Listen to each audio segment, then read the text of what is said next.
Yo.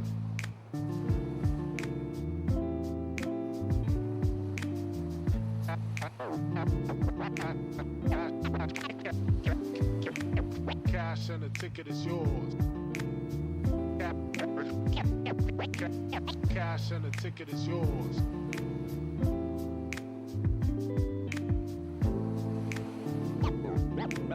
Yo.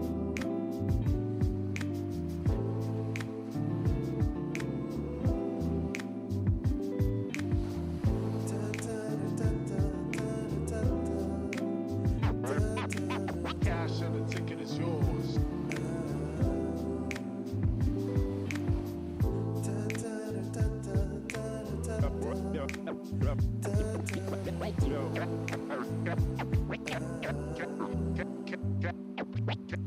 Cash and the ticket is yours.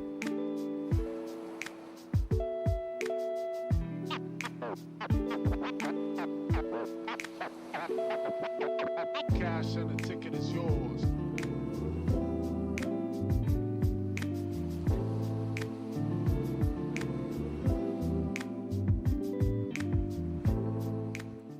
And of course, hello everybody, we are very back from our break. We are transitioning from the EU Open to the North American Open Division. I'm Ma'aneva and I'm joined by the wonderful and intelligent Spectron. And Spectron, how are we doing? Like, what's the vibe today on this beautiful Sunday afternoon? I mean, it's a super big day, obviously. I mean, there's the less important news, England being in Eurofinals, but there's a much more important news of North American Kunoichi playoffs. So super excited to get into the action. We got winners finals for you. First, Professor Gibble taking on Valentine in an attempt for the latter team to get revenge. Of course, with the ever wonderful, ever skilled Montenegro for the action. And I mean, just can't wait to get our teeth into this one. Absolutely. And of course, if we can just transition over to see the main bracket and how our players actually got here today. As you can see, both teams here, as I had mentioned earlier, they had fought each other earlier in these Swiss stages of Friday, and now they're coming back into this 1v1 to one another in a rematch. But now, instead of first to two, we are stepping into the first to three series in order for someone to secure their spot in the first to four grand finals, of course. So gonna be a nail biter if anything, and with the rosters, of course, having some pretty big names here. I mean, let's talk about Professor Gibble first and foremost. I mean, we have a couple of recognizable names. The first thing you think of is Hitori and SK on that tank and support role respectfully, as well as Wisp, Peace, and Zepturn as well coming through for Professor Gibble. And then, of course, Valentine, we just saw my EU, so let's just go back and look through them real quick as well. Yeah, I mean, Valentine has been a historically super strong team in pretty much every tournament, every Kunoichi event that's been run so far. Always can be trusted to make especially deep runs. I mean, for my money, I'd say Kindred, probably one of the most impressive tank players in the circuit, and super able to exert her will over any game, especially with the tank buffs that have just come through. That's definitely a player I'd be keeping my eye on. Zoe, also known as Ramsu, of course, a consistent force in the server as well. Kuna, Mari, and Wicker will be rounding out the roster, all particularly strong. I mean, of course, for my money, the players I'm going to be most familiar with is again going to be SK and Hitori back on Professor Gibble. Hitori playing on Super Saiyan for so long, just been re-signed for Stage 3 Faces Season 2. Just a totally well-rounded tank player. Great when it comes to the comms. Occasionally overextends a little bit, but even when she does, the team's there to back her up. So a player I have a lot of respect for. And of course, SK, probably one of the biggest names in the tournament. The stream pops off, and of course, just coming off the back of playing Calling All Heroes with YFP, a player who's seasoned as hell on the Lucio. Plenty of results under her name, and looking to get one more here in Kunoichi. You're absolutely right there. And let's talk about the map pool for a bit as we head into top 4.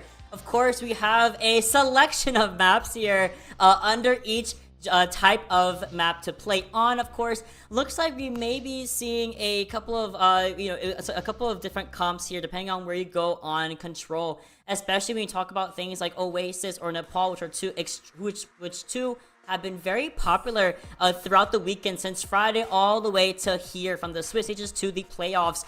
Those have been the two most consistent map picks we have seen so far, but I wouldn't be mad if we saw a little bit of the beachy shore of Samoa, or we saw an Art Peninsula either, just to see a little bit of differentiation on our first map of the day. Yeah, I definitely agree with you to a certain extent, but also, for my money, those are the two best maps, Oasis and Nepal, so I don't really mind. Whatever we get, we will see. I think with Samoa, it's going to lend itself to essentially what is meta. I think if we see Nepal, if we see an Oasis, there's a little bit more chance for some innovation, maybe something a little bit more silly. Hitori's Winston, something that she likes to go towards quite a bit, so I would love to see that, for example. Whereas if we are on like a Samoa, it's a lot easier just to play in a Ram Archer, for example. A Mauga, still relatively strong, even with the changes, we'll say, with the cardiac overdrive going 5 seconds to 3 seconds time, but going from 60% overheal to 100% lifesteal. So, with Ramatra now, or with Mauga now, sorry, you basically can't die when your E is active, but it's active for a lot less time, so you really have to use that window well, otherwise somebody else is going to put you in the grave pretty quick. You're absolutely right. And speaking of those changes, I mean, they have been very polarizing to see, and they have been just before the start of Kunoichi, so a lot of our teams are either still sticking with that Sigma Lucio Bat Brawl, or they're kind of mixing up a little bit. They're still going for the Malga, who has been, again, a tear throughout the entire season. But we have seen the Junker Queen, for example, come through that beautiful rush coupled with the Lucio backline. I mean, the Junker Queen, her buffs are making her just as unkillable as a Malga to an extent. So to see a couple of different swaps here as well would be really fun. Winston is still a very notable dive pick, but I have been hearing that D.Va has been on the rise due to those tank changes we did see coming in from the hotfix on, I think, Wednesday or Thursday. So anything can really happen. I'm really excited to see how, as we go and pick our first map, which, there it is going to be Oasis first and foremost, of course, and for good reason. Just like my beautiful analyst said, it is just simply a classic. It's very popular. You can play a bunch of things right on it. It's great for dive, great for brawl on University, for example. So I'm not really surprised to see we go on Oasis, but I'm really excited to see how both teams will be making their comps work depending on which type we're on. Yeah, I mean, there's a lot of opportunity for verticality, especially on City Center and Gardens on Oasis, which is why dive is so strong there. The same could not be said of a University. That's why we see a lot more of that brawl, these corners you can play around, typically shorter sight lines, which is where your Rhines, your Ramachas are going to find some value. I alluded to it before, saying it's a bit of a vengeance match for Valentine, but these two teams have clashed once before in the group stage, of course. That time it went 2-0 in the favor of Professor Gibble. I mean, these are two of the strongest teams, arguably the two strongest teams across all of Kunoichi here, and I'm so excited to see if Valentine are able to turn it around here. Looks like we will be starting on University, at least what our eye in the sky is telling us, and that means we're going to be seeing very likely some of that brawl. You know, I think Reinhardt now is actually a lot stronger than previously what we've seen before, so, you know, they can go towards that if maybe they're feeling it. Judging by what we're seeing, though, so far, it's still going to be up in the air. I mean, we're seeing the Winston for Hitori, again, one of our favorites, and the Queen for Kindred. So comfort picks for both of these sides. Cassidy, even with the nerf still coming out. Remember, a shorter range map like this, fall off won't matter nearly as much. Of course, Kiri Lucio has been meta for absolute donkey years. That is going to continue being played, and I'd expect both Zoe and Peace to be on these traitors as soon as the TP is over. Pieces went towards a Pharah, fair enough. Yeah, and Risk going over to the Ashe rather than the Cassidy, and with the new introduction of a tank being Bob, I completely understand why Ashe has been so popular now, especially now as we see both teams trying to take over this high ground, and Zoe getting an incredible first run onto Zepturn on the Kiriko. You've lost your flex support, you've lost that Suzu, and that extra survivability that she does bring to the table, so Professor Gibble might have to either stall out or no, they're definitely gonna have to retreat here as Peace also gets hunted down by Kuna's Cassidy. Yeah, I mean, when you are playing a comp like this with this Ashe Pharah Monkey, you have to play much more pokey, for lack of a better term, into Valentine. Valentine wants to go as quickly as possible, and catching out Zepturn that early is exactly what they're looking for. I mean, Zepturn's going to have to stay alive if Professor Gibble are going to continue playing this comp, because all eyes going to be on that Kiriko. We see a little bit of reset here. Zoe trying to scout out what the vibe is, and we having to force that recall out very, very early on here. SK Gummy also kind of coming through the left side rather than the other team of Professor Gibble going through the right. And a lot of poking happening. Kindred on the Junker Queen will be extremely fun to see just how the rush can brawl with the dive coming in from Hitori, who goes straight into that backline. And look at the peel. We make sure that no one in our backline falls victim to Hitori's Winston. And even then, Peace is still trying on this Pharah to pepper in some of that spam damage. The objective is almost capped in favor for Professor Gibble. And then we get the not sound barrier, but the rampage, the barrage as well in order to secure a couple of wins here. But I mean, the sound barrier from Mari was very, very dominant in making sure that Valentine does not fall victim here. The late Kitsune rush into the stick on our Winston, but a big Suzu from Zepturn to make sure Hitori does not fall victim that quickly. Yeah, this fight is still going on though. Kitsune Rush has since expired. Just a bit of SK that's in play right now, and Hitori may yet need it. Under so much pressure, the cleanse not there! Unfortunately, Suzu was not able to get there right in time. A little bit of a delay on the projectile, but it's a-okay, at least for Valentine, who has managed to make this first or second team fight last from 40% all the way to 86% spec. We have the Deadeye, we have the Rampage from Kindred, and there it is. Oh, There what a is punch. Kuna's Deadeye, and a beautiful punch coming from Hitori's Doomfist. It forces out the Rampage, and now everyone's bleeding and everyone's purple. Yeah, they're gonna have to stay before they go in though. They get a touch, they also lose their first pick, so it needs to be a lightning fast trade, otherwise it's going to be first point going the way of Valentine. And like you said, of trade here, but not gonna be taking a trade instead. Kuna gonna be taking 2 heads for themselves here. Mari gonna be sending Hitori back over to the spawn room. I mean, there's a last minute touch from Wisps, but when you're getting flanked by Zoe and also looking dead in the shotgun barrels of Kindred's Joker Queen, it's not gonna be for anything, as the first point of control goes over to Valentine. Yeah, Valentine seem a lot more comfortable playing at this pace. Professor Gibble almost seem like they can't keep up. At least is how it seems to me. With this Ashe Pharah, you don't have really much sustainability at all. And, oh, what a gank onto Wisps.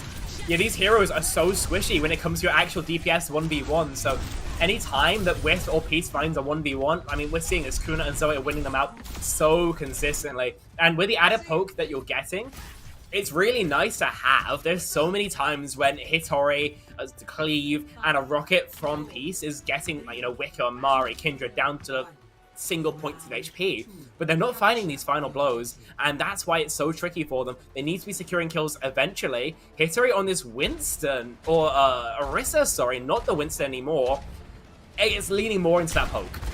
Very interesting to see the Orisa come back through after she got completely gutted a couple of seasons ago, and now got a slight buff to her spear, to her spin, giving an extra second of cooldown. So, or like extra second of usage. So now we're gonna be seeing the high ground be completely controlled by Professor Gibble, and Valentine looking a little bit split here as we're trying to see Zoe go for a little bit of flame, trying to scout what kind of opening that we can find from that Valentine. But at the same time, they've gone to the objective. They force down Professor Gibble off that high ground, and that's where they run rampant with Zoe taking down Wisp almost immediately. The Fortify does come through as well as the Suzu. Hitori has to use his corners to get away from the brawl of Valentine as everyone else is low, but no one's checking Kuna's spec. Kuna and Zoe able to run free and take heads with them. And I've spoken time and time again about how this comp is pokey, but the thing is, that means your only defense against being run on is keeping your opponents low at all times. Peace, very passive there on that Pharah, so not able to stop the walk at all, and that means Wisp's life is forfeit. These DPS have really been struggling from Professor Gibble. It's almost time that I might be thinking about swapping to a mirror. I completely agree here. I mean, Jungle Queen, like we have mentioned, got a really significant buff to her lifesteal from that Carnage. Oh. But, man, Peace able to find Kindred in the fray. I mean, you take her down first and foremost. Now you go towards the problem, which is going to be Kuna. And Peace finds that cowboy immediately. Mari also going to be falling right behind their teammate. And now a little bit of a not even a stagger, just kind of stalling out that point from Zoe. And Wicca also contributing to that 45% before they recap in favor of Professor Gibble. Yeah, I mean, we could take another look at that 3k here from Peace. I mean, apparently hearing me calling some question on the pick and showing me exactly why it's here. I mean, with the new Pharah, you're so much better at these broken down fights, and we get to see a first class example right there. Almost got a barrage as well now. Absolutely. We also have the pulse bomb ready for Zoe. I mean, at the same time, let's just talk about it. Everyone's ready for ultimates for the most part, save for the Rampage. There's a continuing rush from both teams here. Now, what's the next option? Peace is literally a sliver of health, but SK finds Wicca as the rest of the team focuses on Peace, and that's Kuna doing their job. At the same time, there's a high note coming in from Wisp. Does it find anyone? It finds Mari, delayed in getting away from that ultimate. Now it really just Kindra and Kuna coming, Kindred and Kuna waiting on that point. 45% now, lapping percentages here for Professor Gibble. And that was an expensive fight there from Valentine. Professor Gibble are able to win this fight out essentially in the neutral, or at least, you know, spending less. So that means they've got Barrage, they've got a beat, and that means they're going to be able to mirror out this Rampage of Kindred. And as long as this Pulse Bomb doesn't find value, I would very much expect Professor Gibble to be opening up their lead here. Ooh, Wicca's being really low. Thankfully had the health pack there to recover. Did not have to use it for themselves. The Barrage is ready. We're going for a little bit of a flank, and oh! You psyched me out. Did not use it quite yet. Kind of scared away of Valentine there. And there it is. Focusing all on the unarmored Joker Queen. But now you've also lost your tank. Forces out SK's sound barrier, which is pivotal in winning this team fight right here, right now. Just up to Wisps to find a pick here in the fast backline of Zoe and Mari, but unable to really find anything of value too much besides just scaring them off. I love that there from SK, recognizing that when Kindred's dead, you don't need to hold that beat, but that means that on the refight, there's nothing to protect against it. Piece down to it, and maybe many more. Unfortunately, there was no Susan coming from Wicca in order to negate that Rampage. We are going to be seeing Zepturn follow through with their own continued rush, however, at the same time, and this just adds added support for Professor Gibble to take this point, taking us over to round 3. Again, all in the beat from SK. The Rampage comes through and catches one, but that's really their only tool. The defensive positioning, the spam that we're able to see from Peace and Wisps means that the Kitsune Rush is the only tool they need to force everybody back. The Deadeye on top of things. Valentine can't touch the point. And as we head on to University, we are tied 1-1 here, Mott. I mean, I gotta say, it's been exciting so far, but as we head on to maybe a more brawly point, I'm not sure we can continue seeing this same heavy poke style from Professor Gibble. It looks like they're going to try it. Again, Hitara going to be on that Orisa, but against this Reinhardt, we're going to need to see at least a lot of backpedaling, I would expect, from Professor Gibble. Else they are going to be finding the exact wrong end of Kindred's hammer. SK getting the first boop of the day onto Zoe's Mei, and then our poor hero Reinhardt Optimus Prime also getting shut down completely and played with all over the place. I mean, Hitori getting so low and you lose Zepturn very quickly early on, but Valentine, I mean, you lose your Mei, you lost your Reinhardt at that time. It allows for Professor Gibble to ideally be in the top spot here, especially with Wisps getting Wicca out of here as well. We go over to the objective and we start finishing off everyone else. But there's a last minute contest from Kindred. At the same time, where's your support? Where's your DPS? You're just stalling the inevitable as the first part of this round 3 goes over to Professor Gibble. I mean, trading your Lucio for your Mei when you're trying to force a brawl is so worth it for the team that loses the Lucio there. You're already engaged, and if you're not planning on getting out, you don't really need that speed. So, great opening from Professor Gibble, and the focus fire too onto Kindred is great. She's playing Mystery Heroes right now, actually, on her 3rd tank pick of the round. That's just called knowing how to play every tank. I don't know about you. I love that flexibility in my life. But we're going to be also seeing that he said that our Macho coming through for Kindred, getting the dynamite from Whips right onto Wicca. Very good pressure on that main support. And now what is it going to happen here? We're going to be seeing a really great flank from Zoe, the Echo right onto Wisp. But now, look who's active. There's your Bob. There's your, arguably, your second tank of the day. And there's that sound barrier coming through from Wicca, as well as the window from Mari. Thankfully able to burn down Bob extremely fast even after the new passive he has gained. Now we have the Terror Surge as well as the barrage coming through from the side of Professor Gibble, and that's gonna be enough to cover our bases after Valentine used that sound barrier and that window. This dagger here onto Kindred is absolutely crucial. I mean, it A, buys you so much time, but B, when you're in this ult scenario where Valentine are going to have a small advantage when they push in again, it means that they don't have enough time to play for all of their ultimates to find the biggest advantage possible. So Professor Gibble have put us into almost one fight territory here. They've got double support ults, and they're in a great spot here, Mott, to close out Oasis. Kindred once again flexing how well they can play every other tank. Going over to Winston now, trying to find a dive, possibly on that Ashe of Wisp. But how? As we see the Kitsune Rush get burned immediately, as well as the Suzu. The sound barrier from SK must be monumental, and it absolutely is. Kindred tries to bypass everyone and push Professor Gibble to get a last-minute contest on that objective, but it's not going to be enough. Peace can be fighting Zoe, and Mari also fighting Peace as a punish, but it is going to be a 0.1 going to Professor Gibble in a round 3 series on Oasis. That was exciting. I'll put that much on the table. I mean, once Hitari went over to this Orisa, able to just match the range a little bit more, not get punished as hard by basically everybody turning back and looking at the monkey, she's able to find enough value, or maybe draw as few resources as possible that her DPS can absolutely go off. Gotta say, I was a little bit worried about Professor Gibble as they started to head on to University, but they looked so clean there. Valentine were the ones who looked lost, and I think we do see that with the Kindred Mystery Heroes. It is great being able to play all those tanks, but not being able to pick a single one there, I mean, that shows confusion, that shows a lack of understanding And unfortunately, that's a loss of ult charge just simply not charging. We see the value of the 1 or 2 Terra Surges that we were able to get out of Hitori, and unfortunately the same could not be said of Kindred in that final round. So Professor Gibble hitting the ground, maybe not running, but able to accelerate by the tame. That map ended. Absolutely. Even this Rampage here didn't get too much. It really just got peace, but like here, the Reinhardt, it could have worked, but unfortunately, I feel like with a character like Orisa, who she doesn't kill Rein, but she can brawl with him for a long amount of time. And at the same time, you're being pestered by that Pharah over and over on that recently buffed, may I say, shield. Now with 1600 HP, I believe it was before at 1450. It's a great buff, but Reinhardt just didn't have the right tools to play correctly on Oasis, and that's not Kindred's fault. It's just the fact that the tank just, Reinhardt the tank just didn't work, especially starting out. The Jungle Queen could have been great, but didn't get a Rampage out either. We saw the Winston as a last minute resort just to touch, and even that wasn't going to be enough. So very, very great comeback coming in from Professor Gibble, and we already have our round 2 ready, or map 2 ready and loaded, and that's going to be the classic King's Row. I mean, I gotta say, I so agree with what Wisps and Kindred are saying in the chat right now. Or Peace, sorry. Wisp says, tired of that damn map. I am too.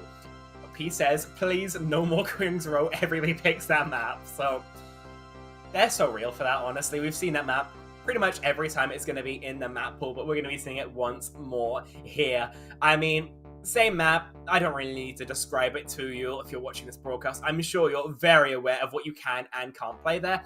I do want to go a little bit more into that matchup you were speaking about a bit earlier, Mott. I mean, with the Orisa versus that Reinhardt. I mean, people with long memories might remember that's what Boston Uprising played into London Spitfire consistently, actually, and beat them on it every time it clashed. Orisa is just so strong into the Rhine. When it gets close, you've got the gold, of course, which can't be forced early by the Reinhardt. And, of course, you've got that fusion driver consistently burning shield pressure, the spears to create space. You've so many tools that basically make the German Crusaders' life hell. So, it's a great counter pick there, and at Kindred, going to need to find an adaptation. Wasn't able to settle on one just yet, but maybe a Sigma could be the pick here as we start heading into our map. Professor Gibble going to be on the defense first, and I gotta say, if they want to keep playing this Ashe Pharah, that's exactly where I'd want to start. You don't need to think about openings, just sit there and using your spam to keep your opponents off their feet, off balance. A Wisp Junkrat will certainly do that, and if this pick is real, it's not. No, it could be super, super frustrating to play into. I mean, I've got some personal experience with Junkrat on King's Row, and if you can make it work, it's the most annoying thing possible, but it's back to basics here for Professor Gibble. Yeah, and honestly, to an extent, same for Valentine, same for the Junker Queen to an extent. I fully expect Kuna to probably swap over to the Cassidy or even match Wisp's Ashe after going for the Widow on high here on the attack phase. But Kindred going to be going in with the Junker Queen possibly here with no shield or anything against the Orisa. I mean, definitely doable, and I really want to see how Kindred can find this to work. But Zoe gonna be going back to the Tracer after teasing the Echo for a bit, and Kuna sticking onto his Widow for a little bit longer, possibly trying to find peace out in the fray, who is here on the flank here against these opening gates, just peppering in extra damage and extra spam towards the side of Valentine. But I mean, Kuna gonna be switching up over the Echo very early on. Yeah, I think that's fair enough. Echo's going to be a lot more consistent here, but Zoe forced out early, so Valentine already maybe on the back foot. Valentine has to be really careful here, especially with the way that Professor Gibble is doing such a great job of defending. Forces Zoe to go back to this Mega around the hotel, and now the rest of the team has pretty much flipped. I mean, we have gone right back to our spawn. Kindred is fighting on this high ground as Hitori is playing around this mini pack under the statue. We're trying to find each other's space here, but I mean, Wicca finding a first pick on Peace might be the opening that Valentine needed. There's the Carnage right on top of our Wisp, and that might just be enough, especially as it takes down SK at the same time. Kindred seeing red that entire time. I don't know how best he was able to find Hitori, but we do, and we capture the point with the tick so far. I mean, it's exactly the same as one of the fights back there on Gardens. You take care of the Pharah, there's no rockets to stop the walk, and Valentine just going to W key in. I mean, Kuna, a great adaptation to deal with the Pharah. Your 1v1 is pretty comfortable, but it's a headshot from Wicket, actually, so big respect onto their name for hitting a shot like that. The patience going into the first choke of King's Row. One of many, may I say. Zepturn doing a really good job of just kind of peppering down a lot of extra fire from the very back here, those kunais. And the spear actually finding Wicca.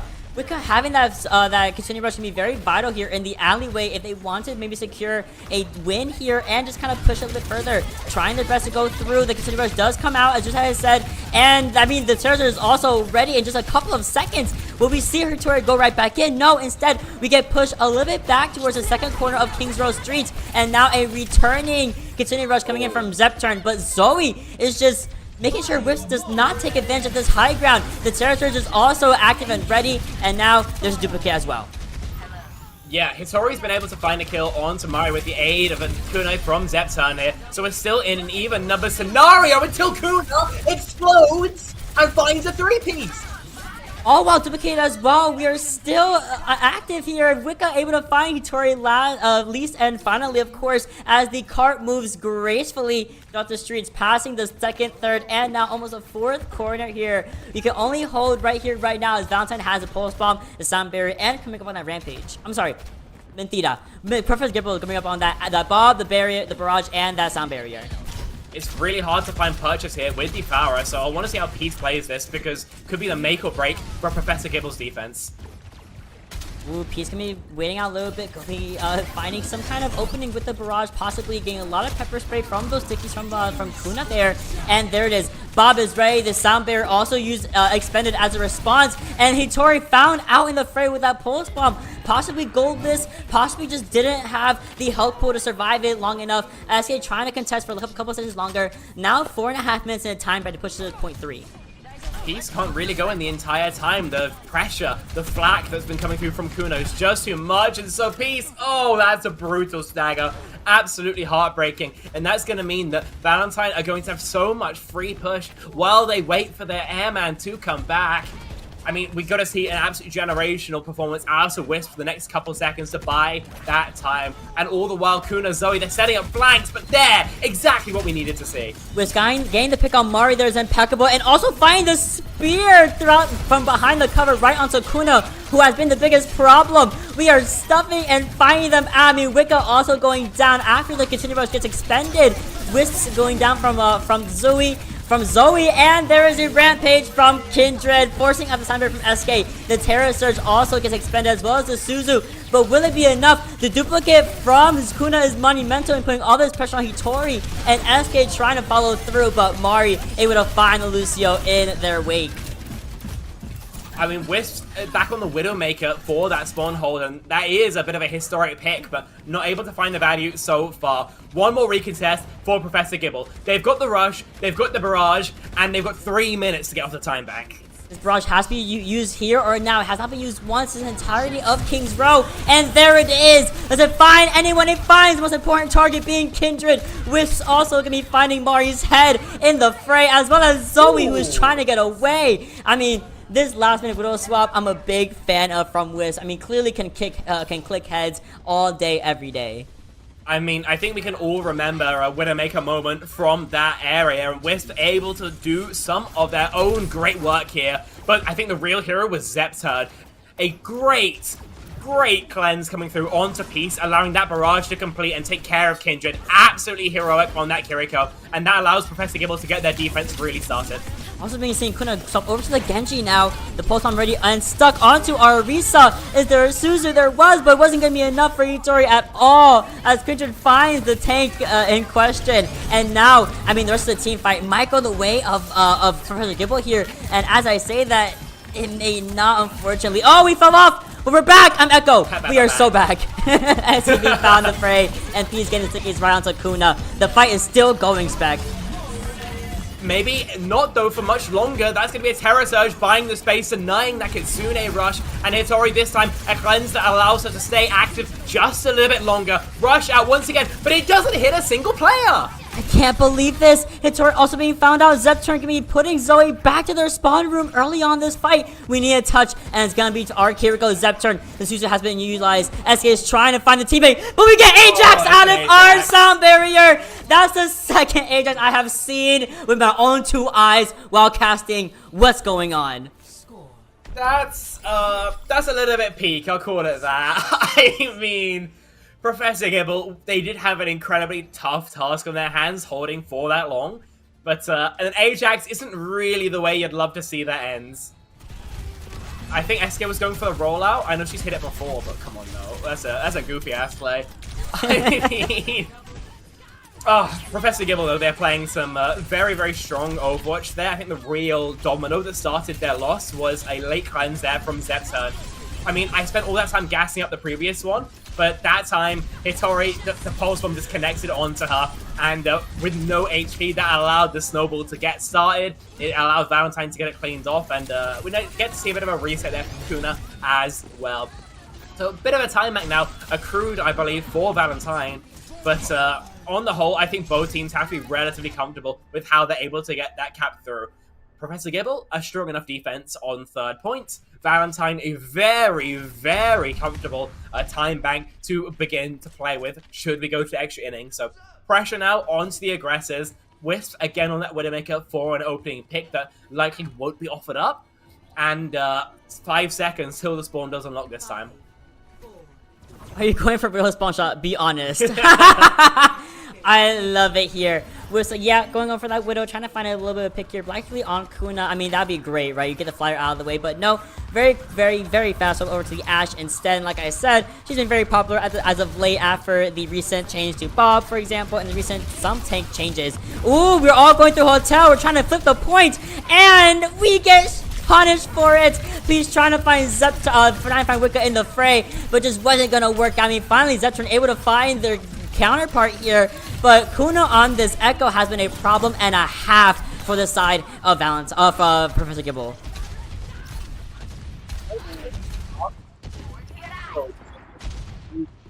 A Queen with that shout is able to play at so much of a faster tempo. But speaking of that Queen, they just died. Oh my goodness, just kind of the Tozy Wozies just got pumped out by that primary fire, and that's going to be enough to at least get the first tick here. Maybe able to see a recontest coming in from Valentine, especially because this is such an early amount of pressure you could put onto the point. If they cap it now, they're going to have 5.5 minutes. Thankfully, there's a recontest. That there is. The action's going to get started with Kindred again under pressure. Oh my but goodness. It's Peace the first them to fall. Like I said, Kuna gonna be a big problem, but there it is. Wisp uncontested on the high ground up until Wicca able to find the headshot on Wisp, coupled with the help of their tank. Zoe just kind of popping off on the Tracer as always, and forces Professor Gibble to reconvene at spawn and think about what they can do next. I mean, it's been great work from Zoe on this Tracer. I mean, been consistently hugging the backline, just putting so much pressure onto Wisp, and in more than a couple times able to secure that final blow. They're able to push again, Professor Gibble, and only one tick needed this time. Okay, just one more tick needed, as you said. The Slickies have been expended. We have the pulse on from Zoe ready. The shout gets utilized, keeps Zoe alive longer. Can we find a pick here? It should have been Hitori, but narrowly misses. But at the same time, SK is still getting found out. Just SK and Wisp by Kuna. Once again, just letting them rain havoc on the side of Professor Gibble. It forces Peace to get off that far and go over to their own Echo. Minute 50 or so left. Professor Gibble might get held here by the looks of things. They do have plenty of tools, 70% to everything they don't already have, but still pretty good scenario here for Valentine. So if Valentine hits early here, they have at least one more fight, very likely, under their belts. They're playing passive though. Oh, Peace finding Kuna finally with that last minute Echo swap. Now they have a chance here. The Rampage gets utilized. It gets only Zeptur and Hitori at the same time. And once again, we're seeing a lot of pressure on Wisp, who falls into the beautiful hands of Trigger Queen. Hitori finding Wicca with the Terror Surge, and there it is. Kindred could not get out of there right in time. Although we did see the Sunbeam from Mari, it just wasn't going to be enough. We see the duplicate coming in from Peace in order to have another tank for the side of Professor Gibble. And is it going to be enough? No. I mean, now we have an Orisa on the side of Valentine. We end the dupe early enough. And now Professor Gibble just has to stay stabilized enough to cap this point. With the Bob there, it's going to be much easier. Absolutely. I mean, the also aim pressure means that Zoe can't keep tagging it on. And with a double kill out of Wisp, that's a time bank extension that Professor Gibble sorely needed. A death from SK, but it won't matter at all. Kindred's going to be taken down. Zepturn's going to find a second double kill. And the stagger onto this Kiriko is, Get out of my way. Summary, I'll put it that way. So Professor Gibble now have some momentum behind them, double support ults to back them up. So this next fight, that beat advantage is going to be pivotal. SK though, I don't think she's had the strongest game of her life here. I think a little bit colder on King's Row than maybe we saw on Oasis. And so connecting this beat, timing it properly, is going to be the make or break here for the aggressing side. You're absolutely right, but the only take also we have for the side of Valentine is that Kunoichi Rush. Will it be enough? I mean, when Zeptron uses it first and you're forced to use it as a counter rush, it might go in the favor of Professor Gibble, which looks like it is so far. But we have utilized both support ultimates here for the side of Professor Gibble. Now you don't have a sound barrier when Kindred eventually runs up on that Rampage. I'm not mad about it, because still Kindred won't have that Rampage even in this next fight. And even though I'm not quite certain it was necessary, it gets the job done incredibly quickly. And so Valentine, they will have a recontest, that's true. But only a pulse bomb into that pole is going to be incredibly rough, especially missing your Kiriko. That's absolutely huge. Great spear toss coming in from Hitori. They're great aim as well, finding Wicca in the fray. I mean, if for the Valentine just they have to hold that. The point has now been capped to point B, and they have 3 minutes in the time bank to make it a point 3, or point C, may I say. Now, we have the Surge. We're coming up on the duplicate. What's next? Zoe, can we find an early pick with this now pulse on up in your favor? Hitori's gonna be their first subject here. Oh, Terror Surge happening right now, and we find Mari as well, but there's a pulse bomb. Does it catch anyone? No, it doesn't.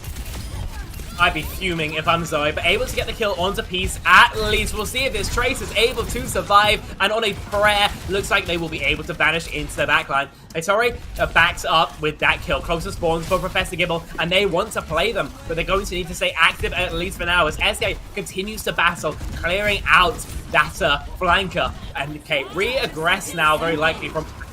Oh, Big Bob here putting lots of pressure on our Lucio, on Mari, and no one can do anything about it. The Rampage has to be used here, and we're able to get the duplicate Terror Surge out as well. We find SK with the bleeding effect of the Rampage, and Kuna finds Zepturn. Yes, we have to use that duplicate Rampage as well, but I mean, the rest of your team is dead there, bestie. Not gonna be enough, and a great hold from Valentine, just expanding that Rampage and that duplicate. Better time bank guaranteed here for Valentine, so no matter what happens, they've won out these first 2 rounds, but still work left to go. That was an expensive fight for Professor Gibble. Both DPS ults, very little found. Now it's the turn of the backline, but the last time we saw both backline ults invested, it was lightning fast in their favor. There's a Kunoichi Rush, double Kunoichi Rush even, so now it's completely even here. Reduced cooldowns, faster movement, and faster attack speed. How are we gonna find someone? Well, we find someone with the Jungle Queen dagger onto Hitori. You've lost your tank 30 seconds into your next team fight, and peace, bestie. We gotta get out of there, get a little mini pack, and now we're all the way in the back, and Kuna finds you with that honing beam. I mean, that's a rough Kunoichi Rush there from Zepson. Throwing it into the corner means Professor Gibble couldn't push up past the payload, and so restricted in where they could fight did just get taken down. The stagger onto Peace as well hurts us a lot, but on that Patterson Genji now, looking to maybe get some more backline pressure here. The pulse bomb is ready. Is it gonna be stuck onto somebody? Ooh, it can put a lot of pressure on the backline. Thankfully, the Suzu does not get expended. Zepturn has very, very great awareness of that utilization of that cooldown, and there it is. Sound Barrier can be used from both ends here, from Mari and SK, as well as a duplicate onto from Kuna onto Hitori. Now the pressure's on. They're all backing up. They have about 30 seconds left to get to third objective, and we see this off from Peace. Big picks coming in from Wisp, especially from SK as well, onto Zoe. Now the point can finally be moved and cruising through to that golden box. The best case scenario here is an OT, is finishing with time, but OT seems almost guaranteed here. Wisp has to become the hero once again if they want to finish this map out, because Valentine, this Rampage could be brutal. And so can the Bob, last minute contest, and can we get Genji to get out the deflect, and we still find Kuna at the same time, as well as the damage from the extra dynamite burning. Now, this should spell victory. The Suzu gets expended, someone's contesting, and it doesn't matter. I mean, Kindred tried to get that Rampage out, tried to get some value with it, but will be for naught. Unfortunately, I do not believe Professor Gibble will be able to get an extra minute on their defense side, and their attack side. So, it's drawable. Absolutely drawable. Minute 37 is super rough when it comes to actual attack, so it's definitely still durable if I am on the side of Professor Gibble, but I mean, Valentine are in such a great spot to take the map. I mean, you know, no matter what happens for them, they have guaranteed themselves positive EV now. They just need to close things out. Wisps, though, in those last couple of fights was an absolute hero, getting the opening kill and then getting a huge bomb and dynamite in that last fight. Pivotal, absolutely pivotal. Not, of course, to forget the double support kill that opened up the previous. Wisps right now firing on all cylinders. We're going to need to continue to do so if Professor Gibble are going to complete the holds. Remember, last time these two teams clashed, it was 0-2 the favor of Professor Gibble. Valentine, minute and 37 seconds away from tying that up, taking their first against their opposition. And they look to go for the Echo and a Widowmaker to start things out to do so. Again, this Echo comp is going to focus very, very much so on putting the pressure onto Hitori. But what we've been seeing when Zoe's on that Tracer is assassinations onto Wisps. So Wisps, when they're firing on all cylinders, more free than ever. Hitori now, the one who's going to be under scrutiny, I'd expect. Ooh, good fadeaway from Peace in order to not get sniped by Kuna, forcing out Kuna's Echo now after that Widowmaker. Now Zoe can be going in the back line, be putting a lot of pressure on as the rest of Valentine looks like they are following their Tracer here on the flank of a lifetime, going over and rotating. They really think so! They're going over to the high ground, and now the map has been flipped.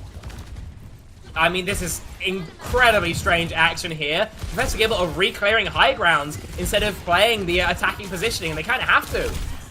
And when you're able to do that, you find Peace and you find Z-turn. There's your flex DPS. There's your flex support. Now, how will Professor Gibble respond on this defense? I mean, we find Zoe great. That's a little bit of extra power gone from Valentine. At the same time, though, you lose your Ashe, you lose your Hiscan, you lose your SK. Now, that should be enough. The Carnage into Casper the Ghost. And that is going to be round 2 going to Valentine. 1-1 this series in our first to 3. I gotta say, I mean, that map flip there from Valentine is a great idea. Just getting yourself some strong hit scan angles for, I believe, Wisps to use. Not Wisps, sorry, on the other side, that would be... I am blanking. I'm so sorry. It's been a long day. You're fine, I believe. But what that also means is that most of the time Professor Gibble are going to be forced to play retake angles, either defending or attacking. But instead of doing that, they instead want to just play for a full map flip, which normally gives you worse angles to play with. Yeah, it does catch Valentine off guard for a second, but it means when they want to go in for that crunch, they are more than comfortable to do so. Then it's just Professor Gibble hemorrhaging kills, and Valentine 1-1 here, finally taking their first map against Professor Gibble and showing that they are going to be competitive here in this winner's final. I mean, they can almost taste that grand final spot, and just 2 maps now separating both of these teams, in fact, from guessing that. I'm so glad we have a guaranteed map 4 series on our hands, Spec. It's always an honor, and I feel like this always happens with us. We always go a distance when we cast together. And we always have some really high energy games, just like this one. I mean, Control was its own high energy, was so in favor of Professor Gibble post round 1. And now Valentine just kind of popping off on their attack and defense side of King's Row. I mean, it was enough to make sure that it's only going to amount to a draw if we were able to get that defense from Professor Gibble. So going into map 3, after this very quick break, of course, we'll be right back with some more Overwatch action.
crazy, Malin.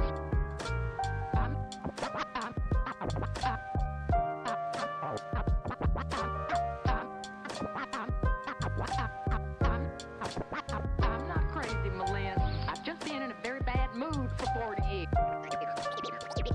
40 years.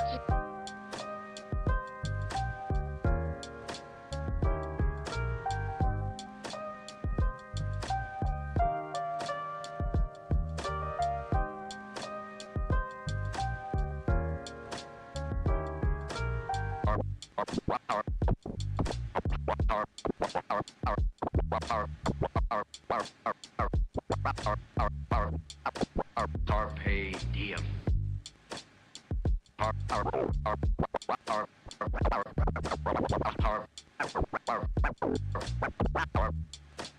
Carpe diem.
And of course, we are back here with the action coming right to you on our map 3 of a guaranteed map 4 series between Professor Gibble and Valentine, 1-1 in series so far. I'm Aneva, and I'm joined by Spec again. And with a little break, we had a little fun time just looking at everything going on. And how are we feeling now? Well, I'm feeling absolutely terrible because in the worst game, England are now behind 2-1, so we're probably cooked. But in the much more enjoyable game, I mean, we've had a great series, competitive so far, multiple different comps seen, even though, you know, Kindred is more of an aficionado of the ground tanks. And we've got a map pick coming up next that's going to feed most definitely into that. Suravasa going to be coming up next. And, you know, both of the Flashpoint picks are going to be pretty strong for, I'd say, in general, Valentine's hero pool. Suravasa is especially, like, the first couple points, though, for your queens, rams, Maugas that she kind of cut her name on. This feeds so much into what she is strong on. And I think, you know, depending on what we've seen Professor Gibble play with these Farahs, Ashes, picks that need a little bit more range, that need high grounds, they might need to go back to the drawing board a little bit here. So, gotta say, if I had to bet, if I was a betting man, 2-1 to Valentine would be a very reasonable place to put my money. I mean, I can't lie, I kind of agree with you there. If after this map, of course, after Flashpoint, and like you mentioned, their player pool, their character pool is a little bit stronger here on either of these Flashpoints than really Professor Gibble. And I could definitely see them going, my personal same as yours, 2-1 here, and then going over map 4, wherever it can be. And of course, same as it has no player stuff at all. So still gonna be seeing the wonderful Wisp, Peace, Hitori, Zepturn, and SK on the side of Professor Gibble. And of course, Kuna, Zoe, Kindred, Mari, and Wicca on the side of Valentine. And I have to give huge compliments to the flex DPS on both sides here. You know, Peace and Zoe just kind of going at it, as well as Kuno, who has also been showing a big showcase on that Echo. I mean, they were going head to head on King's Row over and over again, and a lot of the time, yes, Kuno did come out on top, getting amazing picks here and there, and Peace had to match them at some point, and their Echo turned out to be absolutely amazing as well. So I'm very excited to see how we do showcase each of these players, each of their character pools on Surabasa, a little more open to New Junk City, and honestly more favored in the grand scheme of things than the latter. Yeah, I mean, we're going to have to wait and see, of course. I think one thing people forget about somewhat in the Flashpoints in general is how different so many of them can play. And while this is more of a factor for New Junk City than it is on Suravasa, Suravasa still has some very points that are going to be different for different characters, as often it is. For example, on Market, having those two high grounds that run horizontal to the objective makes characters with verticality for that point a lot more strong. So that's where we see Genjis. We will continue to see Farahs, for example. But on something more like, for example, a Palace, where you don't have those, where high ground isn't nearly as important, that's much more where I would expect to see hit scans reign supreme, your Ashes, your Casses, for example. Or, you know, when you think about tank picks, you know, the kind of opposite can almost be said. A Monkey is going to really struggle fighting the choke on Market. That's where we see Malga's Rams, what have you. But a Monkey where you can control high ground around Palace, entirely a different story. So I think with these teams, while they can swap to individual heroes based on what point they're on, then they're sacrificing so much ult charge. So it's about picking something that's generally strong and taking the pitfalls that come with it. You're absolutely right here. And, you know, I kind of do wish we did say the New Junk City, because that's my personal favorite of the two Flashpoints. I just feel like I understand the map a little bit more than I do Suravasa, for example, in terms of map layout and where you transition from point A to point B to point C, point D, point E, point A, B, C, D, E, F, G. But like you said, could be going any other way. We're just waiting on a little bit of our players here, taking a little bit of a bio break, but we're gonna be staying right here right now. And again, I feel like with the whole series in general, this really could easily go to a map 5. This could absolutely go the distance up until all the way to Escort, you know. And I think I'm more excited to kind of see if when we inevitably do go to a map 4, I'm really excited to see how we can evolve, especially on things like Coliseo, where we had those finally those anticipated changes on Coliseo, for example. Oh my goodness, that scared me. Thanks, production. That's because usually they do it a little bit further back. You see the whole pigeon. No, my man's in your face. I got a little scared. I was a little tripped up there. But we're starting off real strong. Hitori staying onto the Arisa, and Kindred gonna be repping where JQ runs rampant. Gonna be that Jungle Queen on Flashpoint. Yeah, the pigeon jump scares are just a staple of course in this map now. I gotta say. I never really seen that. Oh my gosh. You never seen the crocodile? I've never seen the crocodile. He's having a great time. That's so funny. You're not on ball. Wicked, you're a liar. We got liars in the chat today. But So would yeah, I. I mean, remember, we were looking for some changes from Professor Gibble. They've ended up opting for Peace on that Tracer. Wisp going to be continuing on that Ashe, really believing that it's the stronger pick after those nerfs. And for Valentine, double FDPS to fit their comfortabilities a little bit more. Was coming off that Ashe, you said, getting a really good dynamite on that high ground, forcing off whoever on Valentine was on there, just kind of drop down for a little bit there. Ooh, Kindred going super low, forcing out the Suzu for survivability's sake, and whoa! We seeing the flick of a lifetime onto Zoe's head, and now Wisp is real comfortable going straight in, getting a dynamite off on the side of Valentine, and hopefully capping the point in favor of Professor Gibble so far. Yeah, that's controlled super early, and Kindred might well go down here later as well. There's so much pressure onto this queen, but the healing is there. Peace no longer is. So it would find their mirror out in the fray here. Now 4-5 so far. Peace can get there very quickly at the very least being Tracer, but that means Valentine has to go in right now. The spear goes straight in, and we are fortifying, and Wiz is on this high ground, catching Wicca off guard on the low ground here, and Kuna trying to clear the high ground space for the team. Unfortunately, can be found out by Zepturn. Mari can be finding Wiz in the fray, and same team with Zepturn. Mari just kind of being the DPS Luso of our dreams as well, forcing a recall from Peace, but the fight is pretty much over now. Great work there from Professor Gibble. Losing Peace early, but still giving the space needed that she can come back on the respawns there. I mean, that is absolutely brilliant from them. And being able to turn it even in that 4v5 as well, getting that deluge of kills, fantastic. So Valentine on the outside looking in, Kindred now taking their turn on the monkey. I mean, trying to find some value by clearing off this high ground, which has been occupied primarily by the double supporters in the backline of Professor Gibble, as well as Wisp. But look, the pull from on Kuna, and again, the spear turn onto Kindred finds them so early on, and Mari and Zoe trying to do their best of putting the hurt on everybody else still on the team of Professor Gibble. But the Bob is a finisher for the side of Gibble, getting the first point of a possible 5-point series or 3-point series. I'm more than anything surprised that Wisps has been able to basically play the video game at this point. There's going to be so much pressure onto the Ashe, who doesn't have that much defensive capability when you're playing into this Genji Tracer Queen comp, but I mean, just been able to live for so long, has he? That, I mean, just absolutely blending Valentine. And now with longer sightlines to play with, high ground as well, that's only going to get worse and worse for Valentine. So Kuna has to deal with this threat.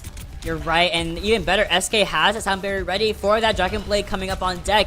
Kindred going for another tank swap here, losing any kind of ult charge. There's a Sound Barrier as a response to the Dragon Blade, and Wicca gets found out in the fray. We also see the Sound Barrier coming from Mari to protect the effectiveness of that Dragon Blade, but not gonna get any much value. Wisp, like you said, somehow able to play the game and somehow able to get out of there away from the death of Zoe as the side of Valentine dies on the objective, capturing the point for Professor Gibble. Dude, how is Wisp still finding value? It's absolutely insane to me what we've been seeing out of this Ashe. Silver lining for Valentine would probably be that it was expensive for Professor Gibble. Only the Pulse Bomb going to be online here, but they've still not been able to win out a fight here on their own map pick of Suravasa. We've seen a huge lock-in from Professor Gibble now, and if it's early, that may only be different. And now Kuna has to lock in on this on the Echo, which has been such a great utilization of this character. And the double pulse and the double whip. What are my Tracers doing today, Spec? I know what Kuna's doing. Kuna's gonna make sure Wisp can now not play the game, as well as SK. There we go. There's the impact that we were looking for. Can't do it on the Genji, but on the Echo seems a lot more comfortable. Able to find the 3K to close out the fight. Finally, Wisp shut down, and Peace very likely will be too. I mean, we needed to see it at some point, right? Otherwise, it was not going to continue. Oh my goodness. I love both Tracers recoiling onto higher ground. Both Tracers with the Zest Stick. And, yeah, we don't see a reincarnation of that Fable Tracer. Unfortunately, it ends up being... Oh my. Oh my gosh. Giving me a bit of a scare there, didn't Mari, but she's able to live, at least for now. Yeah, that was a perfect example of Tracer had one brain cell between each of them, and that was beautiful. Gonna be seeing a little bit of rotation around coast. Make sure you don't get boot pleased by Mari, who is definitely looking for that. Gonna be seeing a little bit of a pushback from Valentine. Gonna be going backwards off the objective and allowing the team to contest. The Suzu not hitting anyone. Gonna be seeing the Kitsune Rush instead as a response. But I mean, when we don't hit that Suzu on either ourselves or our Lucio, it's gonna be a very easy one team for Valentine off of just one or two ultimates utilized. I actually didn't see what happened to that cleanse. I saw it went off, but not why it didn't hit a single player. Yeah. I saw it, but no cleanse and no beat means that the Rampage just kills you. Valentine are able to take that point, and a touch going to be necessary from Peace if we want to see a chance of Professor Gibble getting OT started. Oh, the second was coming from Zetturn as a redemption for that Suzu on the Rampage. Gonna be seeing the duplicate of Kuna, so now they have double Tracer coming through, and that pulse will be building up absurdly fast if we can find value for Kuna's Tracer. Gonna be seeing the pulse bomb, but it gets completely negated by that Suzu from Wicca. Beautiful timing of that projectile, and now Peace can play the game and wreak havoc alongside SK's Sound Barrier. Can we find Zoe? No, Zoe finds themselves in the water. I mean, just volume of ults was the decider there. Zoe going down, I don't think they can touch, especially with this push forward from Professor Gibble. So 2-0 here on Flashpoint, looking to make it 3. I've got to say, both teams, though, have basically nothing. So this next fight is going to be entirely dry here. The closest is going to be Wicca, who's 47% to a Kitsune Rush. This Zarya is going to just focus on burning down this front line yet more. And in combination with Kuna, Hitori is going to be under maybe more scrutiny than she bargained for in Almont. Yeah, on this Arisa as well. I mean, the funny enough about Zarya and Arisa is that they kind of ignore each other at some point, but Kindred will get a lot of free charge off of straight hits from Peace and of course Wish as well on the Dynamite. So anything can happen here. The high control from Kindred is really good. SK finding Kuna. So we have an opening for Gibble here. We don't have to deal with Kuna's stickies any longer as Wish is able to kind of get a lot of pressure of this high ground and putting a lot of hurt on Mari and Wicca. I mean Zoe as well. Yeah, I mean, when you're playing this comp and Hitori isn't playing Respawn Sim, I think you are gonna really struggle there. If Kindred isn't able to find that beam, then again, it's a rough spot for you. So not able to charge up maybe as much beam as she would have wanted, and just pressured, taken down. Professor Gibbon are able to charge up to some of their ultimates. Remember, Valentine's still working on theirs, so an early advantage that's going to be compounded with a Wisp stick. Oh okay, my. sorry, a headshot, and they want to go in deeper. You're absolutely right, and Peace has that has the pulse on ready. We see the soldier, you have no slide, you have no defense mechanism. The blink into the melee is gonna finish off Kuna very quickly here. And now a little bit of a Tracer 1v1 off in the backline, fighting for this Mega Pack as we see objective go over to 60% already on a possible 3-0. So Valentine has to get their gears in order and start kicking it up. I mean, Peace was like a heat-seeking missile there. Valentine still painfully far from a lot of their ultimates. It has to be on Wicket and Mari matching out Zepton and using the advantage of beat to turn the fight. There's a double continuing rush coming through, and man, Kendrick getting we are sound burying for years, but Mari's able to get it off in the meantime. Could not get it on. Could not get any value from working for a side of Professor Gibble, who Hitori goes down so quick. And now we also saw the continuing rush get used as well. I mean, we're going to be seeing a swap from Hitori over to the Winston. And now I fear we're playing Counterwatch, Spec. Yeah, we kind of have been all series long, but now it's just coalesced. This grab, first fight, Hitori's essentially just dead, unless SK can beat that. So, I mean, whether it gets kited or whether it gets counter-beated, watch for that grab because it is guaranteed going onto Hitori.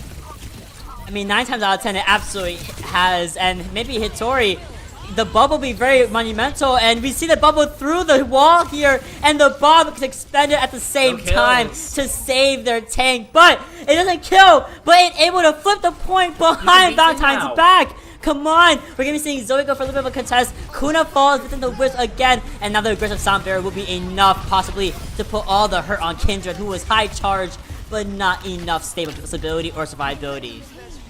Yeah, I couldn't really tell you how no kills were able to come through from the grab, but because they didn't get any of them, Professor Gable ended coming out at Graviton Surge, absurdly with health advantage, and then they, not being forced to use the sound barrier, just pushed with beats and close everything out.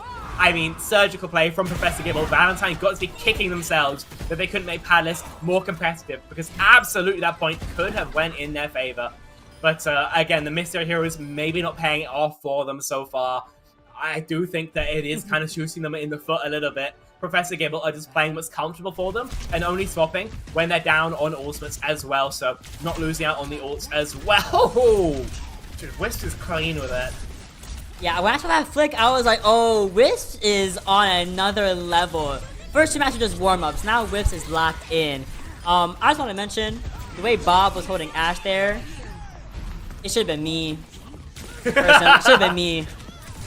But the replays here just showcase how strong both teams are playing. I mean, oh, well, not here. Don't know what happened here. But we're going to continue on. And, I mean, again, Peace and Zoe, respectively, on these Tracers were a feat to watch. And I think that Professor Gibble kind of figured out the way to win here was to kind of shut down Kuna, especially when they were able to make that swap over to the Echo. Consistently, that Echo has been such a great toolkit in the back of Valentine's pocket.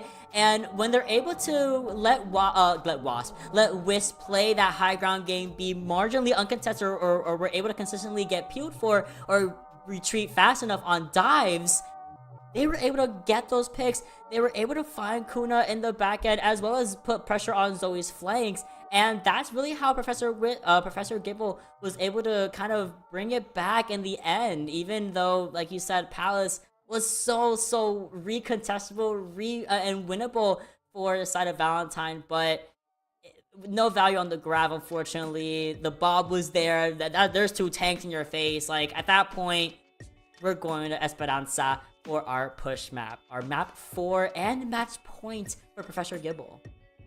I mean, I almost expected to see, I think very few people will remember this, but Dallas Fuel versus Seoul Inferno OW Season 6 playoffs. The entire map of Suravasa was just Mag on Doomfist getting solo grabbed by Hanbin every single time on respawn. I expected to see exactly that, and it was tried, but didn't work out for whatever reason. Might have to go into the replay code to find out exactly why. Esperanza, though, going to be up next, of course, going to be the pick of Valentine, and, you know, fair enough. I think it's a pretty reasonable pick, all things considered. You want to take away the super long sightlines that the other map's going to give you. Want to take away the kind of Farah angles as well. And while it's not perfect for that, you know, among the map type, it's probably the best you can get. So Queen here, going to be an absolute staple, bread and butter of the map. And the counter picks, the comfort picks of Professor Gibble, not weak, but the Monkey, the Orisa, might not find it as easy to find values. So I think this is the best pick, given them circumstances, but they're going to need to think about why they have been losing out these previous 2 maps and make adaptations, because they've really struggled on Suravasa, and I would hate to see that continue over what could be an incredibly competitive series. Absolutely, and even though the scoreboard says 2-1, I mean, they have all been so close. Even Flashpoint, it being a 3-0, it was close every single time. It was just literally 1 or 2 slip-ups that found Valentine and with their backs against the wall. Oh, wrong chat. Okay, Mari, you got it. But not Flashpoint. Push here gonna be very interesting. I mean, the whole objective is you push the bot, you go through, and you try to just get to the other side as fast as you can. And this could go either way. You can play Brawl, you can play Dive. Poke, not too shabby, but not the favorite. I wouldn't go towards yeah, not the favorite, unless you're just like extremely cracked, I fear. But Hitori going over to the Winston, and Kindred on that Jungle Queen again, and running the same comp. But Kuna gonna go over to the Cassidy here, which you haven't seen since Control. They want to check maybe a Farah that they don't get to see, but still plenty comfortable in the 1v1 versus that Tracer. Hitori gonna struggle to find dives, I'd expect. Kindred great at marking them. And exactly as we expect to see there, Kindred, the scrap gun, gets great work done onto Hitori, and Professor Gibble might just have the back now. I mean, now you're down your tank, and the objective has activated, pushing 2 meters already for Valentine. Not too shabby, gonna be pushing even longer, and it forces a reset for Valentine. I mean, a reset and a comp switch. We're going over to the Orisa instead, which has been the most consistently strong answer against Valentine's JQ comp. But now Orisa is going to have to frontline trade with the Queen at close range. At long ranges, yeah, you're perfectly happy with it. But when it's a little bit shorter, we might struggle a bit.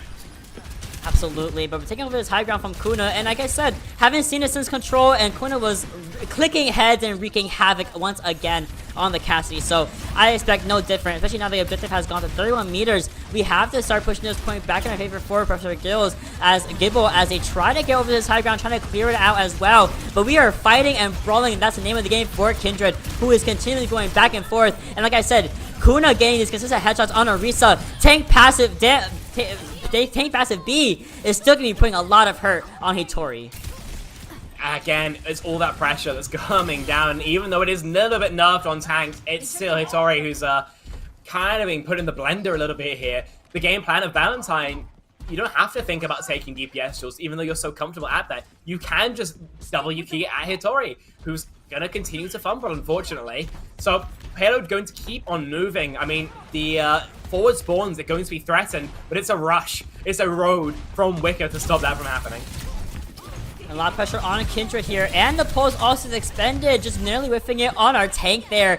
But it discouraged Valentine enough to kind of retreat, fall back, and go right back over to this bridge high ground, even playing the corner. But Kindred coming from the back of Hitori, forcing out that continued rush from both sides here, Zepturn and Wicca, as well as just kind of putting a lot of pressure on Wisp, who's again finds Zoe as during the dive. The Suzu will be held here as we get that extra fast cooldown of that Ofuda healing from Kiriko in order to keep her Tori up and running. The Terror Surge also gets used, as well as a double sound barrier. Does the Deadeye fight anyone? No, you get Spirit out of it. so much pressure. The whole exchange back and forth. The rush now extends, but it's the Bob who's still getting the pressure on. Kindred finally taken down. Is the Pulse Pistols a piece to deal the final blow? But this fight is still going, but it's all blue in the kill feed. Professor Gibble cleaning up. Wicker, Zoe, Kuna now all pushing up the daisies. And finally, we see some meterage put on the board here for the team now behind. Takes a Bob, takes support ults, but they're able to do it all the same. Valentine as well spent pretty much everything, so gonna be Dry coming up next. Dueling pulse bombs here to decide what happens at this fight. And as this timer begins to drop more towards the midsection of the map, whoever has a larger lead now is going to become more and more of a factor. Absolutely. Now they're on their own high ground on the bridge here. Like you said, dueling pulse bombs and the bot also being stalled out by both Tracers here. But Peace, I mean, just get runs up on it. And Zoe finds Wiz, who's trying to get out of there as fast as possible. You're down to blue. And Hitori getting pulled in, it does not help the matters whatsoever. Unfortunately, with no one to TP to, Zepter and SK will have to just kind of fall during that entire fight. Super quick there. And again, winning these fights that Valentine are able to clutch out means that they're crucially ahead on the ultimates that matter. 20% on Kitsune Rush, 10% on that sound barrier. And while they're behind on, you know, a Rampage, for example, it's really not the same. So it's the supports of Valentine that are going to be important here. Now forward spawns unlocked. Huge win here for Valentine. Oof, we got over to the bus crash. We'll be seeing a little bit of the this is suspended as well as the double. Okay, once again, mirror continuing rushes completely even here. Lots of pressure, lots of reduced cooldown factors here, and a lack of a Cassidy is not what you want. The Suzu, however, is impeccable from Wicca in order to avoid Peace's pulse bomb there, but Hitori does not get the same value, the same luck. I mean, yes, we find Zoe, but we lose our Peace, we lose Zepter, we lose, at the end of the day, our Risa. SK can be contesting, but for how long? Not that long at all. Oh, a little emote. I actually didn't see the beat of SK go off. Maybe I just missed it, but either way, the beat value from Mari was huge. Just allows Valentine to W key so hard. It's a Pulse Bomb and Pulse Pistols that take care of Hitori, but take care if they do. And losing their tank means that Valentine can begin opening up this lead now. And especially when we have the Deadeye and the Rampage ready and active. I mean, Kuna still finding heads on the high ground from the low ground. Ooh, but the desperate high noon in the face of Peace was not gonna be it. Zoe able to find two by their lonesome, however, which is absolutely humongous. As well as SK and Mari both going down. I mean, it really is just Wiz all by themselves. And now again, just really good cleanup from Valentine consistently. Oh, Also was bold, but they're going to need to clutch this out eventually, and it's shots coming through. I believe slightly closer spawns that allow them to do it. Now they have to back. Else Kindred, yeah, gonna get ganked. That's gonna mean so much more free push, while Valentine have to wait for their tank to come back. There will be forward spawns for it, so it's not the end of the world here for Professor Gibble, but that's a loss that you really didn't want to have to take. Again, no ults as well across the field, so we're looking at Pulse Bombs, we're looking at Deadeyes maybe coming online. It's down to the individuals to come up clutch, and Kuna and Zoe have been on fire this far. at least we have 3.5 minutes to go. Still a lot of time to push it to the needed 95 meters to get the win here. We traded DPS for it. Oh, we traded 2 DPSs and 1 support there. So now Professor being up a whole player here. Really, really great stuff. We lose out on that Deadeye to make some space happen for us, but we are able to take down Kindred at the same time. Zoe forced to do the recall and try to put some pressure on Zepturn, but unfortunately will be for naught. Reset for Valentine as the bot pushes even closer to that first checkpoint. I would very much expect them to be able to take it as well. There it is going to come in, and now it's Professor Gibble who have all the momentum on their side, ults as well. Zoe wants a Genji. Fair enough, I think has been somewhat struggling on this Tracer to find solo value, and Genji is going to be a lot easier to sync up with the axes of Kindred, for example. Pretty good choke to play around here. Still the lead for Valentine, and as the time bank drips lower, all they need to think about, rather than increasing distance, is just maintaining their lead. Absolutely. Now we're gonna be seeing, look how close it is now. Only 30 meters to go just to cap it and, you know, and succeed Valentine's lead here. But we're playing the corner very patiently, waiting for a first pick. And he is running! Cassidy is running towards you, and we don't get the Deadeye! But at the very least, we made, look at all this space we made. It forces a big rotation around the Muso Martins. And there is that the sound barrier and the Kitsune Rush coming from Zetron and SK. And also the Rampage. Oh my goodness, it hits most of the cast of Valentine. Wicca not able to get out of it for free. But we find the pulse bomb target of Kuna. I mean, suddenly, Valentine is just falling victim slowly but surely to this mirrored comp. Hitori all by themselves, and that will be enough to spell maybe a lead here. It absolutely will. Look how long this respawn is for Kindred. We have brutal. Gained the lead. That is absolutely brutal here for Valentine. I mean, a minute 30 left to go. So much distance now left to cover for one fight. See, Professor Gibble know they don't have to get any more distance, so they drop back to a more comfortable hold for them and know that all they need to do is burn time. All they need to do is lead them on a wild goose chase. Valentine now going to need a small miracle. Kuna with this Deadeye might have to provide it. Especially with the feed speed from Mari, it'd be really, really great to see. The Suzu gets expended right now, and I mean, Kuna trying to find heads here, trying to find Zoe, trying to find peace, but I mean, at the same time, it's gonna be Zepturn just kind of throwing out those kunais from so far back. It finds Kuna in the fray. Zoe on the Genji also getting completely punished. We have Deadeye. We are coming on Blade basically, and that's really it. While aside Professor Gibble, they can build everything up in this one possibly last team fight. But remember, Professor Gibble can use all the ultimates that they want, at least when they come online. Valentine know there's always going to be a next fight, so they have to be much more frugal with how they invest here. Oh, we're investing nothing as Whips is found out at the back line. SK can be finding Zui completely negating the Dragon Blade, which was expended there during that fight spec. So now we have Zepturn's Kitsune Rush doesn't Deadeye find anyone. Kuna's running around, and we find Hitori right after the utilization of that Rampage. Now it really is just a scrappy trade for trade. Zoe, I'm sorry, Peace trying to contest a little bit longer, but thankfully both Zepturn and SK find themselves hiding away on the high ground and trying to reconvene back to the team. Super impressive from Valentine. DPS ults for a Rampage and a Rush is huge, but Mari dying is tragic!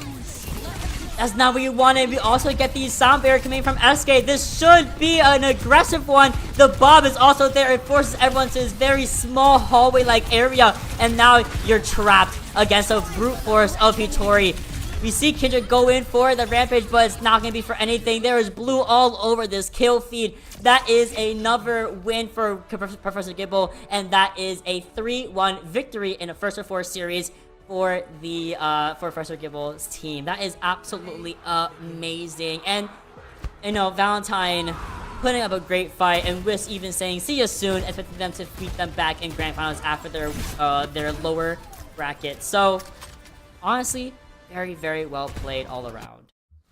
I mean, that was a fantastic match. I mean, came so close, just a couple fights separating those two. But when all is said and done, yeah, it is Professor Gibble who get the lead. Gotta say, I think it really could have went at least on that 5, but I do think once they were able to warm up a little bit into the series, Professor Gibble were the stronger team. I think that we're able to see it in terms of the clutch factor, we're able to see it in how they were playing with their neutrals, and I think with the hero pool as well, they were just able to get a bit of a leg up over their opposition. I mean, it's going to be a bit heartbreaking, honestly, for Valentine, you know, having that much of a lead and unfortunately choking it there on Esperanza specifically, but they had chances all throughout the series, unfortunately just not able to convert them. I mean, we can go through right now and see all the highlights we have gathered throughout this entire series. I mean, there's so many to talk about. I mean, again, Zoe and Peace, both respectively, whenever they were both on the Trace or wherever on their respective characters, they were a menace. Especially Peace getting his beautiful 3K. Boom! That's 1. Boom! That's 2. Give me a third one. They're looking for it. They're hungry for it. And then we have the Dead that finds Mari once again. I mean, it feels a little bit nostalgic. This happened like, what, 45 minutes ago, an hour ago? And I'm nostalgic about the entire series. It's great. It was a super strong series there. We got to see, I mean, plenty of picks. What was it? Mainly the Queen, it was Queen and Monkey for most of it. The Eraser as well from Hitori when Professor Gibble felt like it. And yeah, that clip's going to be around for a while, I fear. This is great. This every single stick from Zoe right onto Hitori on King's Row was monumental, honestly, in gaining the lead for Valentine in our map 2. And then of course, oh my goodness, the Ajax. How could we ever forget? How could we ever forget about the Ajax, of course? I think we should forget. No, I will never forget, because it always happens when I'm casting. I'm a curse. If you play Lucio and I'm casting, I'm sorry. You're gonna get Ajaxed. Oh wow, I'm just kind of coming down from all that hype now because, I mean, again, especially in Esperanza, it was so competitive. I think Surabasa definitely where we saw the biggest gap between these two teams. And, you know, true to form, it was the Professor Gibble pick that allowed them to do that. It was open up on the throttle, so to speak, and just kind of clean out Valentine there. I think that generally, I'm not sure if their meta reading was better, but I do think that they were able to play around their win cons a lot stronger. And I think that Valentine maybe weren't able to adapt maybe in time. I think maybe if given more time, maybe some more theory discussion, it could have been maybe even closer. But I think this Arisa Farah that Professor Gibble cooked up is way too annoying for that in just a couple minutes that Valentine got. And I think that was the big reason why they were able to find their victory. You're absolutely right. But that is enough from us. At the very least, we're going to be having 2 beautiful catchers coming in for you guys to finish out the lower bracket as well as covering the first to 4 grand finals. So we'll be back with a little 15-minute break, get a little bit of rest. Don't go anywhere. Be right back with some new casters for you guys.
Yeah.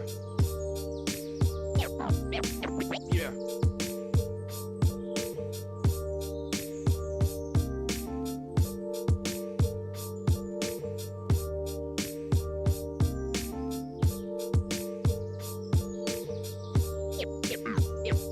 Yeah.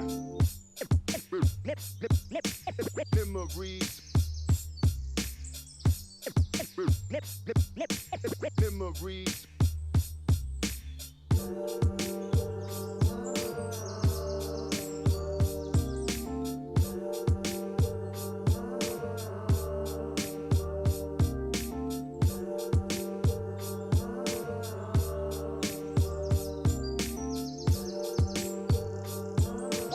Yeah.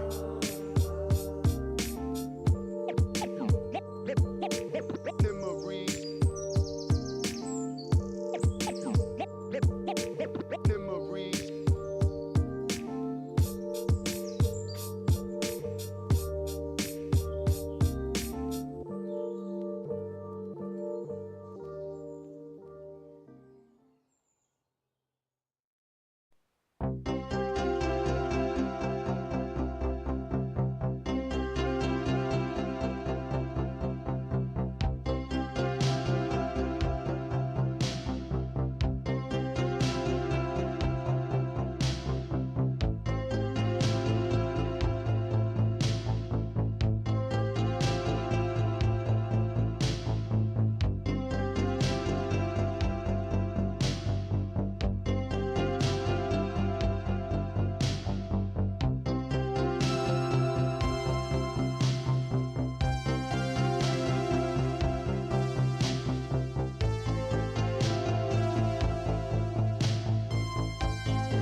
here, you get an insight and you know something, but you don't want to say it out loud because you're kind of afraid that it's not going to be really true and it'll spoil the whole thing for you,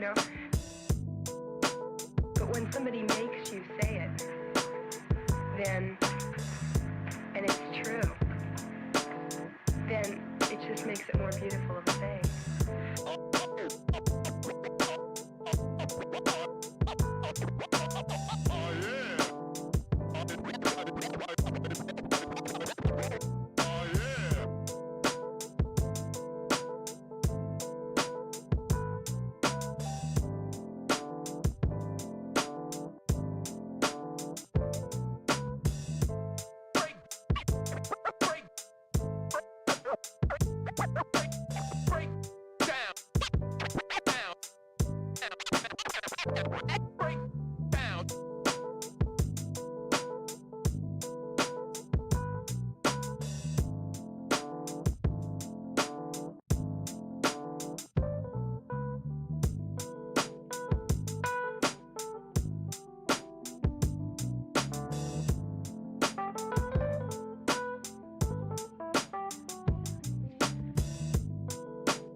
Got lots of love.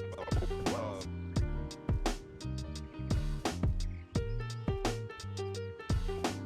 Got lots of love. Love. Got lots of love. Love.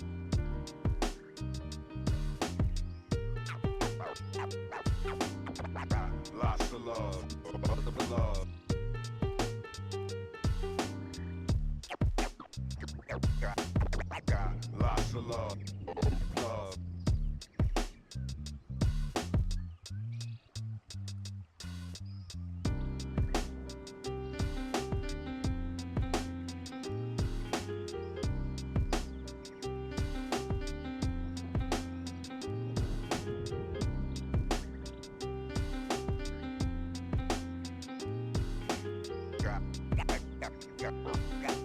Got lots of love. Love.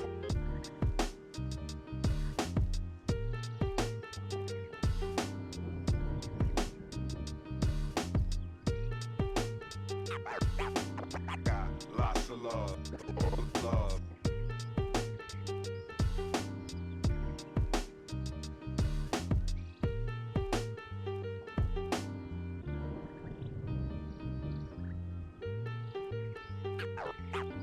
Got lots of love. Love.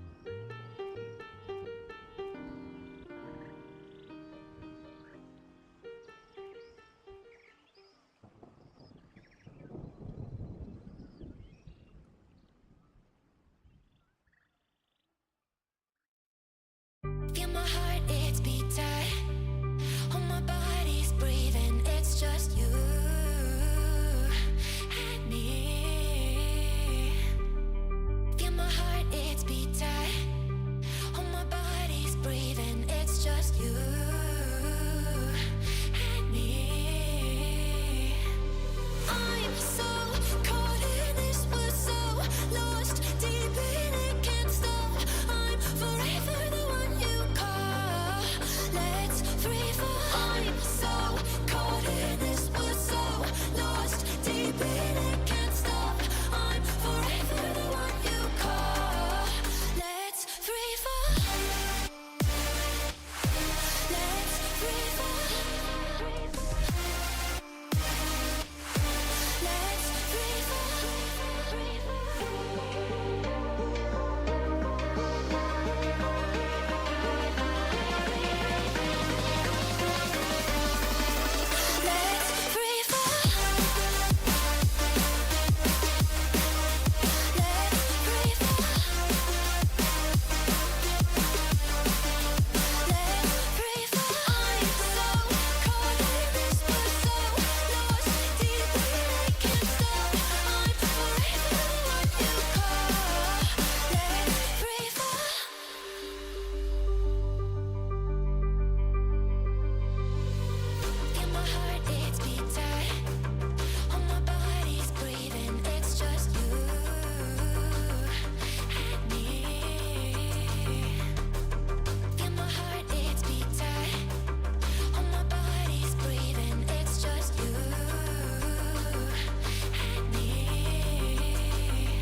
Water is the softest and most yielding substance, yet nothing is better than water for overcoming the hard and rigid, because nothing can compete with it.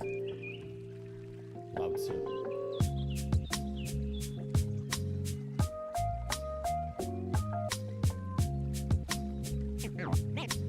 Name straight, new wave.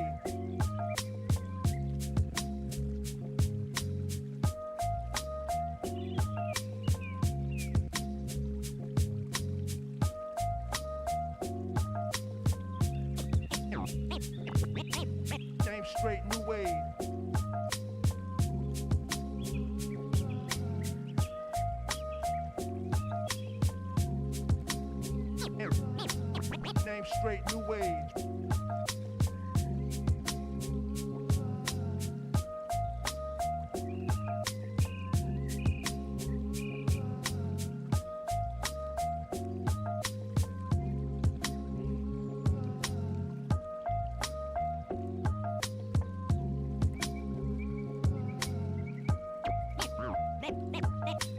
Name straight, new wave. Name straight, new wave.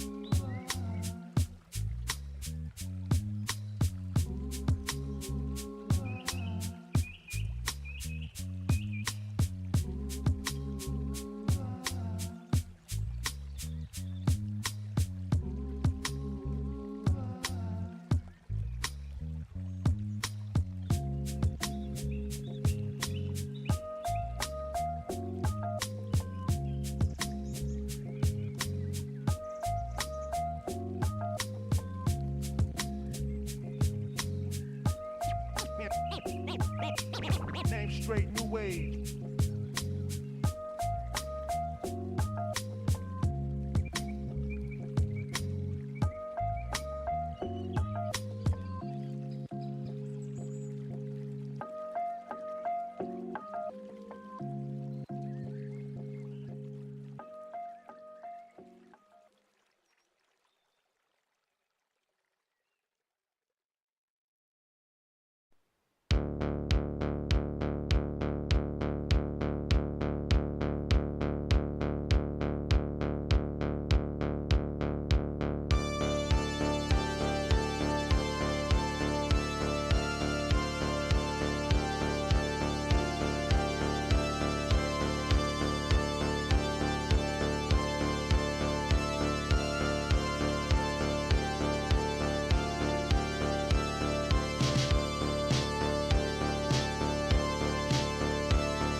I'm not crazy, Malin. I'm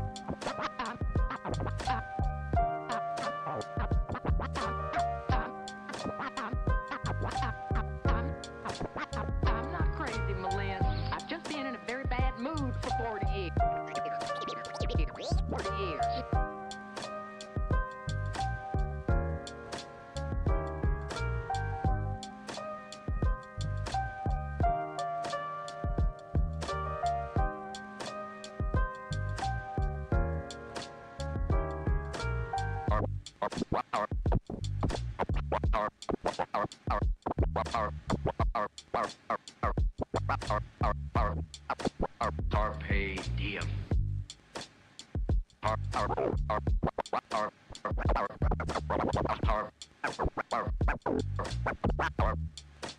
Carpe diem.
And welcome everybody back to the Kunoichi Open. I am Thousand Eyes alongside Nerdy Bird. We have the losers finals matchup between Fable and Valentine for you guys today. Nerdy, how are you doing? I'm doing great. I'm excited. I have yet to be able to actually watch Valentine and Custom at the same time, whereas Fable got to experience their gameplay yesterday. Started out strong. Second game was a little worse for wear, but honestly, if the second series yesterday speaks anything, it could mean that they are out for blood. They want vengeance, so they're looking to go to the grand finals and face off against a team that sent them down here to our quote-unquote losers bracket. I always call it the redemption bracket, but either way, I'm excited to see how these two teams perform. Also considering Valentine knocked out my homie squad, that is the Equinox team. Love you all, but you are gone. Your time here is over. Hopefully you're rooting for Team Valentine, because if you're going to lose to someone, you better lose to the best. Yeah, I mean, I got the opportunity here to cast Fable on day one in the first series, and they looked really, really good. So I'm honestly really, really excited to see how this is going to turn out, because I don't think either of these teams have had the opportunity to play each other yet, which means we really don't have an answer on how this is going to go. I think maybe that's for the best, but either way, we can talk about what could end up happening all day long, but what we can actually guarantee you is what players are going to be involved on both of these teams. We can start out with the team that I think has gotten the most screen time, and that's Fable. It's going to be Benevolence, McMahon, Avery, Loved, and Fiery rounding out that starting roster. And over on the other team, on Valentine here, we have Kuna, we have Zoe, Kindred, MSRI, and Wicca. And honestly, Kindred is a powerhouse of a tank. Wicca is horrifying to play against. So this Valentine lineup across the board, goated. I mean, I haven't seen as much of Zoe as I've seen of like McMahon on the other squad. I'm also interested to see which one of these teams. I mean, we know McMahon's probably going to be playing the Pharah when it comes for Fable. Valentine, I want to know what's your plan of attack going into that. I mean, Kuna, are you going to be playing that Ashe? Are you going to be playing the Cassidy? I don't know. We'll have to wait and see. But at the end of the day, I think shutting down the Pharahs is going to be the name of the game for this. I mean, at least this series in particular. Yeah, why don't we take a look here at our map pool that we have here for our games today. As you can see, we're going to be starting with Control here. I do believe the first map selected is Oasis. So that does... we do have at least a little bit of information going into game 1. Yes, and I think Oasis plays into it's an important type of control map in particular, specifically because Oasis and Busan, I feel like, are the two maps that really demonstrate different playstyles that can be brought to the table. But if you really want to go for a mirror matchup, I mean, you go to downtown on Oasis, well, City Center, you're almost guaranteed we're going to have a Winston mirror matchup happening between those two teams. So with that in mind, I hope we start on that one. If we start on like University, it's going to be those Ramatra compositions, and at that point in time, it's going to come down to which team rotates the best and uses their cooldowns the best. So I'm excited, and it looks like we're actually going to be starting on University for map number 1.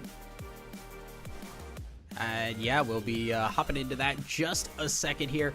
I honestly am just really, really excited. Again, I know both these teams have been doing really well overall. And I just really want to see how things shake out here. We're going to get the opportunity to, also interested to see what comps we do end up seeing here, because I know there's been a lot of the Ramatra, there's been a lot of I've seen a lot of Sigma as well, honestly. Sigma, I think, is in a very healthy state of the game, but the one thing I disagree with sometimes is one-shot capabilities for tanks, and that rock combo coming back into play with the most recent balance changes is grotesque. It's funny when I'm playing Sigma, but it's also very painful to be on the receiving end of. So maybe I'm happy we don't have a Sig starting out. Avery on this Ram, we saw that yesterday. Kindred choosing to go with this JQ tank instead. So with this JQ, we've got pseudo Jotes on one side going into a Ram rush on the other side with McMahon on this Pharah who needs to be shut down. So that's up to Kuna. I wish you the best of luck, Echo. McMahon is terrifying to play against. Yeah, I was going to say, Friday, McMahon was putting on a clinic here, and you can see already starting to create some space, but Fable are going to back away. McMahon's just going to go right into the back line there, try to get onto the healers. There's one down already. Wicca is gone. Lamp is going to come out as well, and now they're just chasing down onto the Tracer. McMahon is just a terror right now. No quarter given, and does feel like Fable have gotten early control here.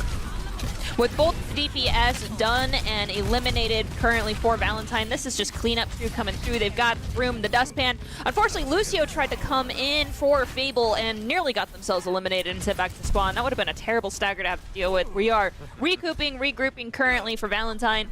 As far as the ultimates go that are coming online, I'm really interested to look at Kindred here with 80% on this Rampage coming through, and there's nothing to save people on Fable's squad from that. As we see Unifall and McMahon, so there's a trade to start out this second fight. Yeah, but the big one is McMahon is down, and they are a huge impact on that team. Is now Zoe given free reign to just jump in, and Valentine as a whole are taking the opportunity as best they can. They have been able to cap the point, but they have not definitively won this fight, as Zoe's actually going to fall here. Fable may look for the retake. Kindred deciding to use that ultimate instead to kind of create space and force the rest of Fable back, but they played it right. They disengaged, used that immortality, but Kuna is going to fall. Kindred dangerously low with this amplification matrix again, zoning out that entire field of play on the control point. Suzu's been forced, and McMahon sees the opportunity, and double kill is going to come out. That's Fable looking strong, pushing forward towards the spawn doors. Yeah, Fable did not waste a second there. They lost the point for a bit, but they immediately regrouped and took it back. Didn't even feel, there wasn't even like a full regroup there. They just kind of had to back away and move back onto the point. Now again, they are keeping Valentine off the point.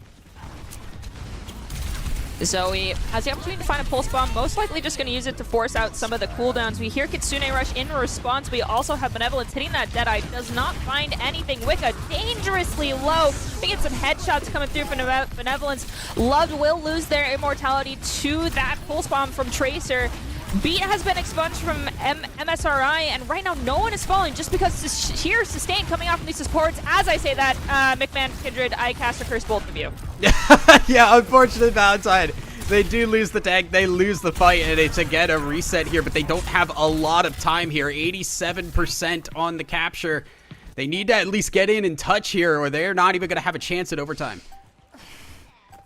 Looking at who's pushed furthest forward, it's looking like we're gonna have Cassidy be our sacrificial lamb. No, Kindred and Cassidy both crisscross onto the point, get a touch, and it's a foothold opportunity. Kindred sees the chance, goes in, uses that rampage. Axe comes forward. Avery is going to fall. The immortality field also has been used, so that is Valentine capping that point once again, but it's not a clean defeat for Fable.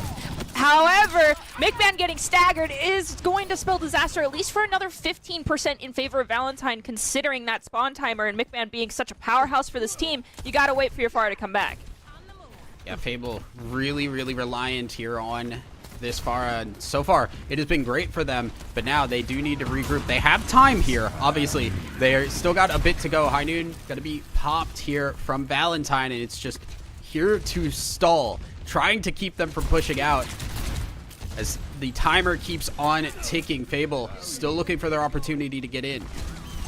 We're also staring down the barrel of last fight territory, as well as Benevolence's Deadeye as Wicca hits that Kitsune Rush. We hear the Rocket Barrage go off. It finds Kindred in that moment. We have lost a tank, we've lost a DPS. Which one is going to be suffering and bleeding on the field more? Well, unfortunately, that's Valentine, as Kindred's going to swap over to that Doomfist and try to make it back. But right now, that's 99%. Fable, that overtime counter is going down. It's now stabilized, but Valentine's just trying to get a foothold on this point as they lose MSRI.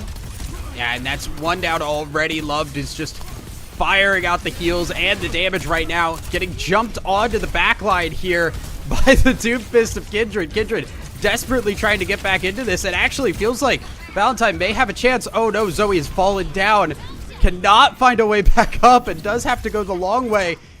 But the team does grab the point in the meantime, so nothing really lost in that.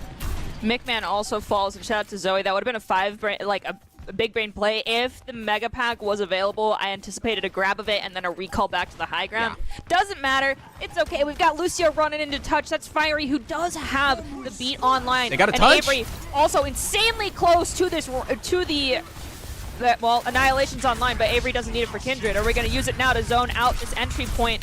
Go after the Lucio. Lucio falls, gets a little punch from the left and the right, and set back to spawn. There it is. Oh, there no. is that Annihilation to lock down Kuna. But we have to walk back to point, and it looks like Fable GG. They're going to take point number 1 here for our first map. Yeah, I mean, Fable, for the most part, felt like they were in control of that. Even when they did lose the point for a little bit, very quick retakes. And very good control here. Also, Benevolence. While we did talk a lot about McMahon, Benevolence also having a huge part to play in this. And this final retake was a really, really big one for them. I was very worried they weren't going to get in on time. They do get it. They get the tank down, and that's just easy chase down from that point on.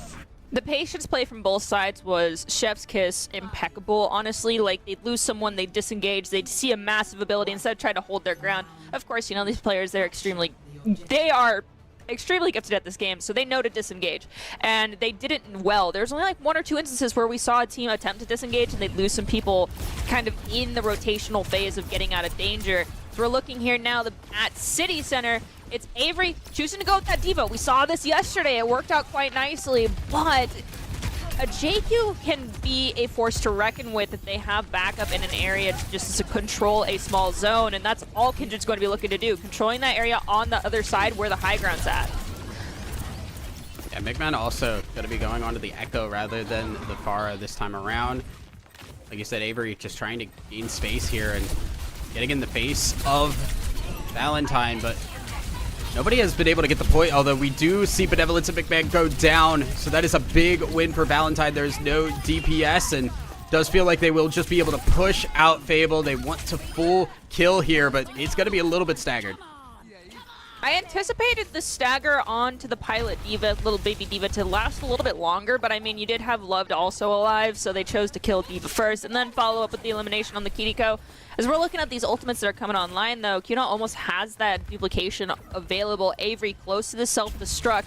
The supports Fiery is dwindling a little bit behind, and that could be a deal breaker for them to sustain and try to take back this point. As we're looking at Wicca, almost has Kitsune Rush. MSRI almost having that beat and should get them by the end of this fight. Right now, Fable kind of towing in here, especially Benevolence on the Tracer, trying to just be an annoyance right now, and has been able to push people away just a little bit. Pulse Bomb is ready as well.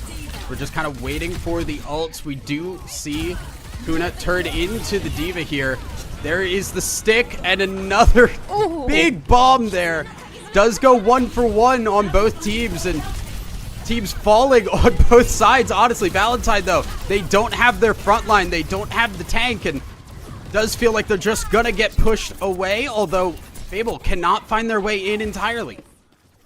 Well, opting to use the copy, the Pulse Bomb, and Kitsune Rush all at once there for Valentine saved their hide without having Kindred, as we also see Kindred take down McMahon in the sky on the Echo. So they spent a lot of money, in essence, to keep their hold alive on the point, but now we're looking at last fight territory. Kuna has found Avery, MSRI has fallen, but Fiery has gone down. Kindred has a free opportunity to use this Rampage as they see fit, so long as Love Suzu is forced, and you've got Zoe to go force that immediately if you feel like it. Just say Tracer sick 'em, and it ends up working out as we see Avery now picking up the mantle of the Doomfist to get in and get a touch.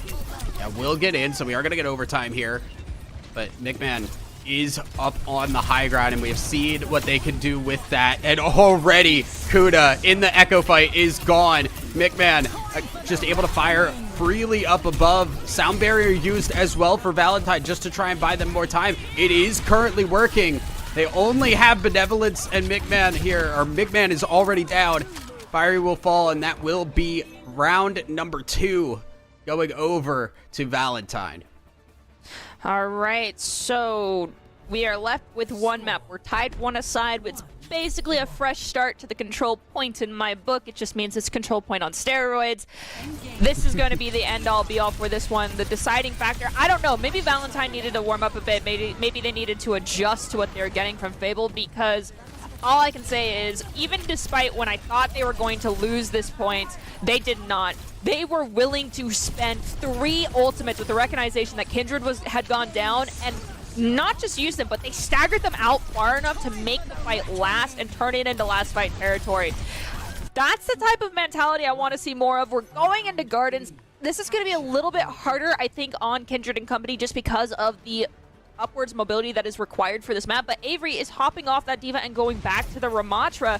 McMahon coming back in on this Sphara. They have control of the high ground currently for Fable, and if Valentine stays too long in this area, overstaying your welcome, you're taking a lot of chip damage. It's going to be an opportunity for them to come in, but Benevolence takes a risky play and gets punished. Yeah, and that is all that Valentine needed. Just one goes down, and they push in as a group. Big win, and honestly, big mistake there from Fable, as they will be able to cap the point now, and Fable have to regroup.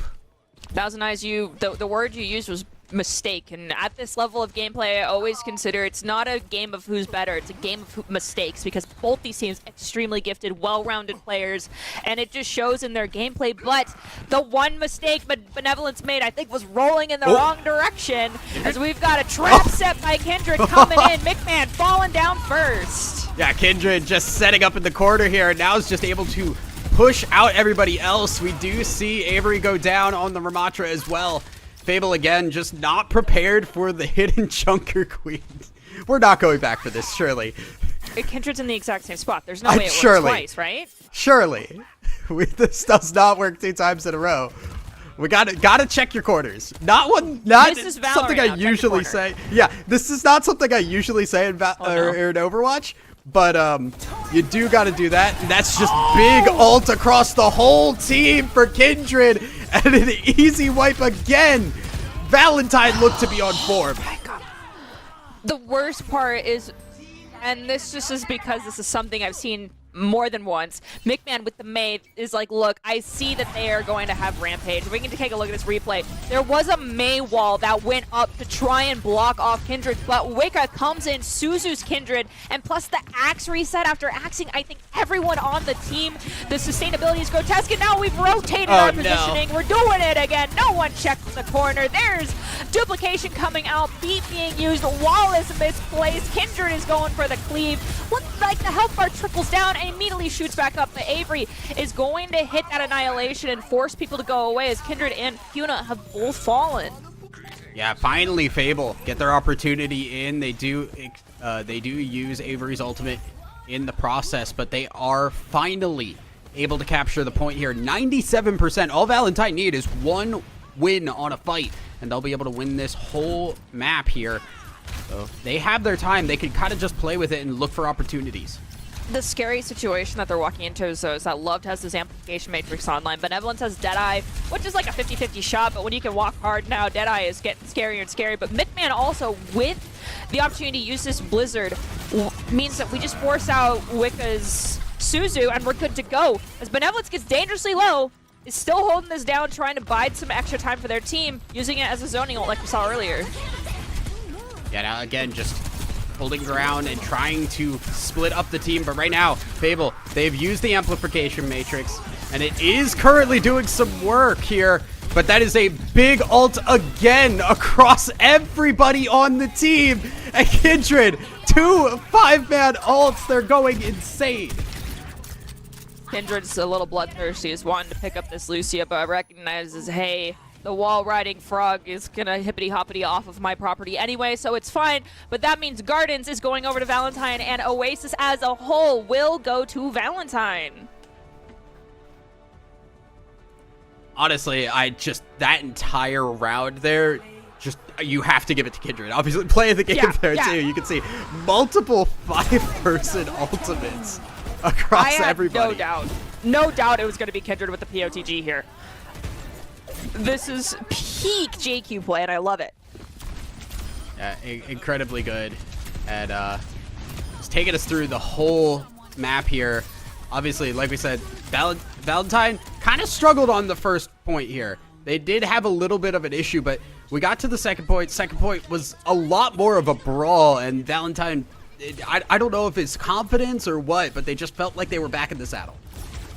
Well, they posted up towards the back high ground, and then they also had JQ positioned between Dome and that high ground and said, okay, you guys want to take the other side where the street side is, that's fine, we're going to stay here, but you're dive and you're going to have to come into us eventually, and my supports are up here, I'm down here, who you're going to go after, because if you go up there, my supports are just going to come down to me, and I can just shout and keep them alive. If you come after me, well, I have lifesteal with my bleed, plus my supports are on the high ground, so best of luck.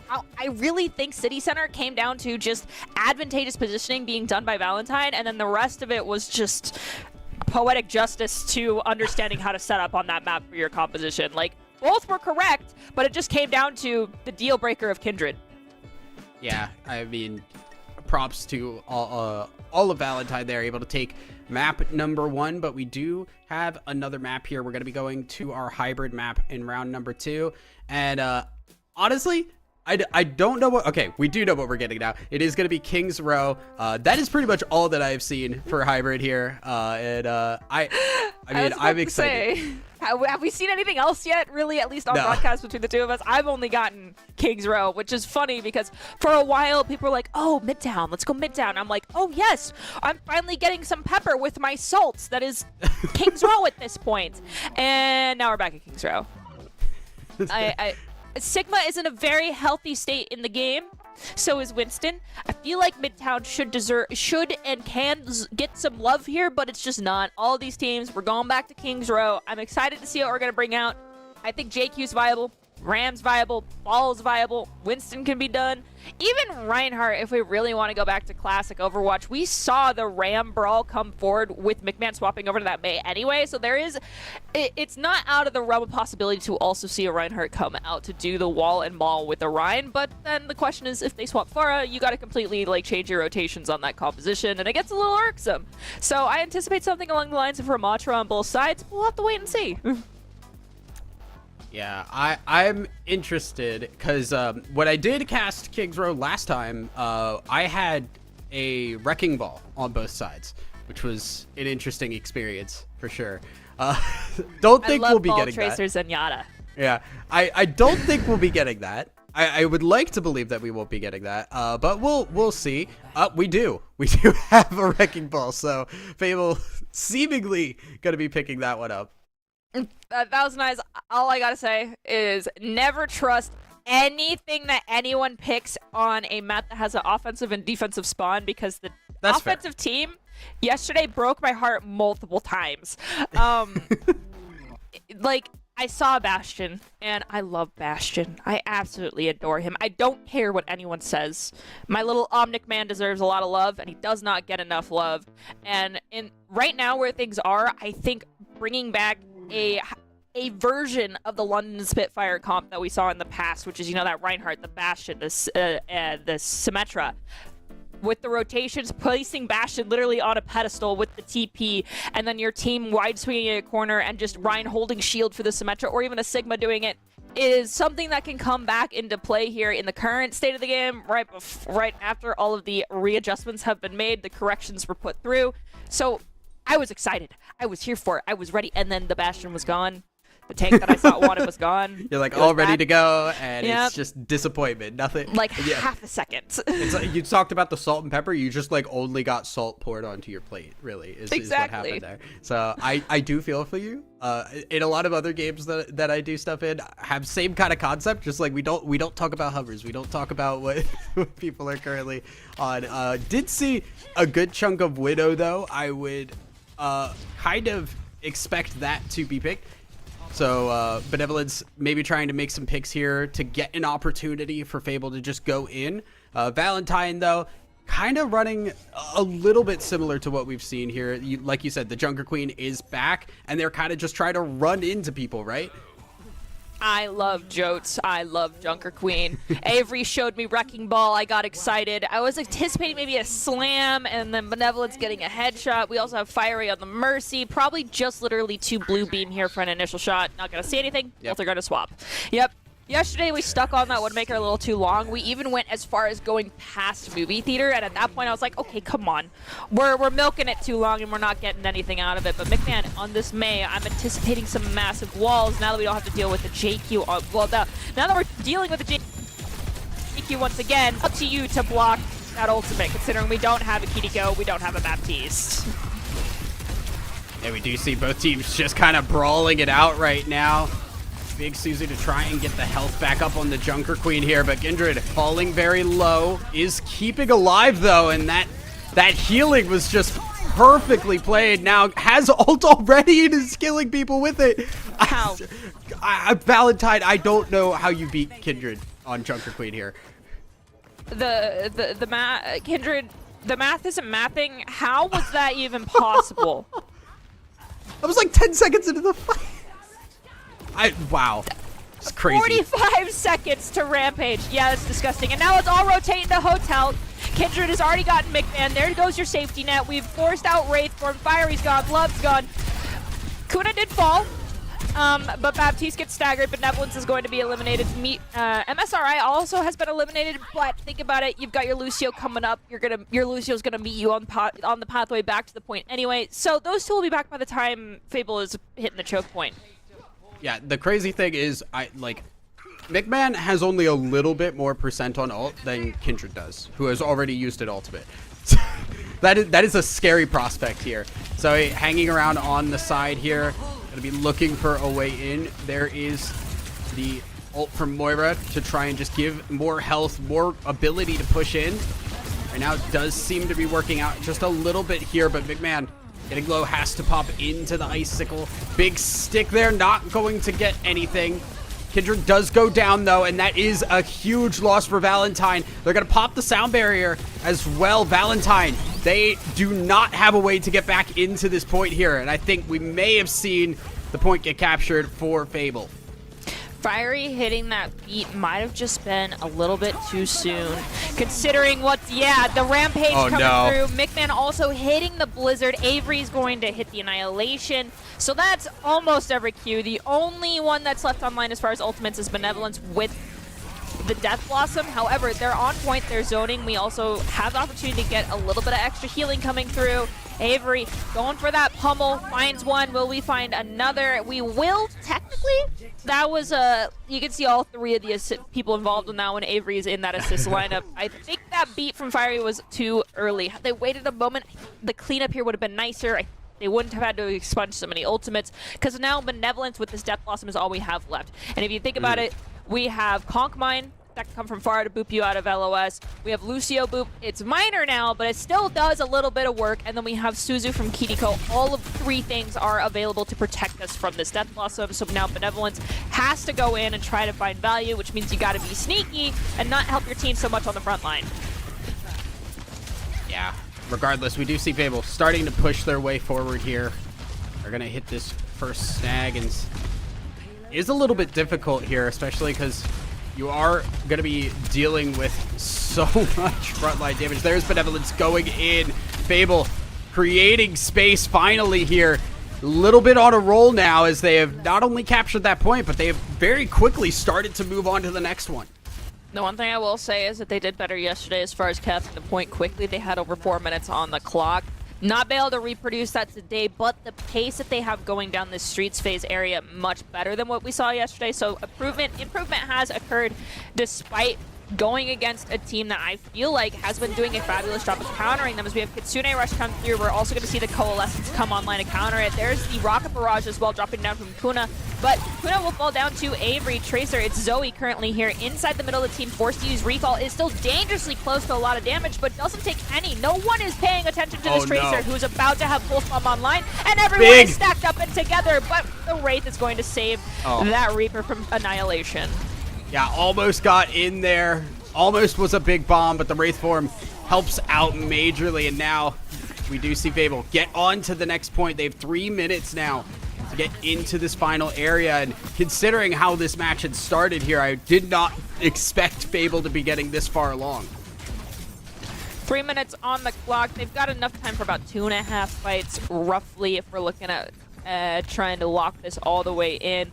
McMahon coming up with this Blizzard. Avery again with that Annihilation. Fiery has the beat online, so MSRI, Kindred, it's up to you two with your 2 ults. Hopefully we have amp speed to get out. We do get out of LOS. We drop the beat. Fiery also will drop the beat in response as Kindred uses that Rampage. Annihilation's going to get used. Kindred has fallen. That is 3 ultimates from Fable GG, and Kindred and Wicca have both fallen. Now 4 members of Valentine all eliminated. Oh my goodness. Kindred, you have broken the peace treaty. This is the first Mauga I have had to cast in this tournament myself, and Mauga has touched the point. Kindred is just trying to use that commanding shout to stay alive currently as the Death Blossom comes in on the opposite side of the point. Kindred doing a pretty good job here buying time, but now will fall. Third member falls, and Fable will be able to capture with 2 minutes plus on the clock there. Fable, like we said, rough start. Kindred looked like Valentine with Kindred were going to just mop up this first point, but one fight just opened the doors, and Fable did not let up on the gas. It was well executed. We can take a look here. This was within the first 45 seconds of the game. Kindred 67, 70%, 80%. This was the Rampage that came online in 45 seconds and was executed, I think, in the second fight.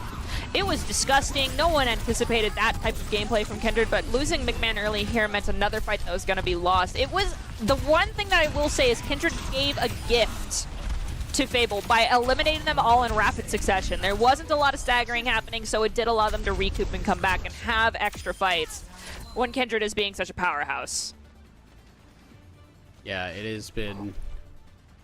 honestly, I'm excited now, because where Valentine felt like they were in control, map number 1, Fable now have kind of gotten themselves back on their feet, right? They've thrown another punch, and now Valentine do need to answer. So we'll see how that's going to shake out here. We do still see McMahon and Avery on this May and Ramatra respectively here. So going to be sticking with a very similar composition. Meanwhile, Valentine, are we sticking with the Balga? Does We seem are. to be. I'm interested to see how Kindred does with this, considering McMahon is going to use that wall. That's when you hit the cardiac overdrive and you pray that your team breaks down a pillar fast enough to keep you up. I mean, Maga has a lot of sustain. And with McMahon, the person that's supposed to make your life a lot harder as Maga and JQ is eliminated, and Benevolence, that should be a very fast point cap. We also see the Immortality Matrix get used and popped, and everyone else is pushing forward. So Kindred... Hello, Kindred. Kindred is trusting their squad to go forward and clean things up when typically it is not so much the tank that stays on the point, and unfortunately because we did that, we don't have the cardiac overdrive to keep our front line alive. Well, our front lining Lucio alive, so we did lose MSRI, but I mean everyone just drops back. 5 minutes and 45 seconds on the clock. That is disgusting. Yeah, that is a lot of time. Fable not wasting a second here to get onto the point. You see Kindred immediately swap back over to the Junker Queen, so does want to kind of mix back over to what we had seen before. And McMahon trying to just hold the line here and use his missiles, but McMahon is taking a lot of damage. It does have to back away. Damage is faltering for Fable, and it does mean that Valentine should be able to push up here very shortly. Avery trying to keep people away. Avery's just tucked underneath this corner, taking a page out of Kindred's book, who did not turn around and check the angle, but Kindred will find love. We also did end up losing basic. Yeah, there goes everyone. Well, McMahon has spawned back, but yeah, check your corners. Avery almost got away with war so crimes. much more than I thought we ever would. Yeah. But yeah, I mean, Valentine again, just a very clean wipe. He had to reset a little bit and immediately just push right in to Fable, who are now trying to stop them from capturing this next point. Because, man, if they capture this fast as well, there's going to be a lot of time for Valentine to get into that final point. Zoe almost has this rock barrage, comes in nice and close and friendly, finds McMahon. Also the beat drop to keep Zoe alive throughout that ultimate is going to help them sustain. Benevolence is going to fall. Love is going to get waved goodbye by MSRI, and Zoe will find Avery. It is just Fiery left standing, who also has themselves sent back to spawn with the rest of their team. Again, another fast team wipe, but as we're capping this, I think this puts us at over 5 minutes again. Yes, 5 minutes and 20 seconds for this Valentine squad to lock down point 3. So we're going into overtime. I'm calling it now. If we don't get this with 5 minutes on the clock, someone pulled the internet plug on someone else's on a PC. It's a for deserved Valentine. win for Fable. We'll put it that way. Yeah. If they can hold off for 5 minutes for sure, that is definitely a huge win for Fable. But I mean, like, how do you do that? We'll have to see. Because now we're getting ults across the board here. Fiery popping the sound barrier early. Do get another massive ult from Kindred as McMahon is already down. Fiery trying to run away as Avery as well, falling low. Valentine, full health, ready to continue the push here. Wicca does fall. Fable may be able to set themselves back up. Another missile barrage does take out Avery there. It's a trade 1-for-1, but with the tank down, Fable may not be able to hold the line much longer. Fiery just needs to hold these sound barriers for not even hitting like 3 more seconds and they'd be perfect. But instead, Fiery is hitting them first, and then Kindred goes, oh, look, there's sound barrier, and hits their Q button and runs through the entirety of the team. Now we've got everyone stacking up over by the mini. This is going to be a wide swing with a lot of utility coming forward. Benevolence goes in with that Death Blossom. MSRI is going to fall, but Benevolence also falls in response. Avery going to hit this Annihilation, just try to hold up those arms, stay alive, gets dangerously low, gets eliminated by the Ash on the high ground, and now it's just Moira here in the corner, hoping to survive and not get staggered. Fiery will fall first. Tracer is on the point. Loved has been eliminated. Benevolence is gone. There is just a beat drop to secure the lock and point here on the third, inside the Omnic shop, the Omnic machinery shop. I don't remember what this is exactly. Factory. There we go. Omnic factory. I could not tell you. We've got about a minute difference here. Minute and 35. That is 2 fights. That is going to be very scary for Fable DG to have to deal with. Yeah, Valentine is just continuous pressure here. Like you can see, Zoe just on the Pharah, just hitting crazy ultimates here. Does trade 1-for-1 on that, but a crucial 1-for-1 and a crazy shot there from Kuma. Taking down another member. I mean, really, Valentine just kind of took the challenge, got hit back, and immediately just... If the gas was on the floor before, Valentine just pushed it right through the entire car. I think we were on the same page, really feeling like Fable had this King's Row map locked down. Like, we're going to end up tied 1-1. Valentine led us into a false sense of security, of understanding of how things were going to shake out. And I'm fine with being wrong. I said it yesterday that I wish the games had gone a little bit longer because I love Overwatch. I love watching very high skilled tier play and like people going neck and neck with one another, out for blood. Kindred is a wild animal that is on a completely different level, and it's horrifying, and I love to see it. Now, Fable, what is your response? How are we locking this down? You've got about 2.5 fights to figure things out. Not let Kindred get an ultimate in 45 seconds. I beg of you. Yeah, Avery is going to be on the Sigma this time, which is definitely what they are known for. So, going to be going back to comfort, at least for Fable here. McMahon on the Echo as well, trying to just find angles as Fable do find a way to push in, at the very least get past this first choke point. Playing the Sigma does mean we're playing for a little bit more extended fight. That is just the composition that they're setting up. But they need to take a control of this back high ground to Avery's right. It looks like they're going to successfully do that. That rock goes through, almost finds the elimination. But with all those cooldowns gone now for Avery, and Kindred has the axe online, is going to use the knife. It's almost ready to go as well. There's the axe. There's 2 eliminations for Kindred. Avery, Benevolence, both falling. Love also used the immortality, is going to get eliminated by Zoe. Another axe swing to come through and clean up McMahon. Everyone else has just got his hide and spawn. Avery swapping over to the D.Va. Saw this again yesterday, but this is a situation where your tank is frontlining, yes, but they're frontlining to pull attention, and they're not going to want to be in front of Kindred. So everyone needs to play away from the JQ. Yeah, and, you know, it does feel like it's a response of we need to get going. We have 30 seconds here to try and catch something as Kindred, again, just finds everybody. Doesn't even need the ultimate this time. Just walks right into the back line there, and with that, D.Va unable to protect does mean that Valentine, again, have complete control of the fight. Chasing down more. D.Va will go down. Another ult from Kindred. Does not actually get the kill there. Will be able to get away, but it's again a reset, and there's only 4 seconds left. Somebody's got to touch this point.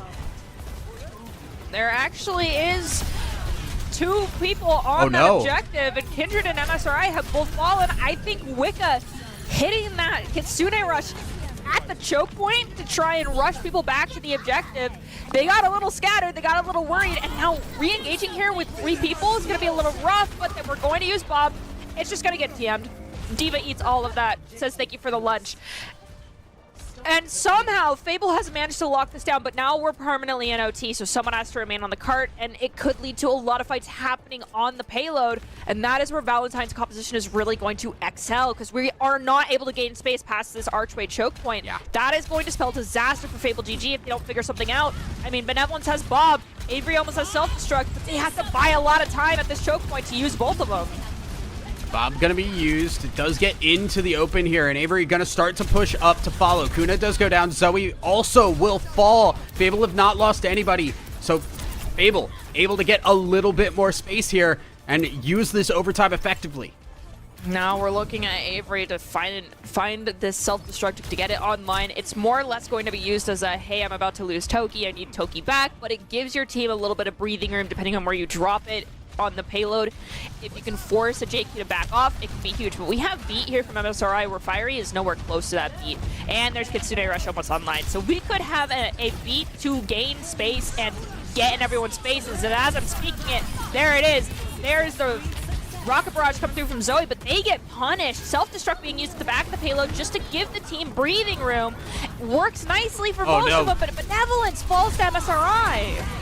Yeah, there's a couple members down, and they are very close to losing this fight here. They're being pushed back just a little bit. Kindred getting in the face of this D.Va. The baby D.Va will be executed as well. And Lucio, the last one close by, that will be it. Overtime complete, but honestly, not a bad round for what Fable had in terms of time.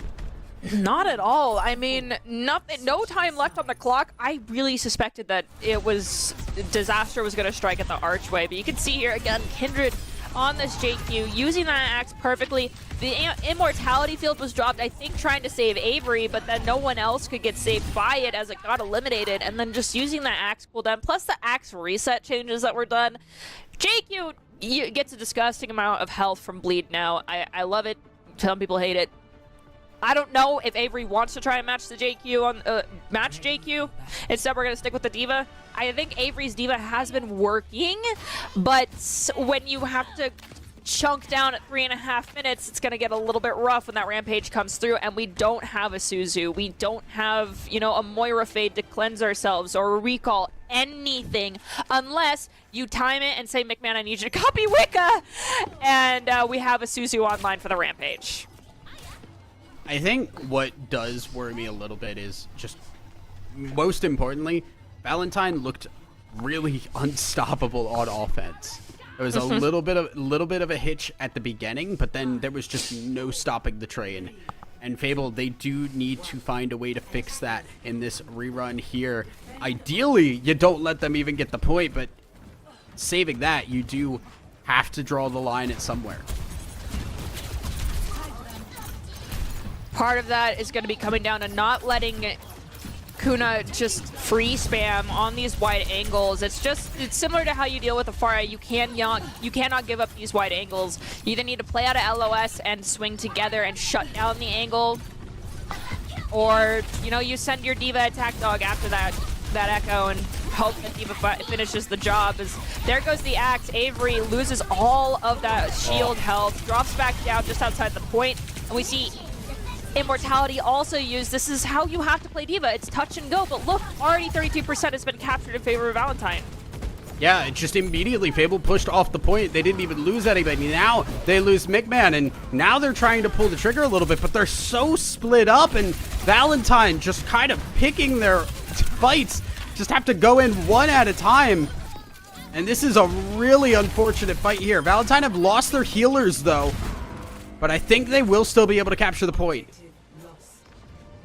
I mean, you have JQ with commanding shout. You've got healing. You've got that's fair. Healing too. I mean, it works out in the end. But honestly, D.Va has a great kit. The buffs and changes to D.Va make her very powerful, and to quote a TikToker, very beautiful. But you cannot put your D.Va in front of a JQ, just like you don't put your D.Va in front of a Zarya. How do you cope with that when also you have two people off-angling and locking down every possible route of escape, as we have MSRI and Fiery both following, so we're equalized, but Zoe is not getting enough attention either right now.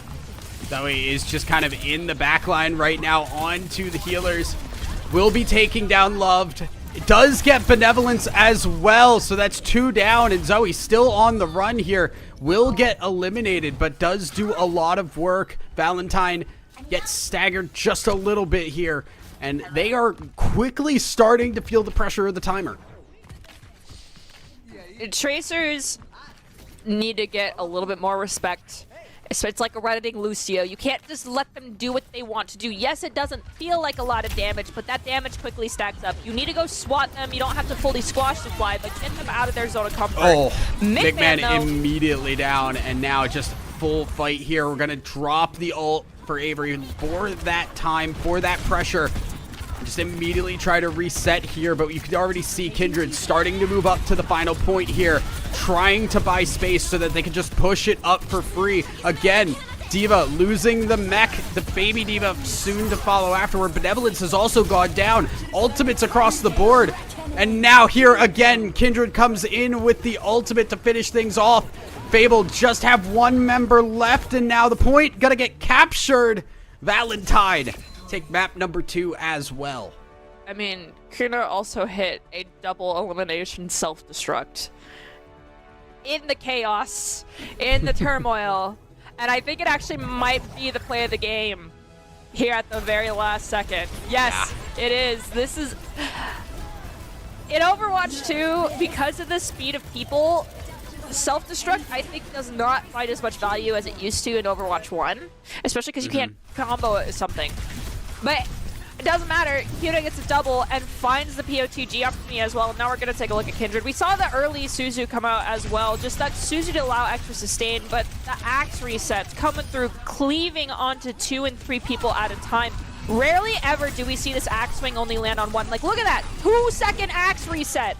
That time we didn't hit anybody, but it didn't matter because everyone else ended up falling. If everybody's dead, there's nobody to hit, right? Like, Yeah. At that point, it doesn't matter. And I mean, again, blow for blow, these teams are definitely not giving up without a fight. Yes, this is a 2-0, but Fable have kept themselves in the game, right? Like, Control, we saw it go all the way to the final point.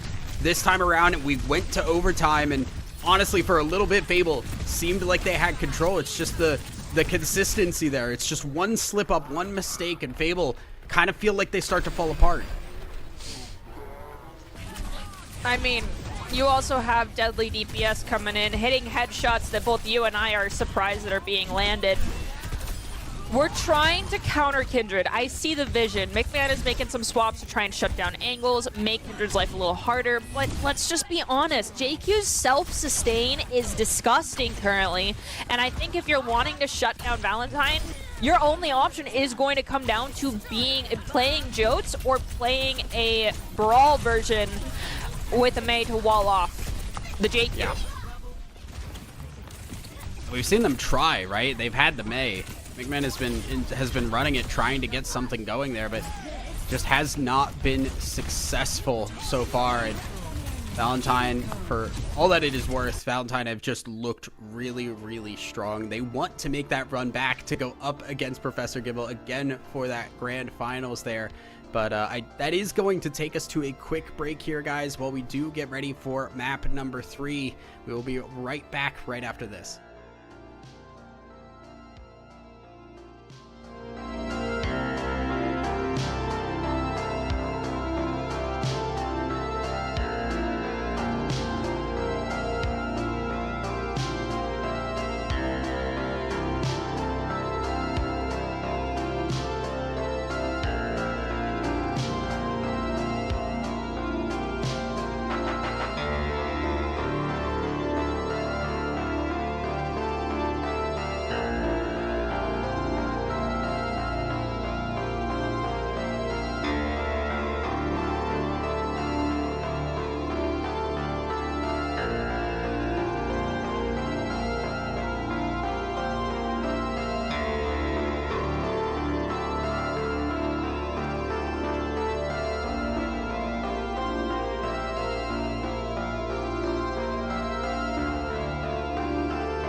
Inside here, you get an insight and you know something, but you don't want to say it out loud because you're kind of afraid that it's not going to be really true and it'll spoil the whole thing for you, But when somebody makes you say it, then, and it's true, then it just makes it more beautiful of a thing.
All right, welcome back, everybody. We are getting very close to our third map here, and it is match point here for Valentine.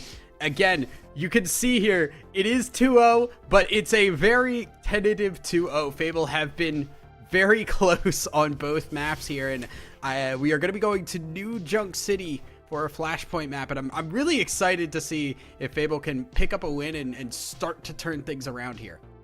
Okay, I honestly am a little scared about this one because for a long time, we never saw New Junk City. It did not matter that this Flashpoint existed. Everyone was choosing Servasa. I mean, when Flashpoint first dropped, people were choosing New Junk. But then as we got an understanding of how Flashpoint worked out, which is control point where you get 1% per, it's 1.8% per second as opposed to 1% per second, like control, we started swapping to Servasa, mainly because there was a lot more natural cover provided by that. I think New Junk City is going to be one heck of a JQ playground, considering Commanding Shout is going to allow you to have a speed boost. You also have Lucio's speed boost.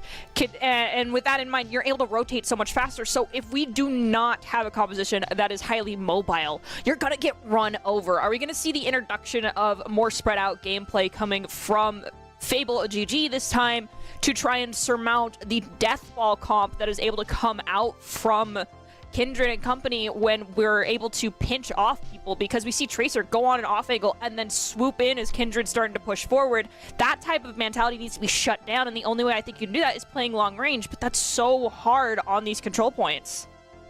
Yeah, it seems very, very difficult. And I think far and away, just Kindred as a whole has been out of this world in this series so far.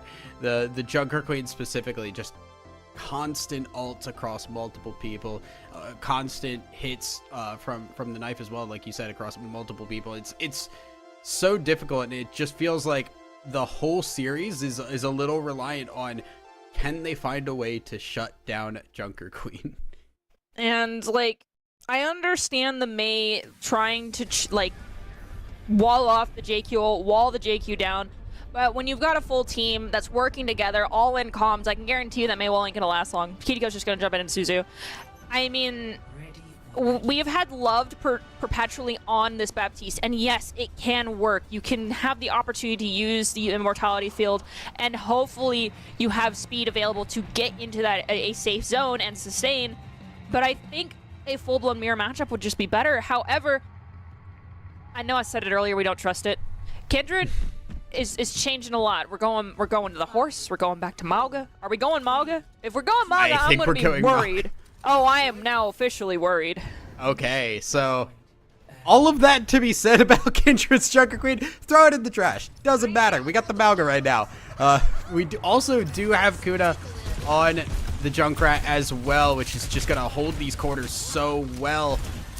As we can see, Valentine have moved up a little bit first, and point will unlock in just a little bit here. So we've got a flying Junkrat and we've got a ground Junkrat, really is what it comes down to between Zoe and Kuna. But we have McMahon on this Mei. I think that was in anticipation of the JQ coming out for Valentine. Instead, like I mentioned, we broke the peace treaty. There's that cardiac overdrive. We're attempting to use it to try and get some lifesteal and to sustain. Loved is going to lose the immortality field very early. Point is available. It's been locked down in favor of Valentine. Kindred uses the overrun to just charge out, gain more space, but we see Mei dropping down on the point. So we're capping. Well, Valentine's paying attention to this front line. And now we're doling it out on points as well. Two people have dropped down, so theoretically Valentine is still going to sustain, and we're at 30% already in their favor. Yeah, it felt a little greedy there, Fable trying to sneak around to capture the point while Valentine weren't paying attention. They got caught out, and now the whole team is going to fall, so Valentine get complete control, and all of that time wasted. These points cap quick. We're already almost at 60%. And by the time Fable's going to make it back to this objective, which we've also swapped off of the Ramacho yet again. Avery is going over to their bread and butter pick of the Sigma. I think this is, hey, we're not going to be able to get this point unless they get an early pick here and are able to quickly engage and not lose Lucio in that moment.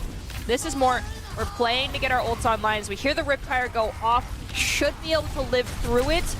And Ooh. yes, the Immortality Field comes in clutch. We eliminate Kindred. MSRI is on the point, goes for the boot play to make sure that no one can touch. That's Valentine locking it down, and Kindred and MSRI dropping the C9.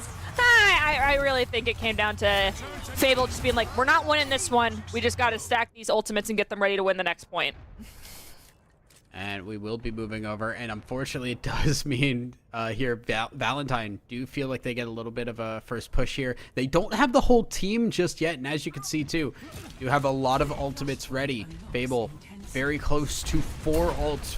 McMahon just 20% away, so Fable looking like they could just go all in here very shortly. And Matrix goes in, beats follow up.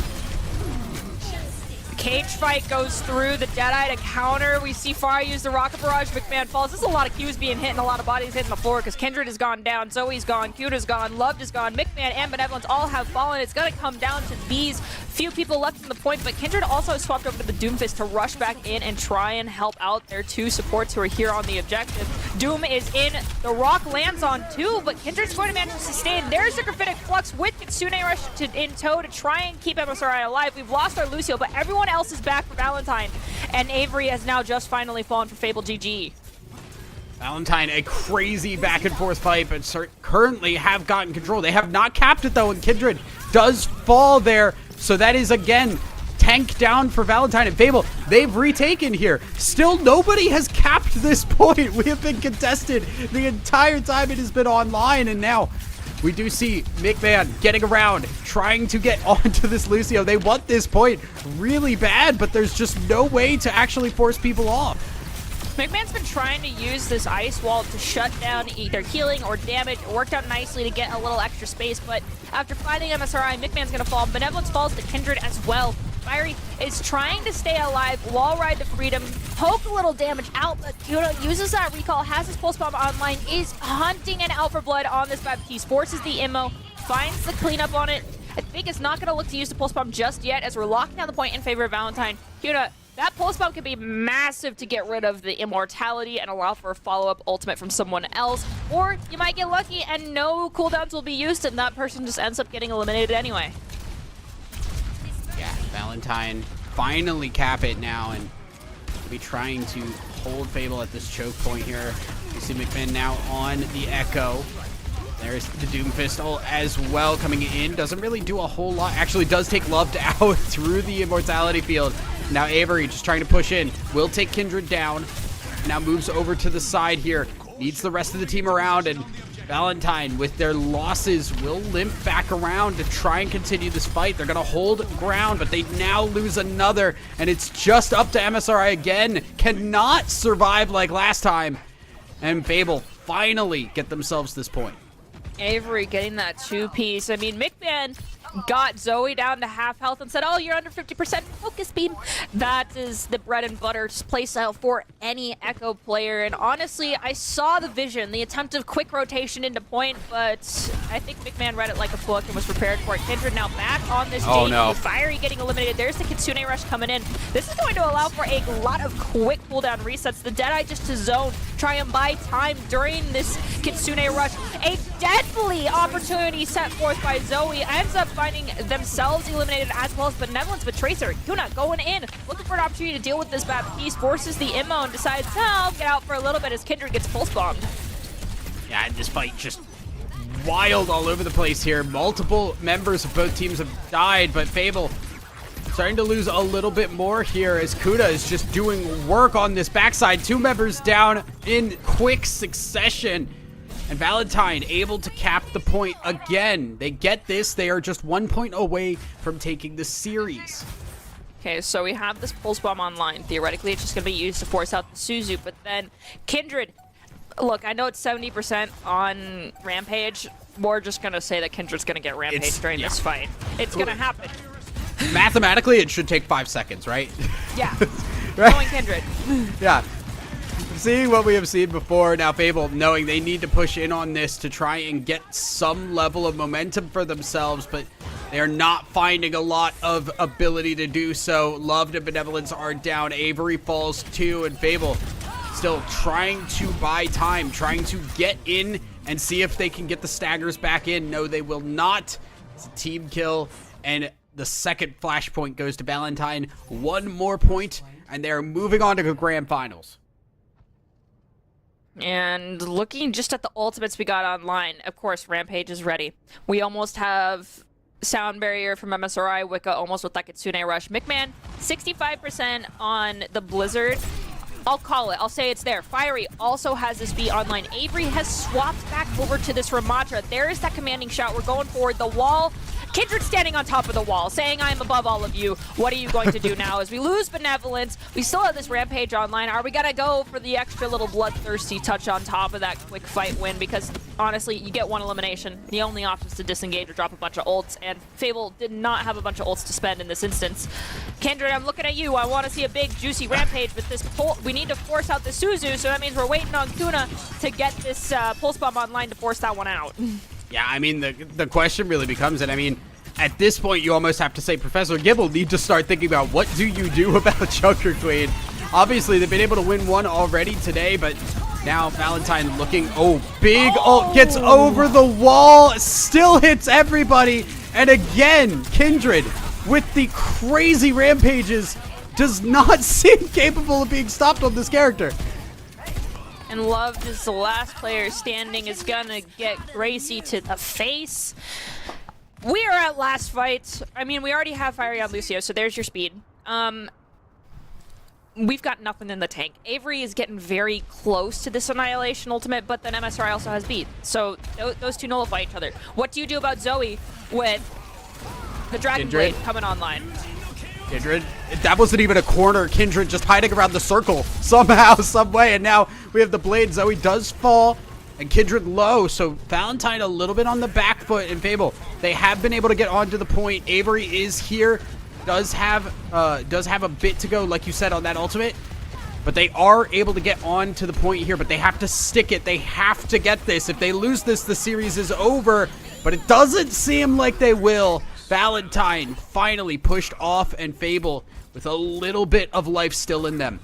Okay, beat Annihilation, ready to go for Fable. Yes, I'm rounding up still. I'm going to perpetually do that, because guess what? Kindred has Rampage online. MSRI has the Sound Barrier locked in and ready to go.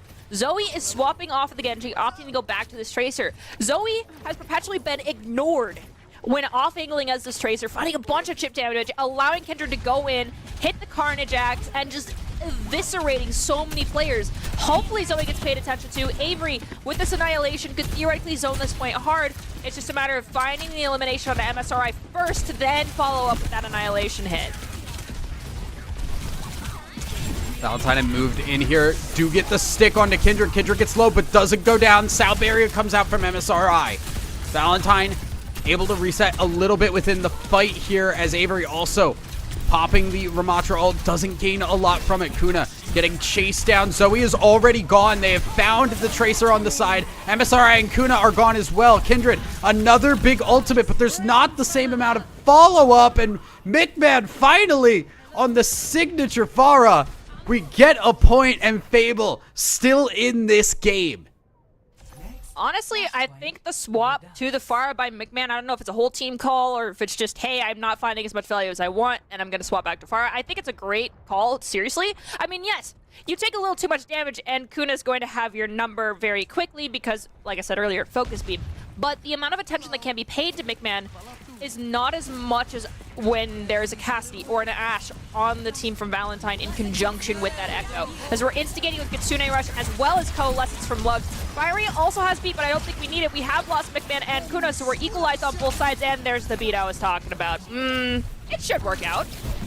McMahon did go down, so maybe feeling a little panicked from that, but Fable able to hold themselves. Still waiting to see who's going to get this point. Fable currently capping it, but Loved does go down. This Tracer again, a little bit ignored. They got her once, but Zoe is back again, and we're seeing a little bit of a Tracer fight. Avery also very low, does pop into the Punchy Boy, but will not survive. And Fable cannot capture the point. Valentine will be able to pick themselves up the first pass on this point.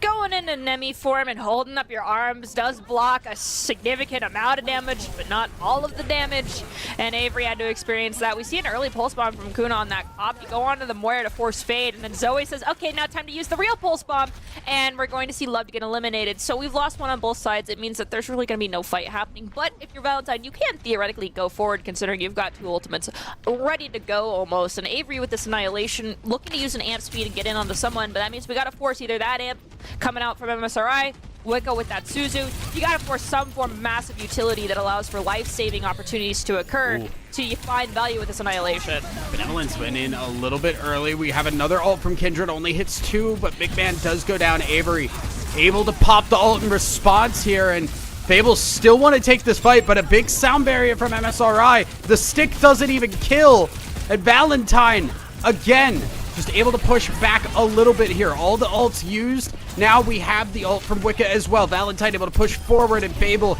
again, cannot get in. They have to get in, though. 5% left. Somebody needs to touch the points. Overtime is hit, but Fable just barely hanging on here. It is all up to Benevolence, and I don't think there is enough health in the world. Unfortunately, that will be it for Fable. They do lose the match. They lose the series. And it will be Valentine moving on to the grand finals. All right, let's take a look at this POTG. I have a hunch. I know who it's going. Yep. Okay. Hunch confirmed. It is Kindred once again with JQ. This was the one ultimate that you saw it happen in real time. It was that May wall that unfortunately once again Kindred's on top of, and then hits the rampage, goes through and whacks everyone with it. Kuna also finding multiple eliminations from just those Junkrat mines. It was insane. The boop to zone on point from MSRI was well calculated. It was a quote-unquote C9, but we'll leave that. We'll leave the discussion of the true definition of that one for another time. Across the board, there was great moments from all of these players on both teams. I really just think it came down to JQ is extremely powerful. It does feel like that. I mean, okay, so I did not get an opportunity to really watch the match between Professor Gibble and Valentine earlier today. Obviously, we do know Professor Gibble did win that. It feels like they have to know something. They have to have some kind of answer that Fable didn't to Kindred here, because Kindred looked unstoppable this whole series. Yeah, I mean, things got what I thought would be a little shaky on King's Row. No, that was just them getting in the zone. It was interesting to say the least, but I mean, hitting a full cap, 5 minutes and 20 seconds on the objective for King's Row, 5 minutes and 20 seconds again when you hit the end of Streets phase was gross. And then we had a little bit of back and forth here on the control points for Flashpoint, but at the end of the day, it was still very Valentine dominant. I don't know what went wrong when they were facing Professor Gibble. Hopefully it changes. Hopefully we get some real tug of war happening, because if Professor Gibble beat this squad earlier today, and this is the performance they put on in our losers finals, I think grand finals are going to be absolutely intense. Absolutely. We I think do have a couple more highlights to go through here. I really hope that we can see just a crazy battle between Professor Gibble and Valentine. And for what it is worth, also, I do want to give a lot of credit to Fable, because they did do really well. I think, honestly, like we said multiple times, they kept themselves relevant, right? It was 2-1 in the control point. It was 5-4 in the hybrid. So they were just really up against it there. They just could not find the wins to get across there. But, man, crazy stuff from them. I mean, I gotta watch Benevolence yesterday and Benevolence again today. The hit scan has not been receiving enough love because Pharah is currently a very dominant DPS. So with that in mind, Benevolence, hats off to you. I mean, McMahon, your Pharah also is very deadly. It's just in this instance, Kuna and Zoe just were a little bit stronger, and it comes from the amount of grotesque sustain that is available in these JQ compositions. I loved seeing the variations, the willingness to swap and change things up. Kindred, I'm still shocked you went on Maga earlier, but your JQ was absolutely crunchy in the best way possible. This was the first real mistake we saw of this entire series, which is Benevolence rolling the wrong direction. It happens to a lot of Cassidy players. If you play Cass, you know it. But this Valorant around the wall, sneaky, not checking angles, stuff that was happening with Kindred, that's just playing with your food. It's like I said, in the final map there was a point where Kindred was doing the same strat a couple of times. One time on a circular structure, so it's like you can't even say check your corners. There are no corners to actually check. Walk the circle. yeah, like so walk the circle is I guess the best way you could put that. I mean, obviously we've talked a lot about Kindred. I think big props also to Zoe as well, who we called out on the Tracer. Just a lot of really good shots, and Kuna as well, just on the Ashe, the headshots coming through. Everybody on Valentine, when they are on it, they really are. Oh my goodness, this was that very early. Just JQ gets so much value in the current space, and I think we're going to see what the secret sauce was to surmounting Kindred's JQ later today, obviously, as they go up against the opponent that sent them down here. I also want to give props over to Avery. They were very dynamic on these tanks, willing to swap, try and problem solve, and I mean, it was working. It's just dive is very explosive, and once that explosion sizzles out, you become extremely squishy. So your sine wave needs to be perfectly utilized to counterbalance the sine wave of the Brawl comp that was coming out from Team Valentine, and it's just the couple of inconsistencies where it desynced is where things started to go wrong. If only we had the opportunity to play Midtown or like Numbani, I think Avery's squad would have had a lot more success just because Benevolence's hit scan strong. McMahon can off-angle great with Pharah and Echo, and I love me some Sigma gameplay, but at the end of the day, this is where their journey ends. They put up a great fight. They made it decently far at the end of the day, and so I hope they still celebrate their successes. It's just Valentine, I really think between Kindred and then just to love the Zoe, the amount of times you and I were like, Zoe's in the middle of them, and Zoe was not being paid attention to. I think that's something that's got to just get fixed in the post-game review happening with that squad. Definitely, I think a lot to be proud of for both teams, but it will be Valentine moving on to our grand finals, which we will have for you guys in just a quick moment here. We're going to head to a break, get everything set up, and we will be back with our finals.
welcome back, everybody. We are here with the grand finals for the Kunoichi Krush Open.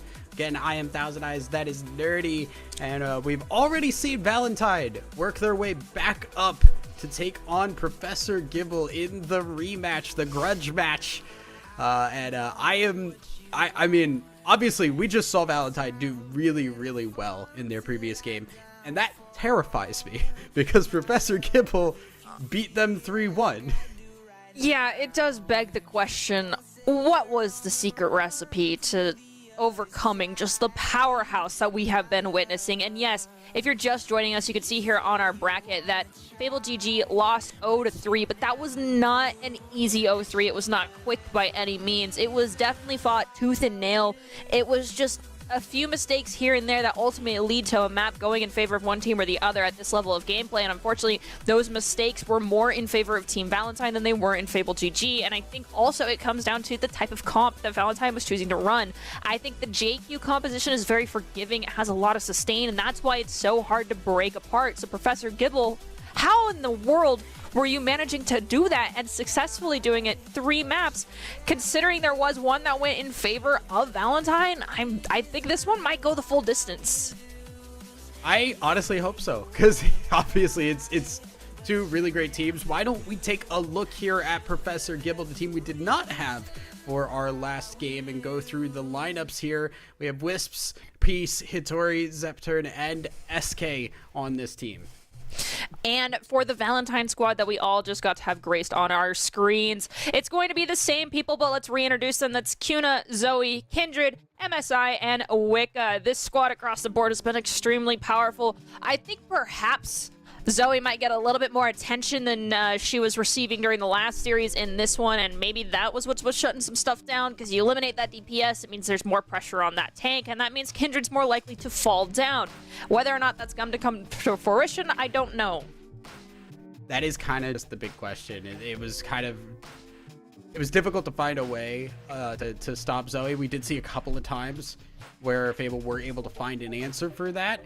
Knowing what we know of Professor Gibble, do want to think they have a little bit more of an answer for that. But let's take a look again at our map pools available here before we start getting into what we expect to see.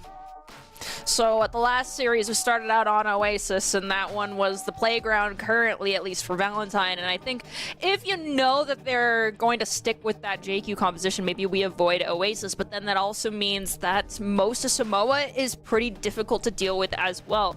Nepal, you can get a little bit more into those spam compositions on a few of the maps, and I think Antarctic Peninsula, so long as you're not at labs to start, could theoretically also work out in your favor if we're looking specifically at how Professor Gibble wants to go about this for the starting match to set the pace very early on.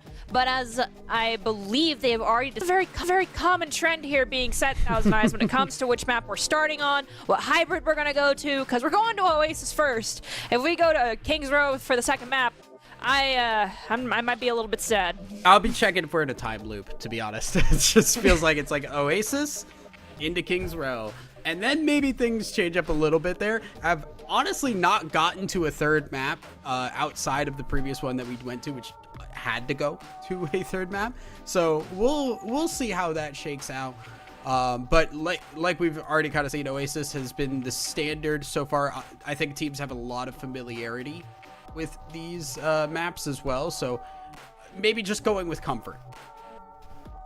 And comfort, honestly, sometimes is how you end up winning. I mean, I've seen in other tournaments where teams were trying so hard to play with the meta, and then they just realize, let's play for fun, try to win our duels, get the trades, and let's play our own game. Let's stop playing the game that we are actually playing, so to speak. Right. But, I mean, I think the name of the game on this one is if we're going city center first, do not let Valentine have that high ground positioning over by the jump pad and play on that side. Force them over more towards the area by the cars on the street side. If we're going into University, don't let them get the small room by the mini. And if we're going on to Gardens, just don't accidentally walk into them inside the hookah room. I think that's the big thing, right? Just I make that mistake, right? Like, just don't walk into them by accident. But we are going to be getting ready here. I'm also just curious what comps we're going to see. Obviously, Valentine, we know Kindred generally wants to be on that Junker Queen will be running it. Hitori is going to be running the Junker Queen in response, so maybe this is just the answer. Junker Queen's too good. Just play her. I mean, I was asking for the JQ mirror for the majority of the last game, but also look at those DPS. I'm actually going to believe these ones for now. Wisps, if you start breaking my heart, we'll have a different discussion later on.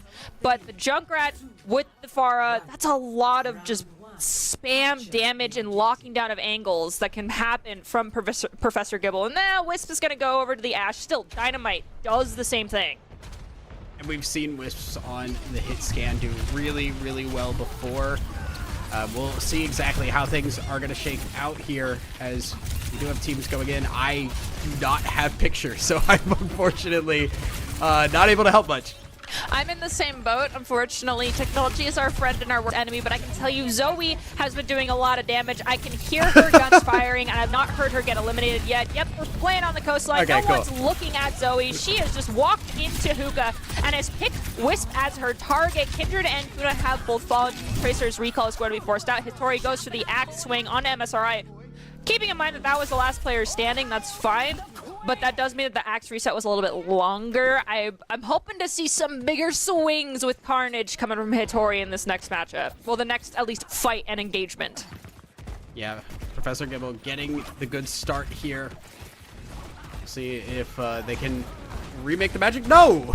Kindred just immediately taken out here, and that is a huge, stark difference than what we have seen previously here. And it's again Valentine just having to disengage, and they're slowly being staggered as well, so more and more time ticking off the clock here as Valentine trying to get back over and try to get all 5 together so they can make another push. They have time to do so also for looking at ultimates. Wicca, you got that ult online. SK is very close. Zepturn also close, but Hitori. We have notoriously seen Kindred leading the charge when it comes to this JQ ult charge, but Hitori has that Rampage online. Zepturn first to hit the Kitsune Rush. That is our first ultimate out the gate. MSRI and Kuna on the receiving end of it. I mean, we clean up SK, we get 1 trade, but the 2 eliminations means that the rest of the Valentine squad can kind of just start pushing up a little bit, but they need to be very careful. And no one checked the angle. So there's an Ashe. It's Wisp throwing in a Bob from borderline the enemy's half of that spawn area. Yeah, and Valentine can't even get out of the base here. I mean, just complete control here from Professor Gibble, and they've just been in the better state for ultimates as well, too. Just going into that, they used another ult, they used Bob. They still have 2 in the pocket here. SK getting close to hers as well, so Professor Gibble just very good on all sorts of the games here. Peace has Pulse Bomb ready to go. We hear the commanding shout. We are just using it to be more of an ominous presence as we lose Peace. Wisp will trade, find MSRI. Beat's going to get dropped by SK. Here's the Rampage from Hitori. Elimination on the Kuna, and we got the axe swing coming through, but I think it might have been Suzu, and there's the response Rampage, but Kindred is dangerously low, currently trying to find an elimination as Wisp does fall. And again, it's just Professor Gibble just making the moves first here. They're starting off the fights better, they're getting the better angles, and then they're just able to push people down. And yeah, ult comes out from Kindred, but it just is secondary. It's way too late. High noon used, but it does not matter. Professor Gibble with a very clean round 1. It was clean but not perfect. There was a little bit of dust left on that TV stand, considering 10% did go in favor of Valentine. It's not as close as we saw on our first encounter of Oasis for our first series earlier, between the 2 of us at least today, where we were getting closer to that 99-99 mark.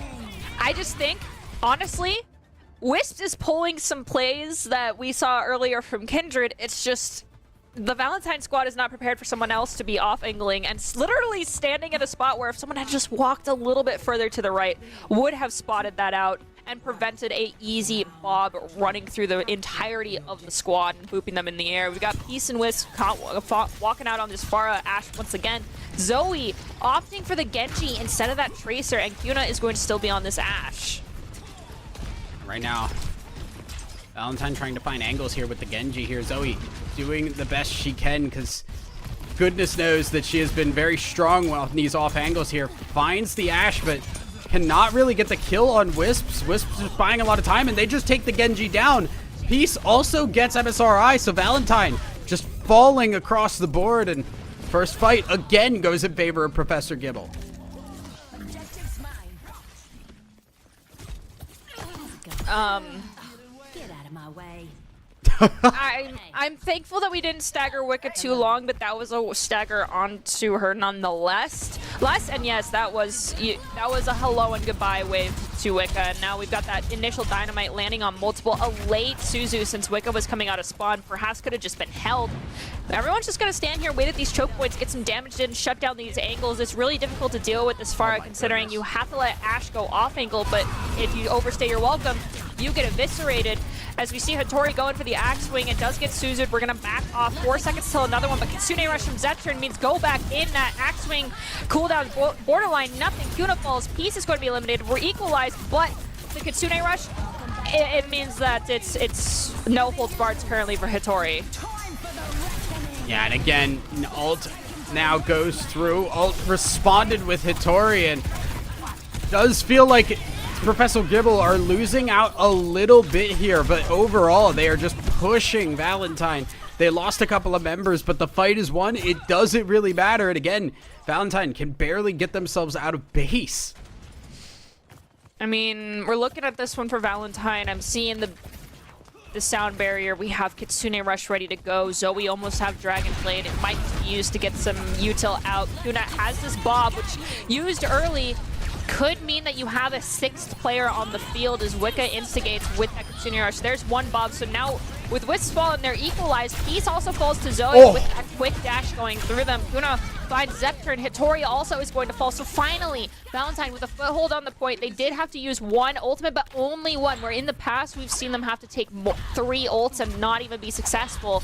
Trading Wicca's Kitsune Rush or Zetturn to lock down the objective was great to take down the Bob, and now we have an early Bob from Kuna, which could just be used to try and find the Lucio, and SK gone. Hittori gone. That's another fight loss for Professor Gibble. Yeah, Valentine now a little bit of control. Nice dynamite hit there to hit on the far behind the wall. Right now, the Ashes are just kind of controlling this game. Wisps has been hitting good shots, but Kuna there, just a string of really good hits, opening up chances for Valentine to move forward. And now Professor Gibble, they are looking for the retake piece and trying to go on the angle. Has the missile barrage ready, is getting in position, but Zoe just gets the ult back into the back line there. Piece does go down. Valentine still S5. Wisps falls 2, and Professor Gibble again. Finally now Valentine have control, and definitive control. I think the amount of dedication to the attempted maintaining of tempo control here was huge from Valentine. They saw they lost one, they decided to dedicate 2 ultimates, but now they've lost MSRI.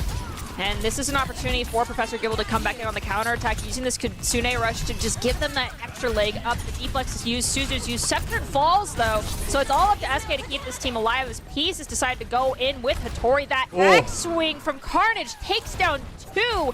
SK ends up going down to the exact same thing from Kindred, but Genji's deflect is used, is able to grab that Mega Pack inside of the bottom of the map. Bob goes through, pops one in the air, and Wisps with a double kill. It looks like this is Professor Gibble taking point 2. 100 to 80, much closer than Gardens, but nonetheless, Oasis goes to Professor Gibble. Yeah, a little bit of life from Valentine, but Professor Gibble just outplaying. And we are going to see Wisps come in with the play of the game here. And honestly, both of the Ashes in this game were kind of going crazy. What a headshot right at the end there too. And man, we kind of said like, okay, like what do you do in response to Kindred's Junker Queen? And I guess we found out our answer. It's just, yeah, play Junker Queen.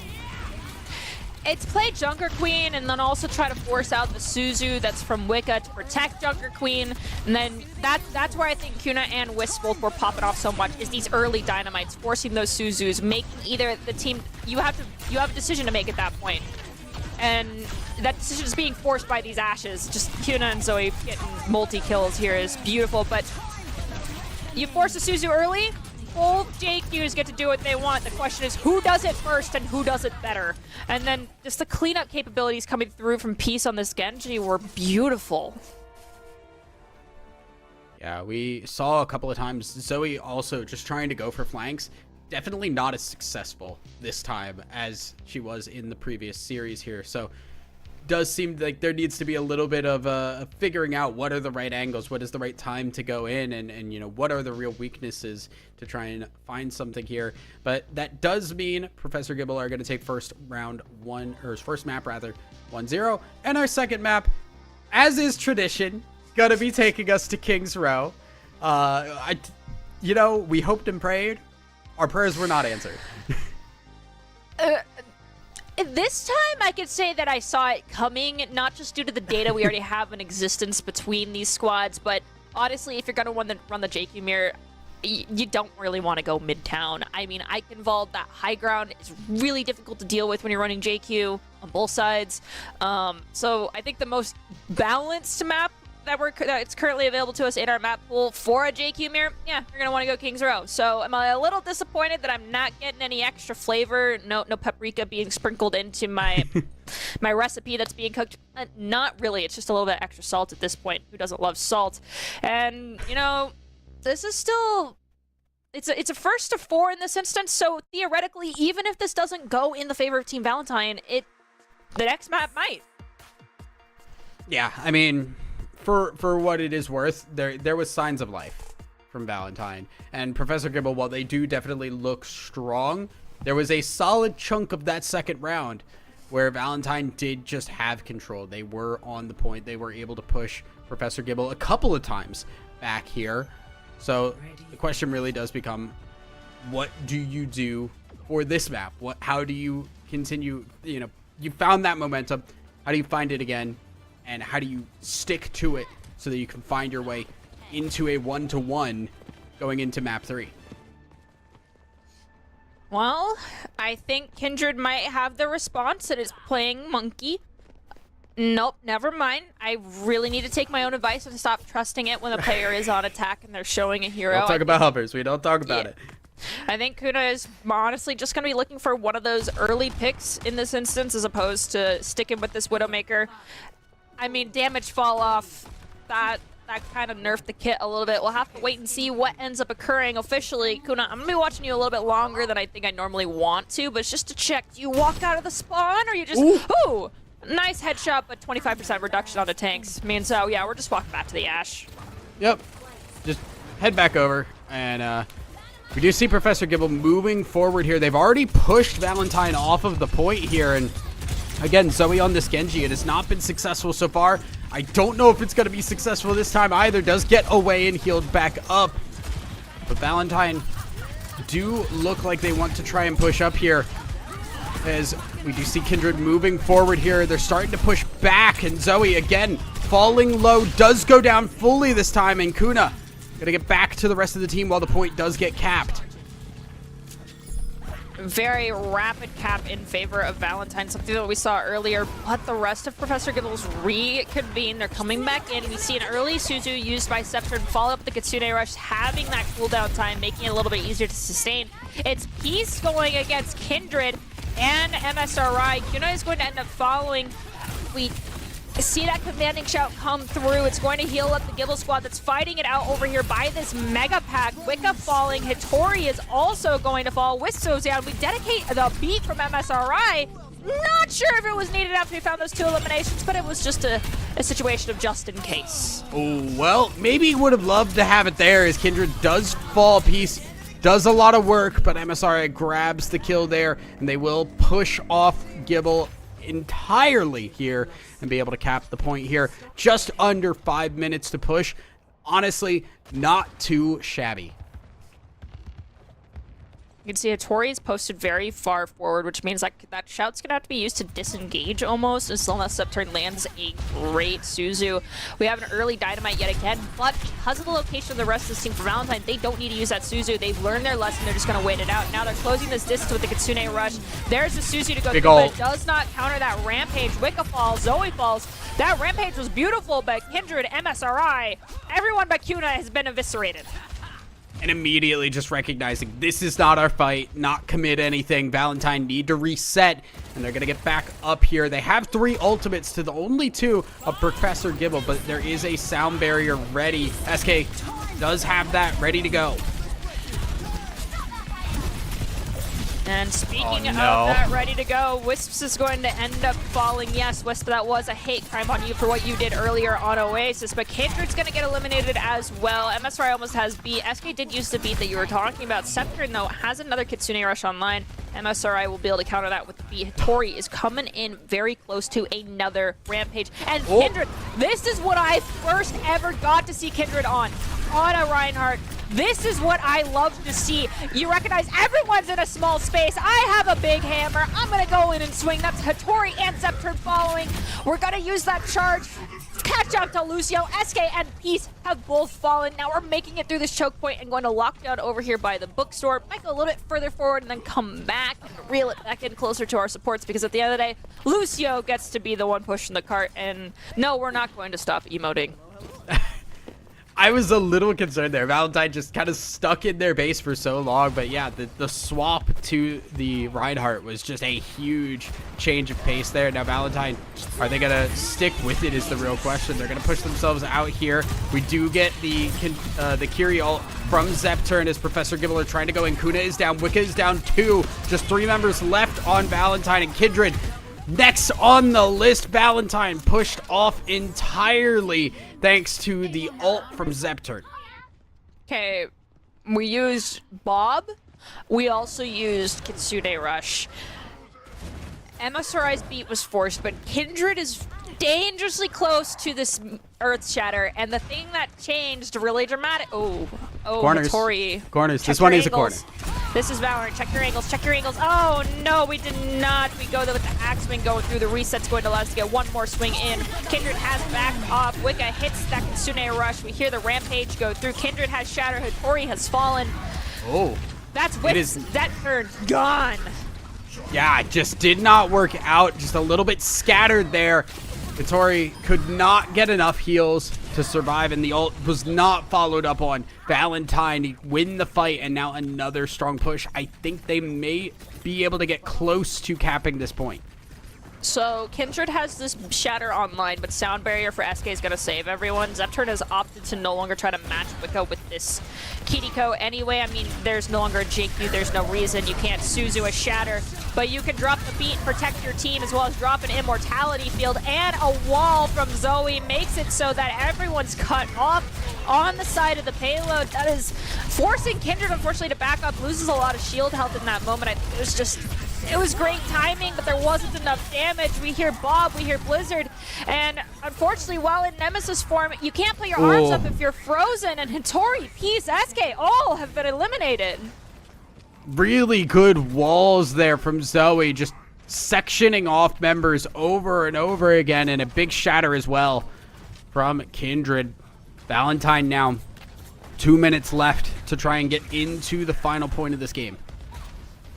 Similar to what they were experiencing earlier, about a little less time than they would like to work with, but not something they're unfamiliar with. Plus, MSRI has this beat. We've seen them notoriously use it to just go and claim space, to be absolute forces to reckon with. Wicca coming up on this Kitsune Rush. The only ult online is going to be Peace with this Rocket Barrage, who's going to cut through Horseshoe, grabs that Mega Pack, pokes damage down. MSRI, Zoe both falling. That's a disengage. We might use Rocket Barrage anyway to stagger this out further. Kindred has fallen, and I think, yeah, Kuna, you just need to let them kill you at that point in time.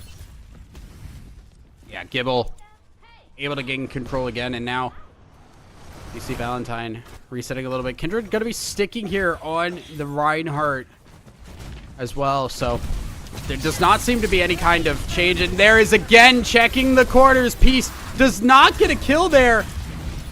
Immortality field does not do a whole lot either, and Kindred still able to push forward here. They know both the DPS are down. They move in. Tank gone as well. Professor Gibble pushed away one more time here, and that may give them the space they need to be able to get this cart onto the point.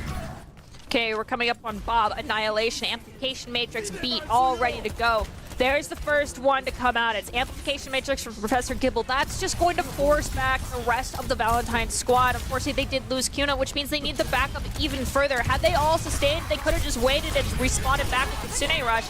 And they're going to anyway, but it's too little too late. Kindred, Zoe, MSRI, Wicca, all full. They should have just backed off. Now we're in last fight territory. We have no Kitsune Rush. We have no beat. We're going to rely on our DPS ults and Kindred Shatter. But, I mean, Kindred Shatter, we have obscene amounts of damage. Is not going to find the value it used to because SK has beats.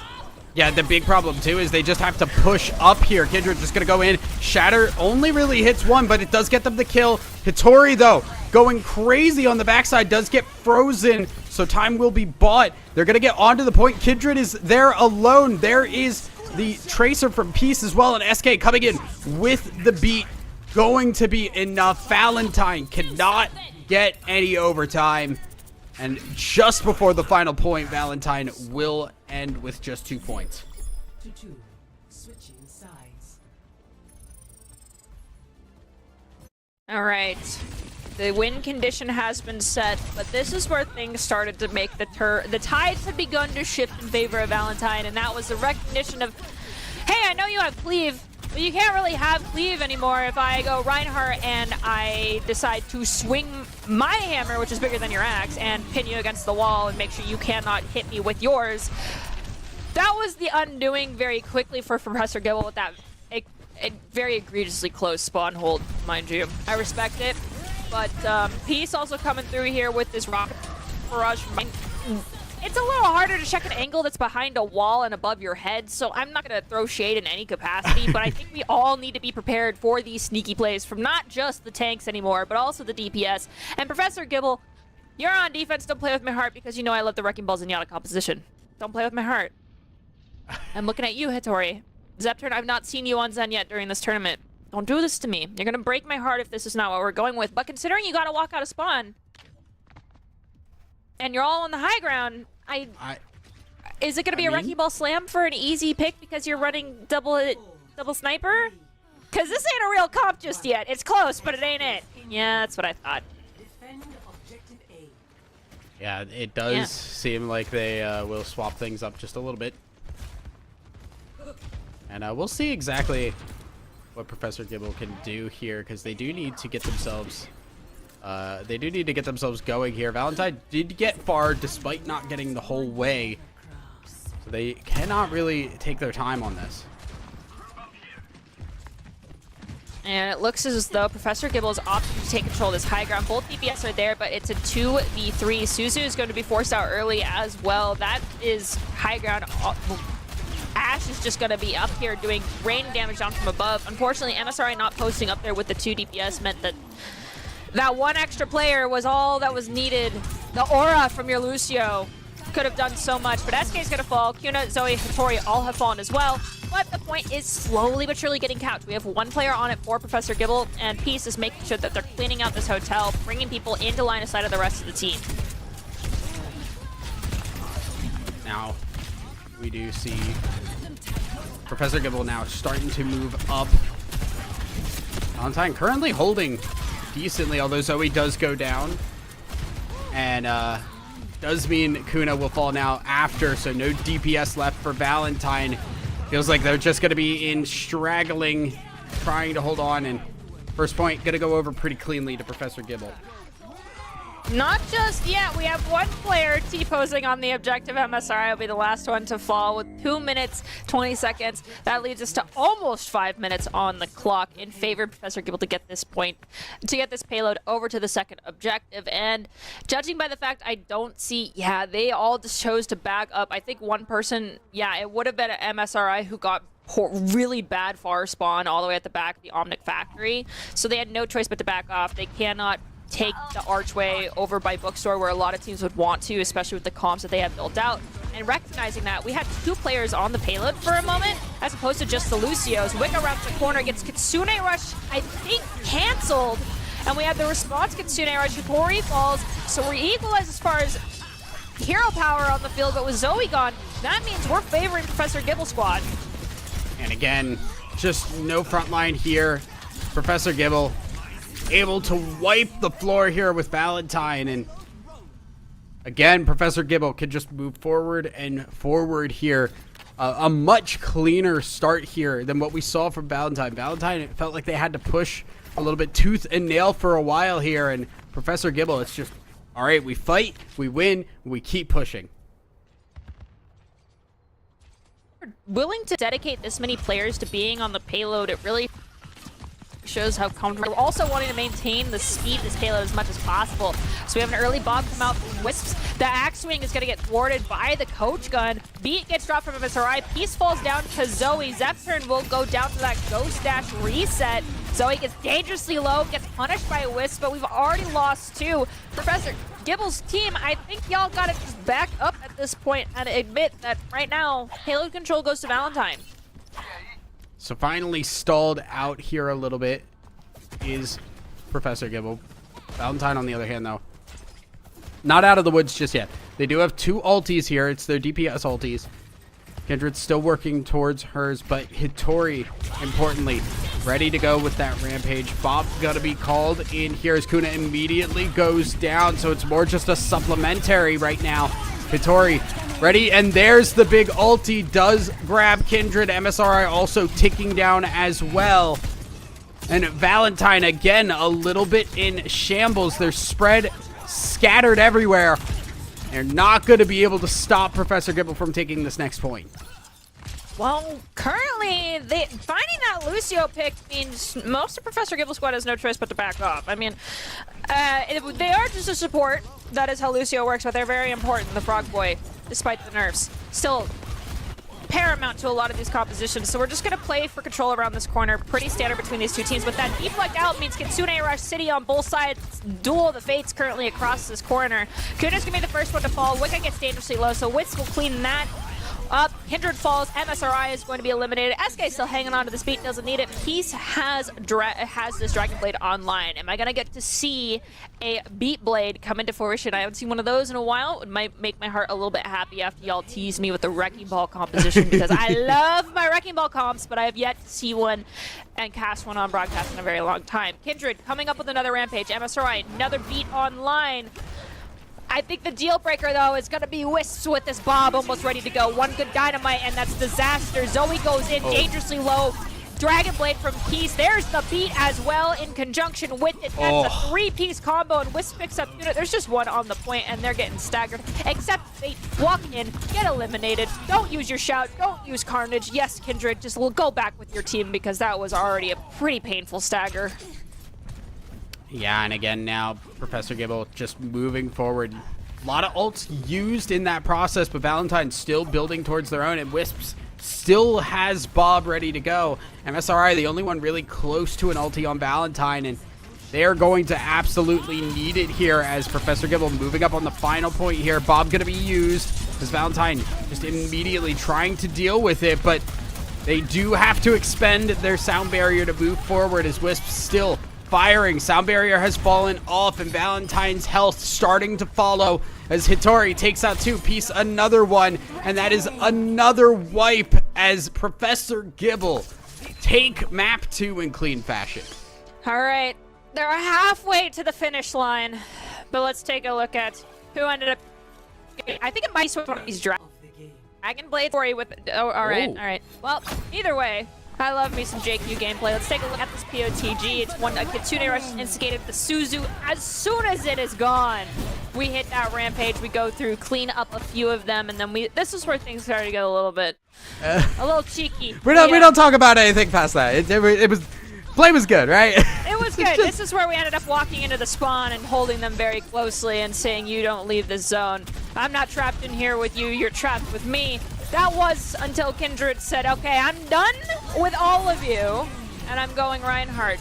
And this is Kindred on that Reinhardt, going through bookstore, getting multiple people with just fire strikes, and this was Peace with one of those sneaky rocket barrages. We didn't clean out the angle. No one did a 180, but all I gotta say is Suzu coming in from Wicca was clutch, saved the day, and we had a counter charge onto Bob, but it left Bob out in the open.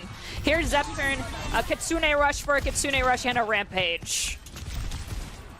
Yeah, and I mean, even Peace at the end there with the Dragon Blade, able to do a lot of work. Kuna Also, just kind of pushed away a lot of times there. That Bob that was thrown out was just purely to try and make up for the fact that, yeah, Kuna's going down. You just need a 5th member there, and the Bob is the best you can do. He's on this final Dragon Blade, just going crazy here with the help of SK Sound Barrier. It is a pretty easy win this time around for Professor Gibble. Just a lot of control, honestly, across the map. All right, so now we return to Flashpoint, and Thousand Eyes, I'll just let you introduce it because I feel like we're kind of broken records at this point. I know this one. It's New Jack City. Yeah. Oh, I've seen this one before. We are in the time loop. New Jack City gonna get picked up for our 3rd map here. I mean, at least we're comfortable, right? Yeah. At least we're comfortable. We're on a map, like, as you've said, it should be Junker Queen favored, much more so than the other options there. At the very minimum, at least we know we're getting a push map, so that's definitely going to be new. Yes! And that'll be obvious. It'll be exciting because we have yet to have to see a push. I'm pretty sure we're going to still be having this JQ coming out from Hitori. I mean, you can go Ramatra. Going in a Nemesis form, you get a little bit of extra speed. But let's be honest, the JQ Mira is working. It's been fabulous. And yes, that is a Junker rubber ducky. And yes, I want to find out where I can buy one. But with that in mind, yeah, we're going with the JQ Mira, but Wicca is dropping down the healing paper and in turn going over to the Moira. Moira is great, but the caveat to this is I think you're less of a utilitarian type of support. You're much more of a greedy support. I mean, obviously, to get your healing essence, you have to do damage. And as I'm speaking, Wicca, stop it! We're going back over to the Kiriko. Anyway, because I was about to say, you can save yourself, but you can't save your team. Fade is great, but it doesn't do it to anybody else. So we're going back over. We've got almost perfect Muir, but instead, we're going to be running with the Ashe. And then we're going with Tracer on the other side. So I think these dynamites coming into play from Wisp to shut down these angles for Kuna are going to be huge. I mean, Wisps has looked incredibly good. The dynamites have been big, and there's one right there, all ready to hit the burn, and already also trying to get this Junker Queen low. Will take Kindred down, and Zoe soon to follow there. Valentine, a very rough start as they just go a little bit too far forward, and Professor Gibble complete control here. And we just got 2 locking down the point. I mean, it does cap it faster, but it doesn't make it tick up any faster. Yeah. Kuna being last to fall, that's an extra, like, 8 to 10% possibly more in favor of Professor Gibble because Kuna couldn't make it out alive, attempted the escape. We're all gathered up yet again. Gonna go through double doors this time as opposed to the normal spawn entrance area, which is a little different. I like it. We get Gracie into the Ashe, commit the shout, go through. MSRI falls, Wisp falls, we're equalized. But now with Zepturn falling, I think Valentine should be able to lock this point down. Quite possibly here. Still Havoc does go down, but it is a win for Valentine. Most importantly, and they will be able to cap the point. 74% remaining for Professor Gibble. And you can tell Wicca has been mainly on the healing grind currently, as opposed to Zepturn, but now Zepturn's caught up to that amount. Just again, using the healing, it tends to favor your ult charge a little bit more. But it shows how much damage Wicca's squad was taking. Kitsune Rush got and immediately used. Deflex from Peace does not prevent an anti coming through from a JQ as the Rampage is instigated. A follow-up Rampage as well. Zoe falls, MSRI, Wicca, Zepturn, Peace, all have gone down. It is SK, Wisps, and Hitori left standing on the point to cap it down. And I do think that means point 1 is over and going to Professor Gibble because there's so little time to get back and everyone was wiped out for Valentine. Hitori just hit a crazy ultimate there across like 4 different people on Valentine, and like you said, I think very strongly going to be going over to Valentine. They do, or sorry, rather to Professor Gibble. Valentine do get in and touch, but they get in strong enough. We do see Kuna is on the point trying to stick around, but will just be another wipe, and a little bit of time was burned. Professor Gibble again take the first round. Flashpoint Well, at least they'll spawn together for the most part. Zoe is pushing forward, gonna gather some intel for the rest of her team. Waiting for everyone, though, and making sure not to go past the point of where basically a kill box could begin if you're by yourself. Looking at the ults we got available, SK has Sound Barrier, MSRI also. We could just see both of those get dropped at the same time, considering Zoe is dangerously close to this Dragon Blade as opposed to Peace, and eliminated Wisp before the fight has even fully started. Means if we hit an ultimate now, this could be absolutely devastating for Professor Gibble's squad. We do hear Kuna unfortunately fall. Zepturn has been eliminated too. That is point going in favor of Valentine. Valentine able to get the first win here. Very big for them. Also see Hattori starting to go in, as that is another bunch of damage thrown down. Here ultimate's going. Cannot see them at the moment, unfortunately. Does seem like there is a couple of people fighting, but it will be Professor Gibble that win the fight overall and start to cap in response. Okay, so looking at what we got here, we're working with the Bob. We have the Dragon Blade still. Kindred in response can drop a Rampage. I trust her to get that ready to go. Same with Wicca with this Kitsune Rush. So all of those will nullify each other, but if Professor Gibble's willing to spend the extra money, they have a Rampage themselves. They just gotta force this Suzu early, which could be done with this Bob and Dynamite combo. They're rushing down this corridor towards the Mega Pack and realize, maybe we don't want to fight out there. They've run pretty gosh darn far away. We'll just go back towards the point and try to cut them off in rotation, play a little bit of DBD, so to speak, in this instance. As the rest of the team is now, they've walked back. Valentine is walking in this kill box. They ain't ready for the heat that Hattori is about to drop down, considering the Suzu has been used. There it is. Zoe's gone. Peace finds themselves getting eliminated, but MSRI is going to fall.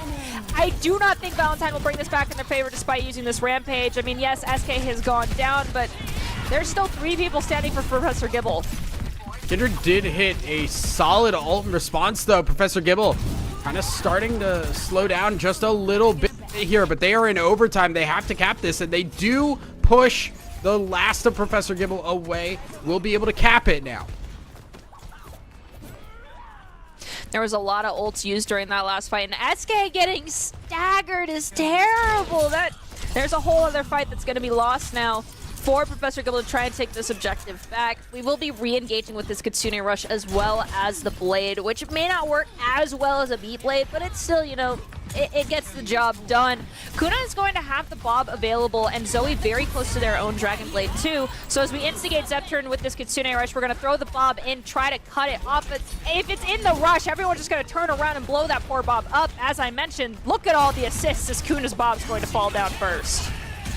And now Dragon Blade used by Peace, trying to go in, going directly onto the Junker Queen. Not exactly where you want it, and Zoe grabs the kill. Dragon Blade in response, and there is SK's beat to try and make up for the lack of a member here. Certainly is helping, and they do recap the point. Right now, Valentine have to touch it. They barely get on in time, but now they've got to go in. Another huge ult from Kindred to take Professor Gibble down, and now just Professor Gibble on the defensive. Now they have to be the ones touching. They've left the point now, and they have to get Peace back off. Peace back alive, but not for long. Zepturn coming in, gonna be pushed away, and we're 1-1 on points. The patience from Valentine to disengage and play, get your big toe on the point and then back off until MSRI had that beat was incredible. I mean, I was thinking, I was like, well, MSRI is like at 96% beat when SK hit the beat to make up for exactly what you said. They're down a player, so they had to pay the price in the form of an ultimate. MSRI was not down. So when they hit that beat, they immediately had a player advantage, so to speak, with that extra health pool. Now we're looking at the ults in favor once again of Professor Gibble because they have Bob, they have Rampage, Kitsune Rush. Wicca has Kitsune Rush and uses it early, but backing off and using our own Kitsune Rush for Professor Gibble will work out, and they're going to respond with Bob first to give them a little extra breathing room. And now Valentine getting hit, all of them almost, by Hattori's Rampage again. It is a battle of Junker Queens, and so far Hattori, I think, has had a little bit of the edge. Professor Gibble just control the point, and Valentine have to play for the retake. Only Bob and Rampage were used. looking at the return side, Wicca has to catch back up on this Kitsune Rush, and if we don't, that means MSRI needs to get this B online in time to cope with the Kitsune Rush from Zepturn, and that ain't gonna happen. Professor Gibble knows not to give any breathing room. MSRI falls, Wisp in response. Kuna is also gonna fall, so that's 2 down for the Valentine squad, but there is someone on point. There's 2 people on point, 3 actually. Everyone that was still alive ran over to the point, tried to flip it, but honestly, trying to flip when you're down 3 is very difficult. But Zoe will try to equalize it just a little bit, ends up taking down Peace. Wicca will fall. This is most likely the point still going to be capped by Professor Gibble's team because the stagger is so long for the Valentine team. Yeah, just desperation in Valentine, and they cannot make it work. Overtime will be ticked, but it doesn't matter. There's no one there to continue it. Professor Gibble with a much cleaner 0.3. Now 2-1. We're going to move over to our 4th point here. Valentine, they really want to get things going. Remember, if they lose this, they are on match point. All right, Peace, SK, I see the combo. Am I going to get it again like I did on King's Road? There's the blade. We may not even need the beat. Kindred's going to fall. There's the beat coming out from MSRI to try and circumvent the damage from the blade, but it's going to be too little too late. We'd already lost 2 anyway. Hitori is going to have Rampage. Zepturn's going to have the Kitsune Rush. Wicca almost has that rush as well, but Zoe has her own blade ready to go too. But you said it best. This is the last objective, theoretically, if Professor Gibble gets this. And they're at series point if they do end up winning Junkertown. Oh, sorry, New Junk City. Yeah, New Junk City, Junkertown. Lots of junk flying around here as Wisp's getting thrown around like junk by this Dragon Blade there. As Zoe able to pick up 1 piece, returns the favor on the Ash on the other side. Kindred wins the Battle of Junker Queens again as well, as Wicca also grabs SK. Valentine able to get themselves on point, and then most importantly, they get to cap here. So they do have a couple of percents going their way. Big stagger as well for Zepturn going down late. I think in this instance, because we're equalized as far as the ultimate power goes for this coming up fight, it's going to be who uses the cooldown of Suzu first. That's really important. And who uses Kitsune Rush when the other team does not have amp. If the amp is available, they run out and they're safe. But if amp is not, there's problems. There's the dueling Kitsune Rushes used at the exact same time. Both commanding shouts were also expunged. Zoe's going to be the first one to fall for Team Valentine, and that's a problem. But Kindred is very close to this Rampage, and it could be massive. Gets it immediately, runs through the team, gets a little bit extra overhealth. Wisp falls, Kuna falls. We're still, again, equal. We're getting our trades, but we're not getting the nail in the coffin for either of these 2 squads. But that does mean Valentine maintains control for a moment, but Zepturn punches Wicca in the face to punch their ticket back to the Valentine might lose the point. Valentine really want to get this. We're going into overtime. We're using the ult from MSRI, but it gets returned by SK. And unfortunately, cannot control the point enough. Valentine lose it, and now they are playing to retake. They're still at 99%. That beat should have been held. We'd already lost so many people. We're now staggered once again, losing Kuna early because Professor Gibble's squad has pushed up over towards this mini near that pillar where we saw a moment of Ring Around the Rosie earlier today. MSRI is actually opting... Nope, never mind. I thought I was about to get some Lifeweaver gameplay. It was a mistake. They swapped right back to this Lucio, but that Lucio beat should have been saved for this re-engagement. We had plenty of time, and now we don't because of the stagger, and we're going to have to heavily rely on a massive Bob. As you see Peace go through, slicing and dicing, barely out of reach, manages to pick up Kuna, but SK fell on that moment. MSRI is also going to fall down. Oh no! Peace gets eliminated. Wicca and Kuna playing a little bit of cleanup game, but Bob's no, on the Bob! play. That is a lot of damage, and there's 2 people coming in to pinch off these 2 here on the objective as Wicca's going to fall to Hitori. Bob, the savior for Professor Gibble, able to hold on to the point and buy time. Valentine trying to get back in. Kindred is here. We are starting to see Valentine cap the point, and they've pushed them away. But right now, Kindred needs to get some health in her, as now they're backing away. Kindred desperately hoping for a little bit of help from the team, but we're on overtime on both sides. Both teams still fighting it out. Tracer from Kuda flying around looking for a little bit of extra health, but Valentine are gone. Professor Gibble grabbed the point, they grabbed the map, and they are on championship point. All right, let's take a look at this POTG. Is it going to be a Lucy? Is it going to be a Genji? or a JQ. It's Genji. It's Peace coming in for the play of the game here on New Junk City. And you said it best. They're not serious point.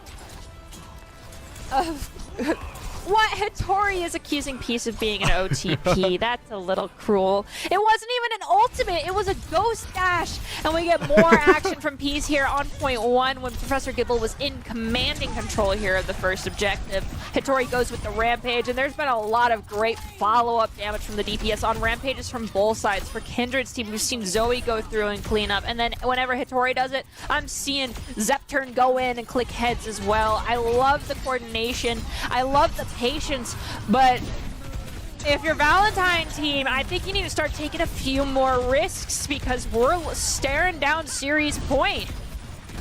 Yeah, Valentine just... It's been like moments of brilliance from Valentine. They found their way into some fights, but as you can see, sometimes Hattori just hits crazy rampages. Sometimes Peace just gets the beat on top of the Dragon Blade and can just go crazy with it. It's so difficult, and honestly, one of the big things at the end of that Bob was genuinely what decided that. The Bob on the point just completely stopped Valentine from being able to recap it, which gave time for Professor Gibble to hold off. Well, Professor Gibble, I want to say that you're looking very strong, but you did lose an objective, and earlier today you lost a map over towards Team Valentine, so I have to put credit where credit is due. There is great patience coming from Team Valentine. You said it yourself. They had their moments where they really shined. It's not going to be like take risks and do something that's going to get your team killed like we've seen in the past, but more have more confidence in your own gameplay. Yes, you lost this team once, but Kindred, earlier today, we saw Kindred do stuff that was A, diabolical, B, worked very well, and it's just being more advantageous with the setup. Stop playing so scared is what it seems like that's happening to the Valentine squad. They are here in the grand finals for a reason. They need to step up a little bit, and honestly, I want to see Zoe doing what Zoe was doing earlier. I mean, wait for the attention to be pulled towards your tank and then go in and take attention. You can't just immediately start at the same time as your tank because that was getting punished, but just waiting a little bit longer for Zoe, I think will allow her to do a heck of a lot more. Yeah, well, with that, we are going to send it to a quick break here, guys, because we are going to get ready for our possible final map here if Professor Gibble can lay down the 4-0 in the grand finals, or if we're going to be going to a map 5, we'll have to check back right after this break.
Water is the softest and most yielding substance, yet nothing is better than water for overcoming the hard and rigid, because nothing can compete with it.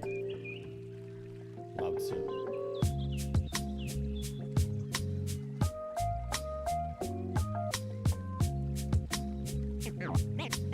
Name straight, new wave.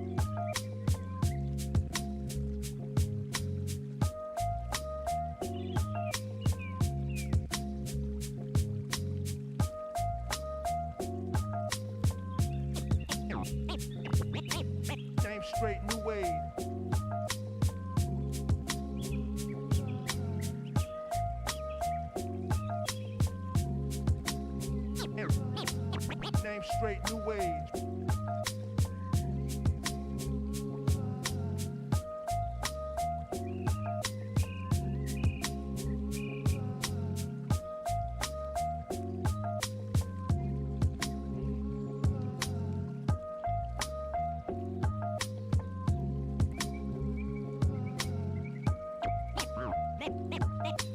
Name straight new age.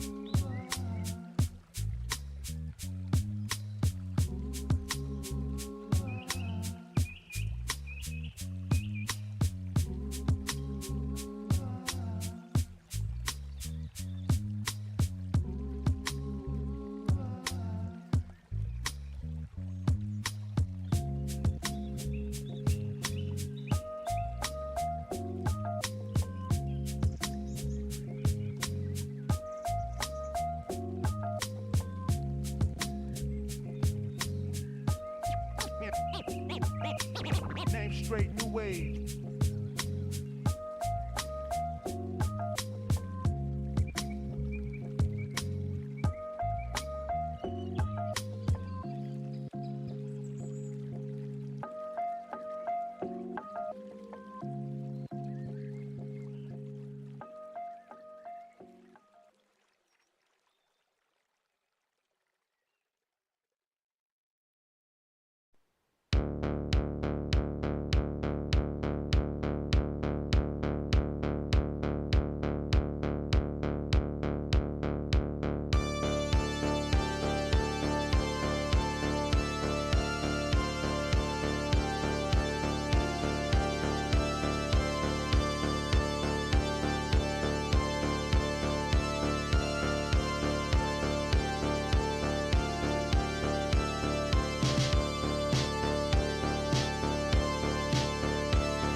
And welcome back, everybody. We are here in our grand finals, and currently Professor Gibble just one map away from a victory here, a sweep of the grand finals. But Valentine, just bits and pieces, signs of life here. I don't think they're going to give it up that easily.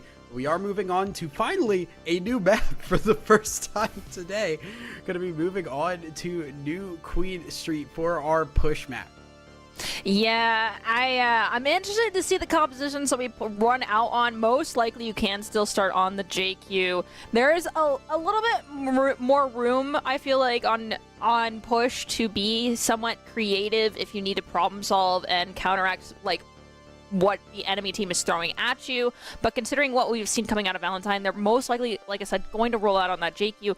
I think if the Professor Gibble squad starts to struggle and somehow we get to the first objective in favor of Valentine, we're going to see a swap over to like maybe a Sigma, maybe a Winston, especially because that high ground, that uphill battle quite literally that occurs to get past that, to get from that objective to the final objective for these push maps is so difficult to surmount. If you path right, you can just stick with the JQ mirror. So I'm interested to see what tank and compositions end up being locked in when spawn doors drop. I'm not saying anything until they drop. I'm swearing on my life on this one. I'm not going to give in to the teasing that has been occurring with the Wrecking Ball. I'm hoping to see some creativity, but if we're just going with the JQ mirror, be prepared for non-stop chaos through and through on this next map. Yeah, it will be kind of up in the air here. Would love to see Wrecking Ball. At the same time, I know that I will absolutely be struggling to follow along if we do get the Wrecking Ball. So it kind of depends. I've gotten used to the Junker Queen, right? Like I got the rhythm down on that one. We start throwing in things like Wrecking Ball flying around, like my focus is gonna go out the window. That's fair. I mean, that is the whole job of a Wrecking Ball too, Yeah, exactly. is to literally it's who has object permanence and who doesn't, who has ADHD and will pay attention to this massive hamster in a ball rolling past their squad. And also, like, with the changes to Wrecking Ball that occurred where you give shields to your team now on the second press of the shields, if you're running against a JQ and your team's struggling, typically what the Wrecking Ball is just going to do is going to roll through, pile drive, hit the shield button to their team, and roll away to safety. You just keep doing that on rotation until the numbers start to get chunked down for the other squad, and then Wrecking Ball gets more involved. And early fights, it's Wrecking Ball Tracer duo hitting onto one squishy that's just barely out of position, out of rescue range of their teammates. So that is why I love the Wrecking Ball Chaos. It is a very punishing composition, but it is also a comp where you kind of feel like a fish out of water for a little bit when you don't have your tank directly there with you. We're going to see what these teams end up rolling out on. As a reiteration, we are going to New Queen Street. This is push series point for the Professor Gibble team. Valentine, are we going to start pulling this back on our favor? Will we see a map 5? I'm hoping we do, but I don't know. Professor Gibble, that team's just been very dominant this entire series. It has been very tough, for sure. Because, I mean, Valentine have just had these moments where it's like, oh, they're getting control. They're not only winning a point, but they're then pushing Professor Gibble away. And it feels like they're kind of digging their heels in. And then they don't. Then they struggle again. And it just kind of gets wiped away in an instant. And we'll see if that continues here. It really can't continue if Valentine want to have a shot at winning this finals here. But Professor Gibble, it's just another map, another day here. Peace has checked the corners. We have successfully done that this time here. And we'll be trying to win the Genji 1v1 here with a little bit of help from the team. Zoe gonna go down, and Peace just continuing to chase down more. A great first fight for Professor Gibble. I mean, Kindred got Wisp, but then Peace said, no, that's my teammate, that's unforgivable, and decides to give a good smack over to Kindred. So, yeah, that's point locking down over towards Professor Gibble, and it's JQ who's going to be pushing this cart, and Genji posted up here inside of the fashion area.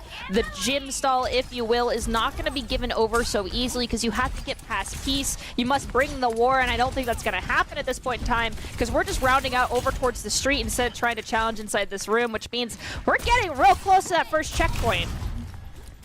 Yeah, already Professor Gibble just pushing hard here, and that's the scary thing about this, is this could get out of control really quick if Valentine don't get their wits about them. So he does go down again. Hitori very close to falling, will fall, so it's 1 for 1. Kindred's still pretty healthy, and SK is going to go down as well. So Professor Gibble, a little bit of a loss here, and does seem like they are going to continue to chase here. I believe they will be gaining control back of the robot. Come on, Kuna, don't let that Genji escape. Don't let Peace get out alive. You forced the Suzu. You are so close to this pulse bomb. If we can find this elimination, that's huge. There goes down a lot of the follow-up damage that's available in the form of that dash from Peace. We use pulse bombs. Kindred ends up falling, though, in the attempt to claim the space because Zepturn hit that Kitsune Rush. Hitori now dangerously close to another Rampage. Kuna will find SK, though, but like I mentioned, those dashes from Genjis are so deadly. Zepturn falls. The bot has stalled out, and Zoe will be eliminated. That'll be Professor Gibble taking advantage of the over-aggression there from Valentine and turning things back around. They're going to continue pushing back away here, and kind of like we said, it just can get really out of control here. They're very close to this first point, which will be a huge win for them if they can grab it. Does seem like they will be able to just push onto it pretty easily.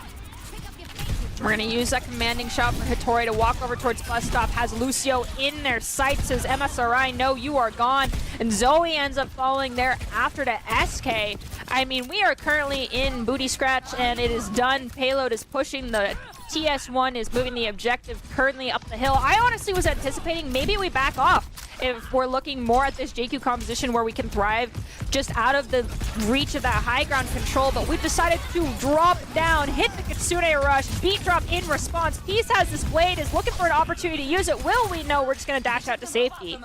Missouri also has the beat drop here, but Professor Gibble just kind of disengaging a little bit. Bomb used, doesn't get anybody with it, but SK will trade with Kuna there as Wisps goes down. Another big ult there, but the beat from MSRI finally gets it after the ult there from Junker Queen. Now, Valentine still able to win the fight. Zepturn goes down, Peace soon to follow, but it's MSRI and Zoe down for Valentine as well.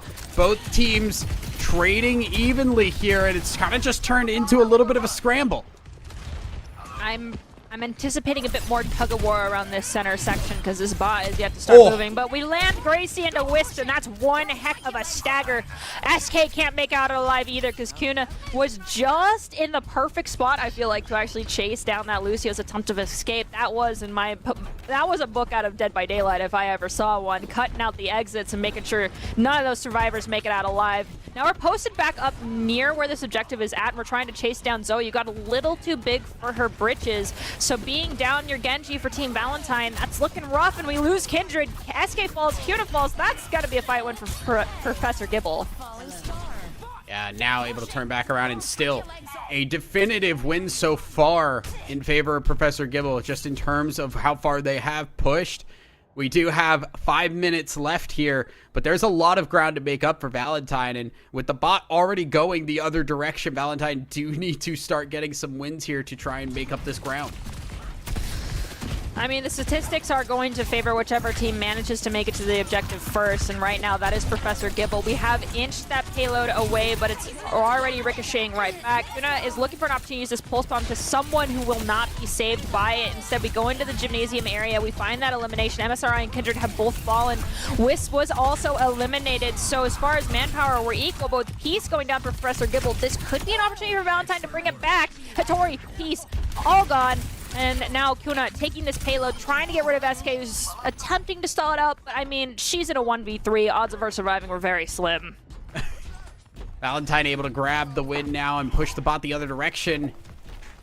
Hopefully they can continue on here, because you could already see shots coming out as Professor Gibble have already reset before they've even got to the point they need to push. Now, Kuna holding on the side here. We've seen this from Zoe. Can Kuna replicate it? Currently looking. We do get the ult from Wicca. And now Kuna on the side, trying to be an annoyance. Hasn't caught the attention just yet. Big ult from Kindred, but it gets Suzu'd. And the ult from SK as well. Professor Gibble able to take down 3 and a little bit of an over-engage. Lots of ults used. And Valentine fall apart. Man, if Kuna had just gotten in with the pulse bomb first and forced Suzu, Kindred's rampage would have been massive. I mean, it was huge, but then Suzu, that's just how that's how that character works. They're very annoying, and I get it. But pulse bomb is meant for that, Kuna. You just couldn't close the gap fast enough, and instead we just use it here, and nothing's expunged. Now we're trying to fight it out to get control of the bot before it hits that barrier to start pushing. Bob is used. Zoe will find Wisps in kind, but then Kindred falls down to that Bob while Wisps is technically in spawn and getting kill credit. Beast tries to go in, but MSRI responds with the sound barrier. MSRI just on a single-digit HP. Hattori just stands still to get the kill, and now going to continue to push further onto the other members left on Valentine. As the staggers are slowly coming in. Everybody backing away. It's very scattered right now. We have an Orisa from Kindred now. As Hattori's falling low, will go down. Valentine regroups successfully and push Professor Gibble off. I am happy to see some battle cattle, not just any battle cattle, is also in the Celestial skin. It's a gorgeous combo, Kindred, but you are dangerously low, and this also means that Wicca has to pay a lot more attention to our tank than previously, so there's going to be a lot less opportunities for supportal combat. More, I am doing nothing but throwing paper at you, why are you dead? Type of situations happening, so Kindred needs to be careful as we see the Blade instigated in response. There's a Kitsune rush, but now this is where Orisa could shine a little bit when this attention is being pulled. So able to get a little bit in the back line, but can't really grab any other kills other than SK. And now we see Professor Gibble a stick hits. Hattori with another big ulti takes down a couple. And Valentine again pushed away. A team kill. We are back to pushing forward more and more. We're almost double the amount of distance pushed for Professor Gibble and Valentine. Only a minute 30 left. We're sticking with the Orisa. 77% to Terra Surge. Wicca's gonna hit the Kitsune Rush, try and give their team a little bit of space, but where it was instigated meant that everyone just backs off and waits. They had that amp speed ready to go, and now it's just a wait game for that amp to come back online. For SK, who also has beat if they want to come in and use that to just give them a little bit more resource to work with. MSRI may return the favor. We're waiting also to force a Suzu from Zepter, and there's SK hitting that beat as Suzu came online. Their target is the horse. They want to send you out to pasture. The Terra Surge in response. The Suzu drops immediately to save the squad. MSRI almost has this beat, which could be used to stabilize Valentine. No. But unfortunately, I cast a curse MSRI. Does go down. And now Valentine continuing to falter here. Zoe goes down as well. Kindred soon to follow. Kuna, the next on the list. And Wicca falls next. Only 30 seconds left. And Valentine, you can almost feel the hopes slipping away from them. They only have really one more opportunity to try and fight here. And Kindred is opted to swap back over to this JQ, allowing for that shove to give more sustain. We could spread out, but this early rush from Wicca in conjunction with the ult from Zepter in conjunction to beat in response coming from MSRI. Zoe using all of their deflect cooldown to try and get Wisp to hit that Deadeye. Wisp held on to it, kills Zoe. We have Bob coming out to make up for the lack of player power on the field. Peace is dangerously low. Can we find the Genji? We do. Kindred using that Carnage to their advantage, but Hitori finds MSRI. Zepturn goes down to Zoe, who swapped over to Pharah. Zoe moves back over. Zoe moves over to the Pharah now, and Hitori left alive, and this is a big stagger. Hitori kind of just left alone, although Kindred is taking a lot of damage here. Kindred will win the fight, though, with the help of the friends. And now we are in overtime. Everything on this. Valentine cannot let up on this, or their championship hopes are gone. You can see SK is really far back, waiting for Hitori to make sure that she can grab them and bring them to the rest of the team. But I don't know if Valentine recognized that they were in a 5v3 situation. And Wisps on the Widow. Yeah, it's just on this high ground and going to be able to do a lot of pot shot damage onto this angle. We have a rush up by Zoe into that high ground. Zepturn drops the Suzu, makes the save, and gets the elimination with MSRI falling, Wisps falling, SK falling. Kuna, Hitori have also been eliminated, but Peace with this Dragon Blade might bring about the end of Valentine's run at the attempt of a reverse sweep. Kindred next on the list, and Zoe not able to get there in time. That is it. Professor Gibble do win, and they take the entire series. They are your Kunoichi Open Grand Champions. All right, let's take a look. It's Hitori. Honestly, I really thought it might have been Peace's Blade, but it's Hitori coming in on this JQ once again, getting the play of the game. Beautifully executed Rampage, gets pulsed. A tank that still has any form of overhealth is not going to die to a pulse bomb. It's just the nature of that ability. But here's Peace in that first fight, coming in, managing to find not one but 2 kills with help of Wisp, and then going in and also getting the final slash on Kindred. Gonna take a look at Kuna. This is, I think, right. No, this isn't right before tragedy struck, but Kuna was playing the Hunter's game, going in and pinching off angles. When those opportunities were found, they were huge, and there's, again, another massive Rampage from the JQs in the game. Yeah, and that was it. That was that missed opportunity there from Zoe, or from Kuna with the pulse bomb. Could not get in. The Suzu does clear away Kindred's ult, and Peace, honestly, set a lot of tone in this game. Just was, the Dragon Blades were huge, completely changed fights, and Professor Gibble able to get that victory there. I honestly, congratulations obviously in order for Professor Gibble. They looked strong in every single game they played. We saw before they had the 3-1 victory in the winners finals, now a 4-0 victory, so just look even stronger the later we went into it. I mean, hats off to them. Hats off for Valentine for making it through the gauntlet that is going through the losers finals to make it back here. It's just, I think Professor Gibble just had their composition. I know it wasn't an identical mirror, but the little swaps and changes that they were willing to make on the fly, it just goes to show how much dedication they have to improvement. And also, like, they lost one map. They made sure that didn't happen again here in Grand Finals. But nonetheless, hats off the both squads. You did an awesome job. Professor Gibble, obviously, congratulations. You 4-0 swept in the Grands. It was fun to watch.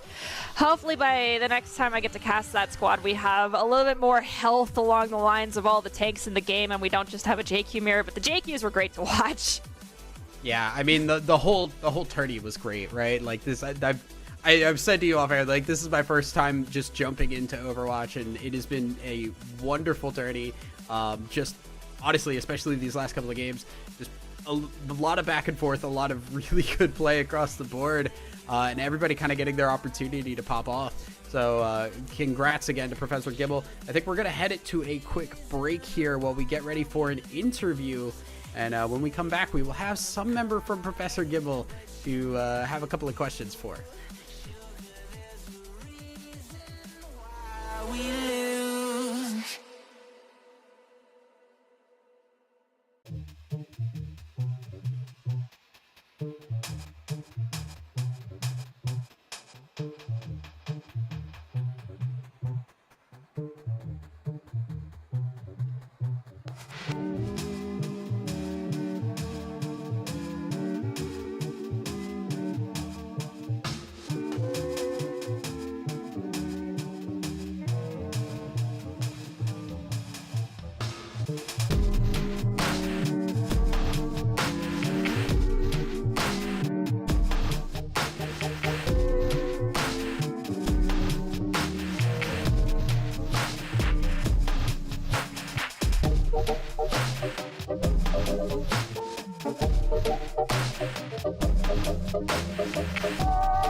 And welcome back, everybody. We are here with our interview. We have Wisps from Professor Gibble. Congratulations, first of all, Wisps, on your victory. How are you all feeling after the win?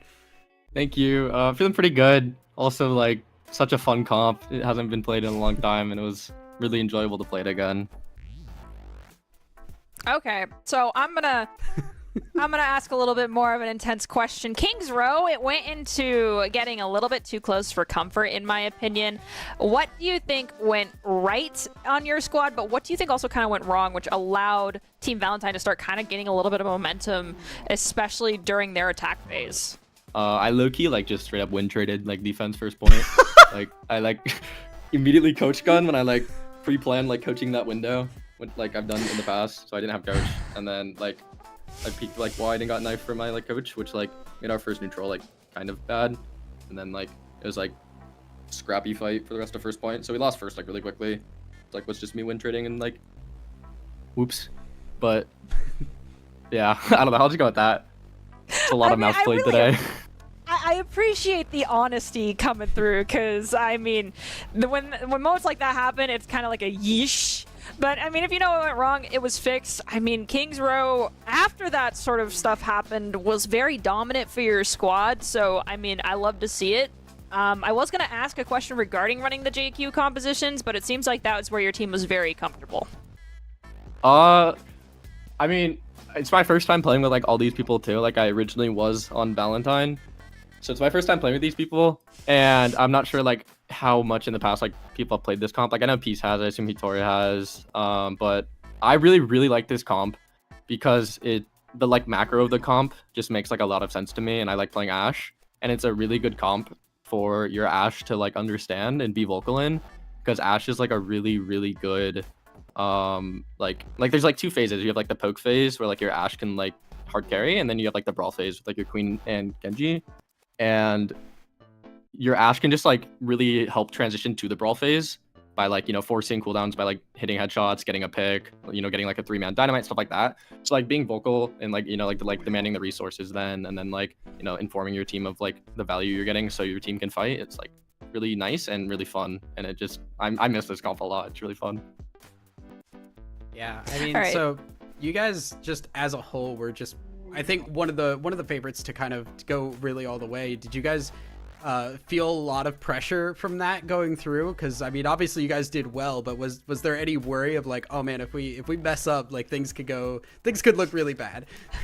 Not really. I know SK was, like, almost muted, like, the entire, like, first map too. We kind of were just, like, chilling. Like, if we, like, started to, like, I don't know, drop a map or something like that, we might, like, start to worry more. But, like, no, we kind of were just, like, playing our game and having fun.